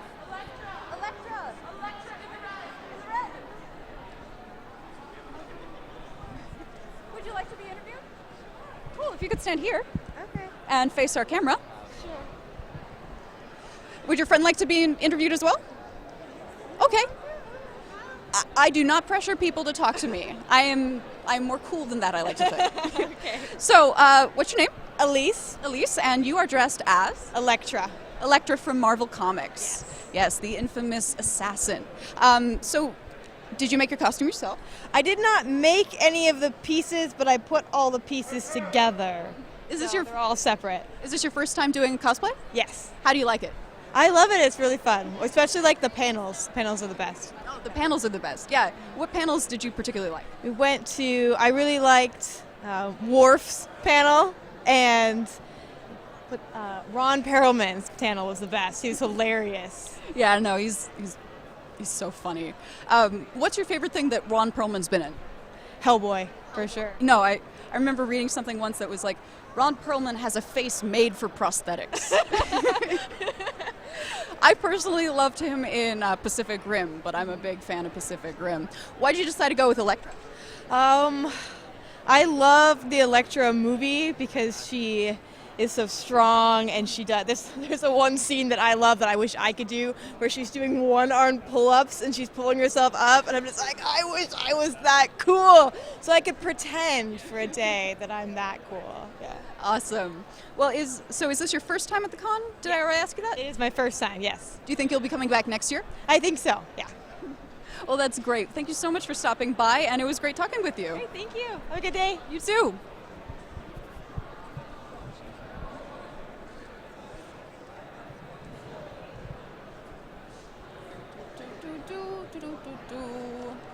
Hi, would you like to be interviewed on the internet? That's all right.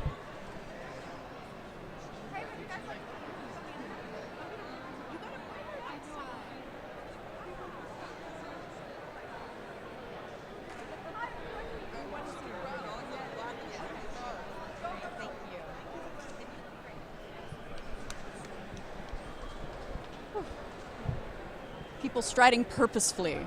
I don't want to keep them from something, but somebody will talk to me. Hey, would you like to be interviewed on the internet? Okay, don't worry.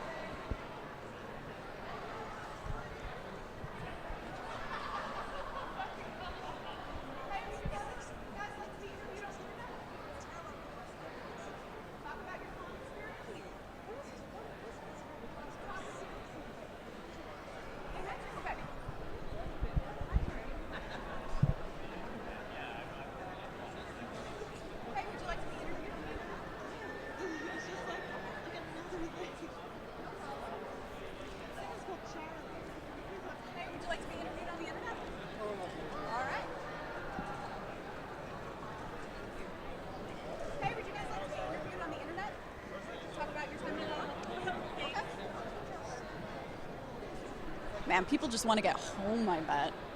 But, oh my gosh. Hey, would you like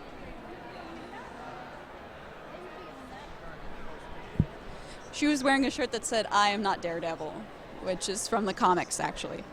Daredevil wears it. I saw the bronze print. I wanted him to come over and talk to me about it. Hey, do you want to be interviewed on the internet? Bring the merch. I love talking to people about what they buy. Oh, wow. Would you like to touch my shirt? Yeah, that is enough. Okay. Look into our camera. Hi, what are your names? I'm Jason. I'm Sarah. And is this your first time at Emerald City Comic Con? No. Not at all. How many times have you been before? I think this is my third? Yeah, I think so. Third? Yeah. I think it's my fourth. I don't know. Yeah, it's fourth or fifth. Been for a while. Yeah. That's pretty impressive. So, what's your favorite thing about Emerald City Comic Con? I love Artist Alley. It's so much fun looking at all the different stuff and buying prints and artists. So yeah, I see you've got a print there of you've got a number of things, but so I have Megatron, right, my namesake, and I have a Karen Hallian print, the Aurora from Sleeping Beauty, and the TARDIS. Oh my gosh, that is a clever take on one of my favorite scenes. Yeah. Perfect. One of our booth managers really likes him as well. So I love your outfit. Thank you very much. I made it. You made it. I did. Awesome. This used to be a curtain valance. Very cool. Top, sorry. The top part of the curtain. Yeah. Can you do a spin for us? Yeah. Oh, I like the high-low sort of bustle in the back too. So you made the corset. Yeah, and the skirt too. Oh, cool. So do you make corsets or? I'm just learning. So do you make any other costumes? I belong to the 501st Legion, so I've got a Biker Scout, 2 versions of Ursing the Bounty Hunter, and an Imperial Officer in black. And I made a bunch of others for friends, too. Do you cosplay? I used to, so I'm a former member of the 501st, but not recently. It takes so much time and effort. I mean, Get back into it. I know, I'm working on that. no pressure, no pressure. But yeah, no, you should totally get back into it. So, what do you like about coming back year after year to Emerald City Comic Con? Running around in costume.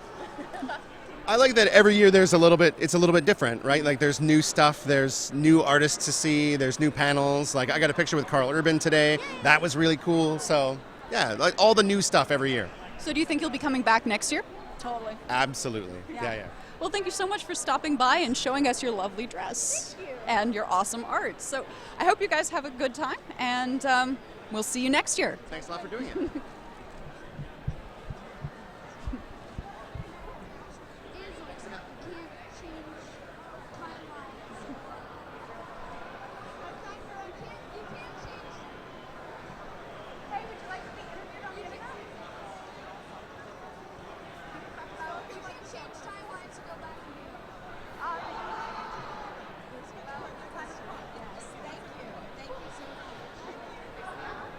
Hi, what's your name? It's Tony Federici.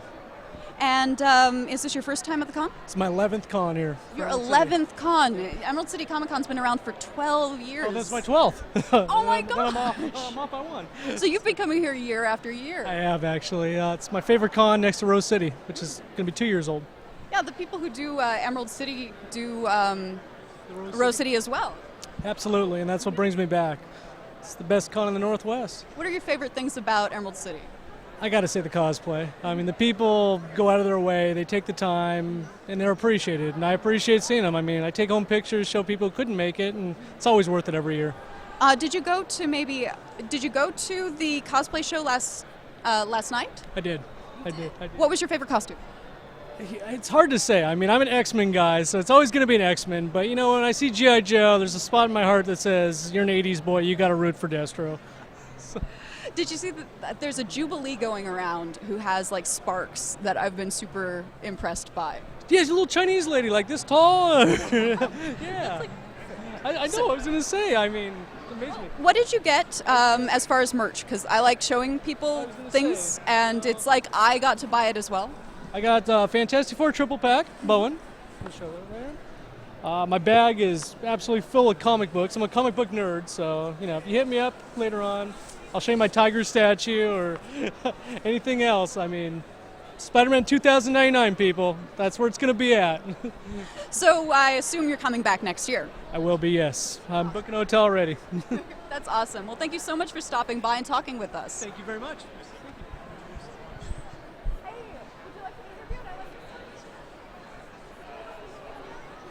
Awesome. I'm looking to our camera. Hi, what's your name? My name's Amanda. And is this your first time at Emerald City Comic Con? No, actually, this is my second time.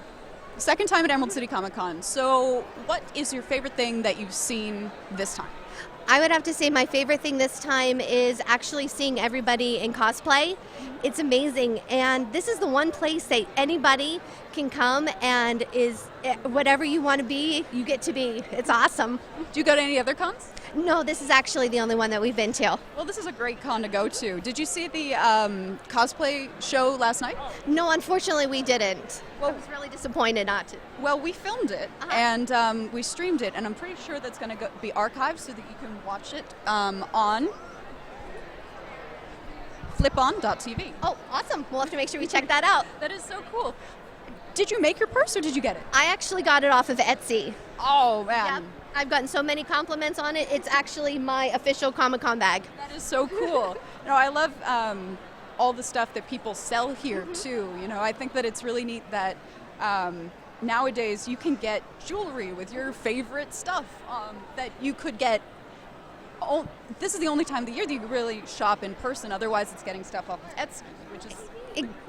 And exactly. I just actually got 2 comic books I got 2 comic books, and the author was up there. He signed it. It was great. I got to have a conversation with them, and actually meeting people as part of the cool con experience because I wouldn't have picked up these books unless he was standing at his booth telling me about it. So it was awesome. So you've discovered a new author. Yes, absolutely. That is so cool. Well, thank you so much for stopping by, and will you be back next year? Oh, absolutely.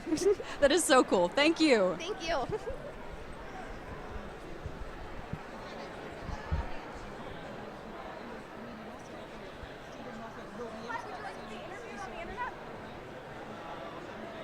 All right. Have a good day. Much better.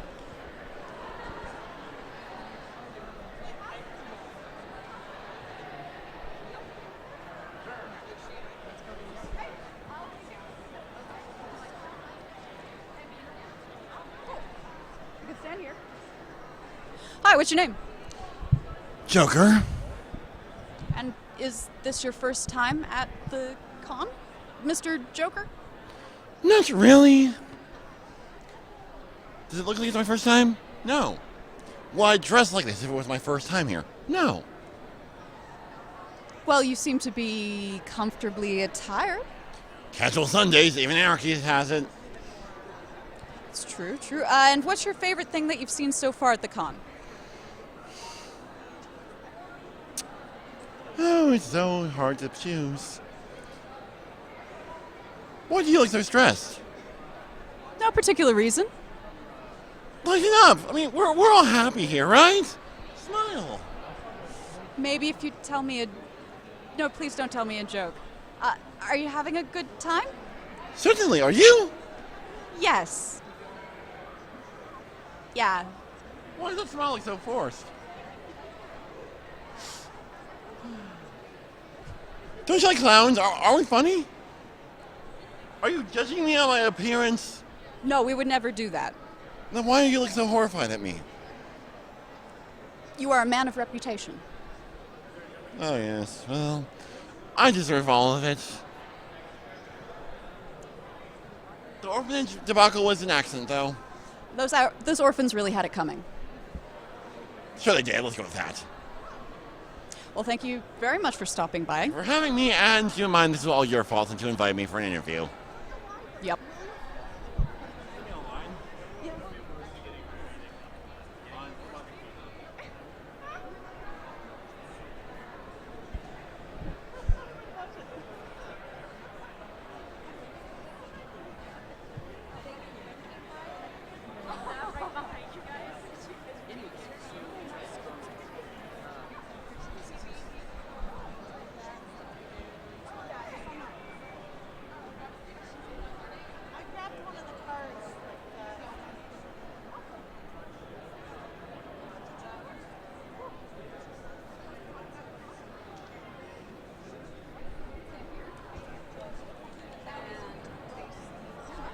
Hi, what's your name? Anne. Anne, is this your first time at Emerald City Comic Con? Yes, it is. Cool. And do you go to any other cons? I've been to Sakura Con, Geek Girl Con, Wizard Con down in Portland, some of those. What's your favorite thing about Emerald City Comic Con? Just the panels. There were so many good panels with big names, a lot of stuff going on.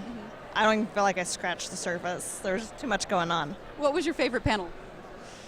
Oh, probably the Chris Holden Reed and Zoe Palmer one yesterday. Okay, cool, cool. What were you looking forward to that one in particular, or? I didn't even know they were here until I got here. I'd been working so much I hadn't kept up, but I knew like Carl Urban would be here, and I knew, well, we were originally hoping for Carrie Yules, but he didn't come, so that was kind of disappointing. But that's too bad. Still a lot of other good ones to catch. Yeah. It looks like you've got a big bag of merch. Would you like to show us some of your favorite stuff? Sure. This is probably my favorite. Just some great artwork by Echo. Do you like looking at Artist Alley here then? I did. I had a lot of fun in there. I spent most of my time there when I was wandering around. Yeah. So have you found new artists here? Did you come for particular artists? That one was a new one I found. I hadn't seen her before. Mostly I came for people watching and just to experience the con, see what was up. So it was surprising all around. Have you had a good time? I did, had a lot of good times. So do you think you'll be back? Oh, certainly. Awesome. Well, thank you so much for stopping by, and hope you have a good con. We'll see you next year. Sounds good. Great. Hey, would you like to be interviewed on the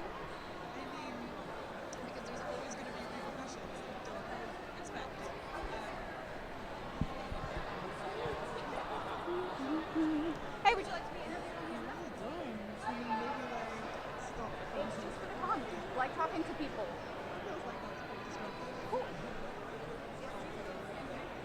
And face our camera. Hi, what's your name? Kai. Kai. And is this your first time at Emerald City Comic Con? Nope. Nope. How many times have you been before? Oh, I don't know. Maybe 3 times. 3 times? Cool. Is this your first time in costume? Yes. This is my garb for LARPing. So Oh. we were doing a demo out back. Oh, you did LARPing. Oh, that's really cool. Did you make your stuff? Nope, bought it all. Bought all of it? How much did it run you? Like $20. This is all like cloth. I just tore it up and stuff. Well, you look really good. So you do LARPing, and do you dual wield those swords? Yes, I do. Here, look. They got a little picture on them. What do you like about LARPing? I get to hit people. It's lots of exercise, and it's a good way to get a lot of energy out of you. How long have you been LARPing? A few months. Few months. 5 months now. 5 months. How did you get into LARPing? One of my friends took me out back behind a bar up on Capitol Hill. He's like, here's a sword, let's play. It was just like, here, hit me with this. Yes. That's kind of how Fight Club starts, you know. Oh, gosh. Are you sure that this was a real friend? Are you completely sure that you're not that your guy. Well, we'll see. Do you think you're coming back to Emerald City? Yeah, I live in Seattle now, so. Oh, awesome. So what are you looking forward to doing next year? I just like walking around. I don't go to any panels. I don't check out any of the celebrities. I just like checking out the floor in the exhibition hall. Rarely get stuff, but when I do, I always feel cool to have a little thing that, Yeah, like a little memento. yeah. What did you get this year? I just got a pop figure of Bruce from Finding Nemo. I like Bruce from Finding Nemo. That's the shark, right? Yeah. Fish are friends. Oh, there you go. Fish are friends, not food. That's right. Well, thank you so much for stopping by, and I hope you have a good time. We'll see you next year.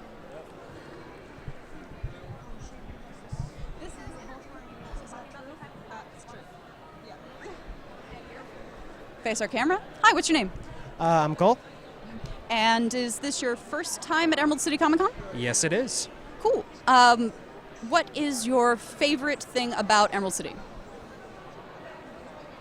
Can I say everything? Well, I mean, we'll be really flattered, but we love talking about specifics. Did you make your costume? Yeah. With as much as a college kid can afford, yes. So is this your first time doing a dress-up thing like this? No, but it's the first time on a scale of this magnitude. Do you have a Mario, or is it just you? It's just me. Well, it's the year of Luigi. It is. Every year is the year of Luigi. Every year's the year of Luigi. Well, what'd you get? What I got myself a little cat bug T-shirt here. Oh, Catbug is so cute. Soft tacos! Soft tacos. And looks like you've got... I've got the Master Sword in here. Oh, wow. So, how big is that? I would say probably just this box. Yeah. Yeah. Well, how much did that run you? This here was over at the one of the booths where they're selling like a bunch of swords. It was like $40. Awesome. That's really cool. So, do you think you'll be back next year? Oh, definitely. Did you go to any panels, or did you just... Actually, I just came from the Karen Gillan one. Oh, cool. What did you like about that? I got to see Karen Gillan. Yeah. I love it. She's amazing. I love her. It's amazing. That is so cool. We actually are streaming. We streamed that one. I'm almost 97% sure. And it's right there. Yeah, it's right actually on our big screens right here. So you'll be coming back next year. Any particular celebrities you'd like to see? Here, there's a lot of celebrities that I love that were here this year. I guess If I wanted to bring one, Martin Freeman. Well, maybe next year, hopefully. All right. Well, thank you so much for stopping by and talking with me. Have a good day and see you next year. I'm going to run over because I recognize what they're dressed as. I have to say that the show will be closing in 15 minutes. Emerald City Comic Con will be closing in 15 minutes. Please start making your way to the exits. Thank you. How do I get access for like this stuff? Yeah. Yeah, either way. Come on in. Someone in, take a look. Sweet. So what is the email? Hey, if you could stand right here. And look into our camera. Hi, what are your names? My name is Jessica. I'm Jared. And could you tell the folks watching at home what you're dressed as? We're dressed as characters from Gunner Creek Court, which is a webcomic. And, oh, sorry, should I continue? Please. I'm the character Annie. And I'm Sir Eglamour. Sir Eglamour, yes. And Annie has her blinker stone if you read the webcomic, which I thought was a nice little touch. Did you make your costume? Yes, I made almost all of this, and Have you ever done cosplay before? no. She had. Yeah, this is my first one. Cool. Did you help him with the costume, or was it like all him? No, he made his costume. The only thing I made was a skirt. Well, the skirt looks really. The blinker stone. Well, the skirt looks really good. What are some other cosplays you've done?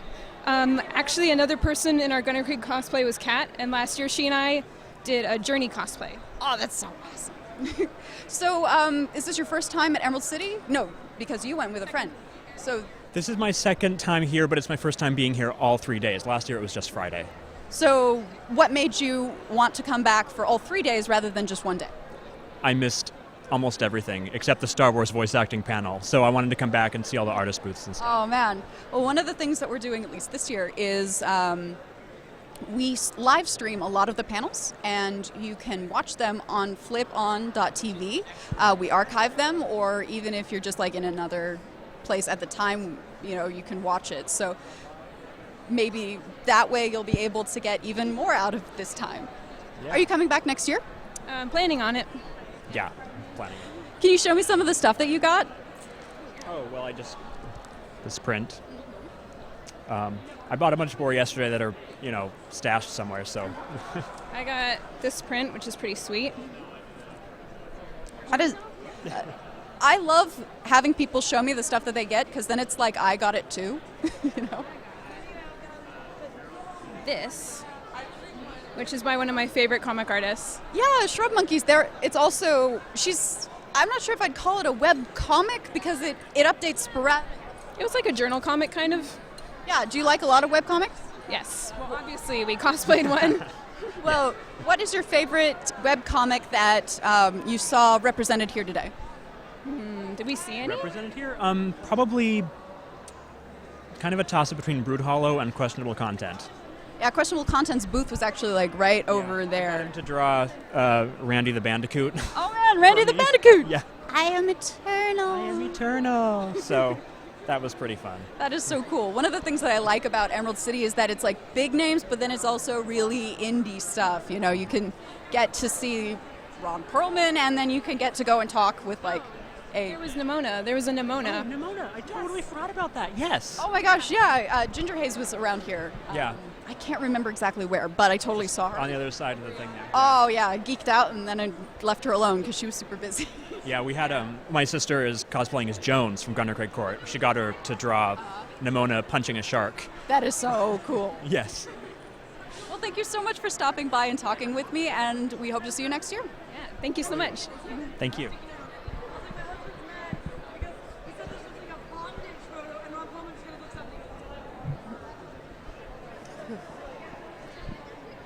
Oh wow.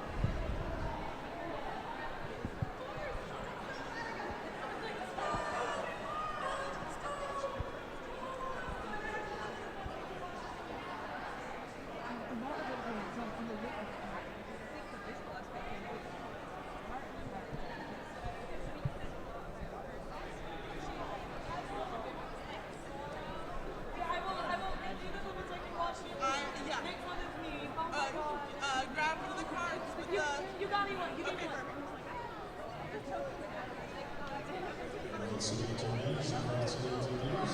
This is your 10-minute warning. The show will be closing in 2 minutes.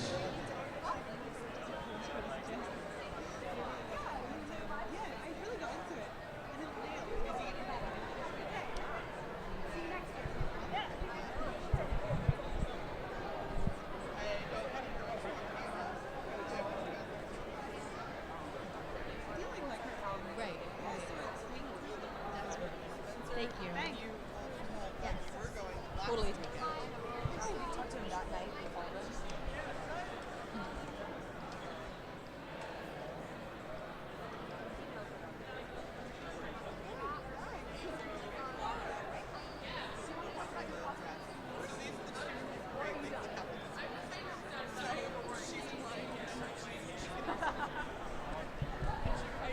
Can I hug you? Getting like Huntress and Raven and Pink Girl all day. Oh man. No, I mean like blonde hair and stuff. Yeah, but it comes apart. We're not gonna do that right now. I bet the mask might. Maybe. I really want to back to the she is. Yeah, they turned out good. She was the one who grabbed 28 and Batman. Like she had 2 people down and they're running out the sticky notes.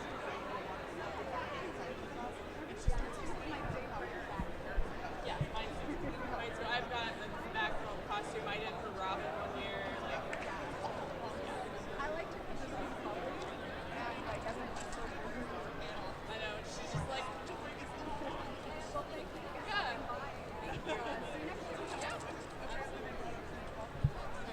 Hey, would you like to be interviewed on the internet? All right, have a good day. See you next year.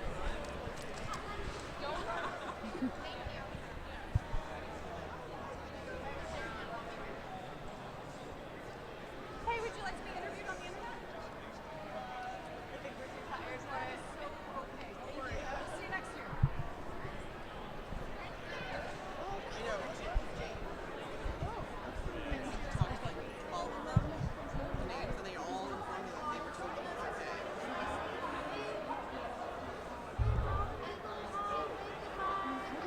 Wave goodbye to Emerald City Comic Con as you walk by our live streaming video screen.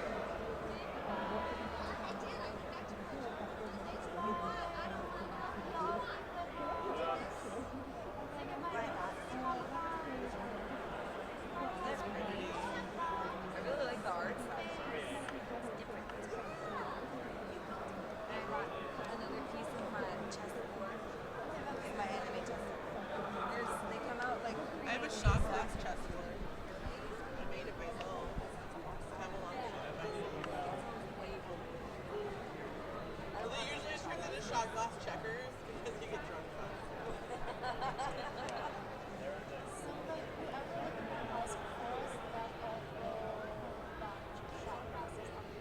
Well, good. You adopted them, and now they have a good family.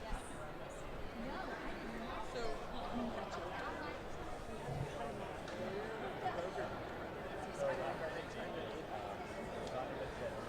We were like, so we're sitting here going, I was like, I'm sorry, I'm just gonna get really excited about another costume. We really have to do it.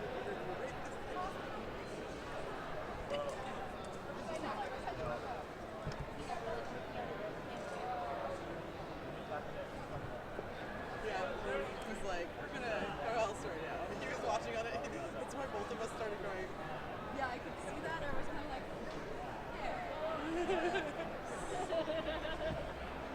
I regret my decision. No, you don't. It's just no like. There's the labyrinth. Jared. Oh yeah, we still love you, Garrett. Yes. And Poison Ivy. I do. It's a good costume. I'm excited to see it for next year. She wants to make a cartoon after it next year instead of the costume.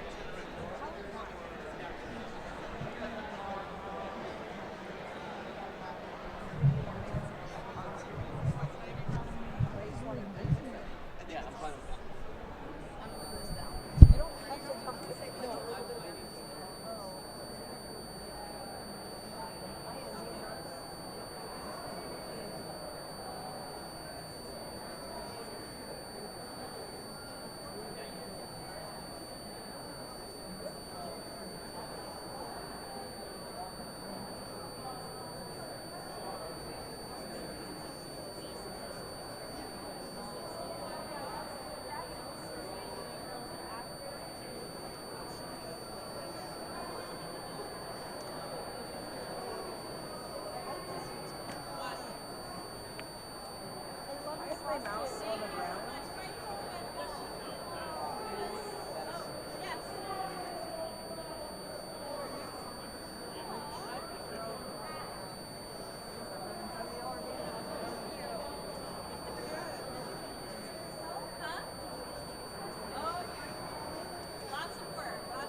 gentlemen, Eccc Comic-Con is now closed.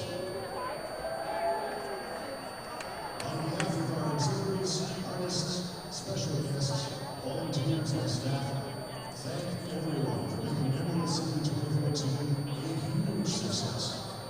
We hope you've all had an amazing experience, and we'll see you March 27th through 29th for the 2015 edition of Eccc Comic-Con.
right before that.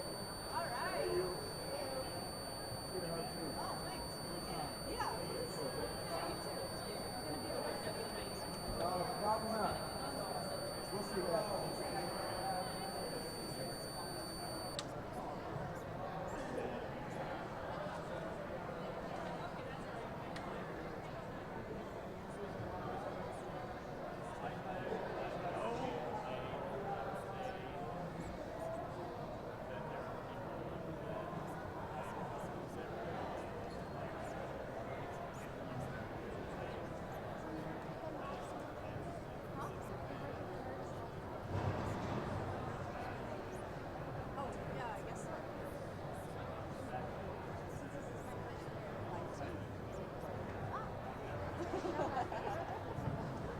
That's interesting that you don't have a secret.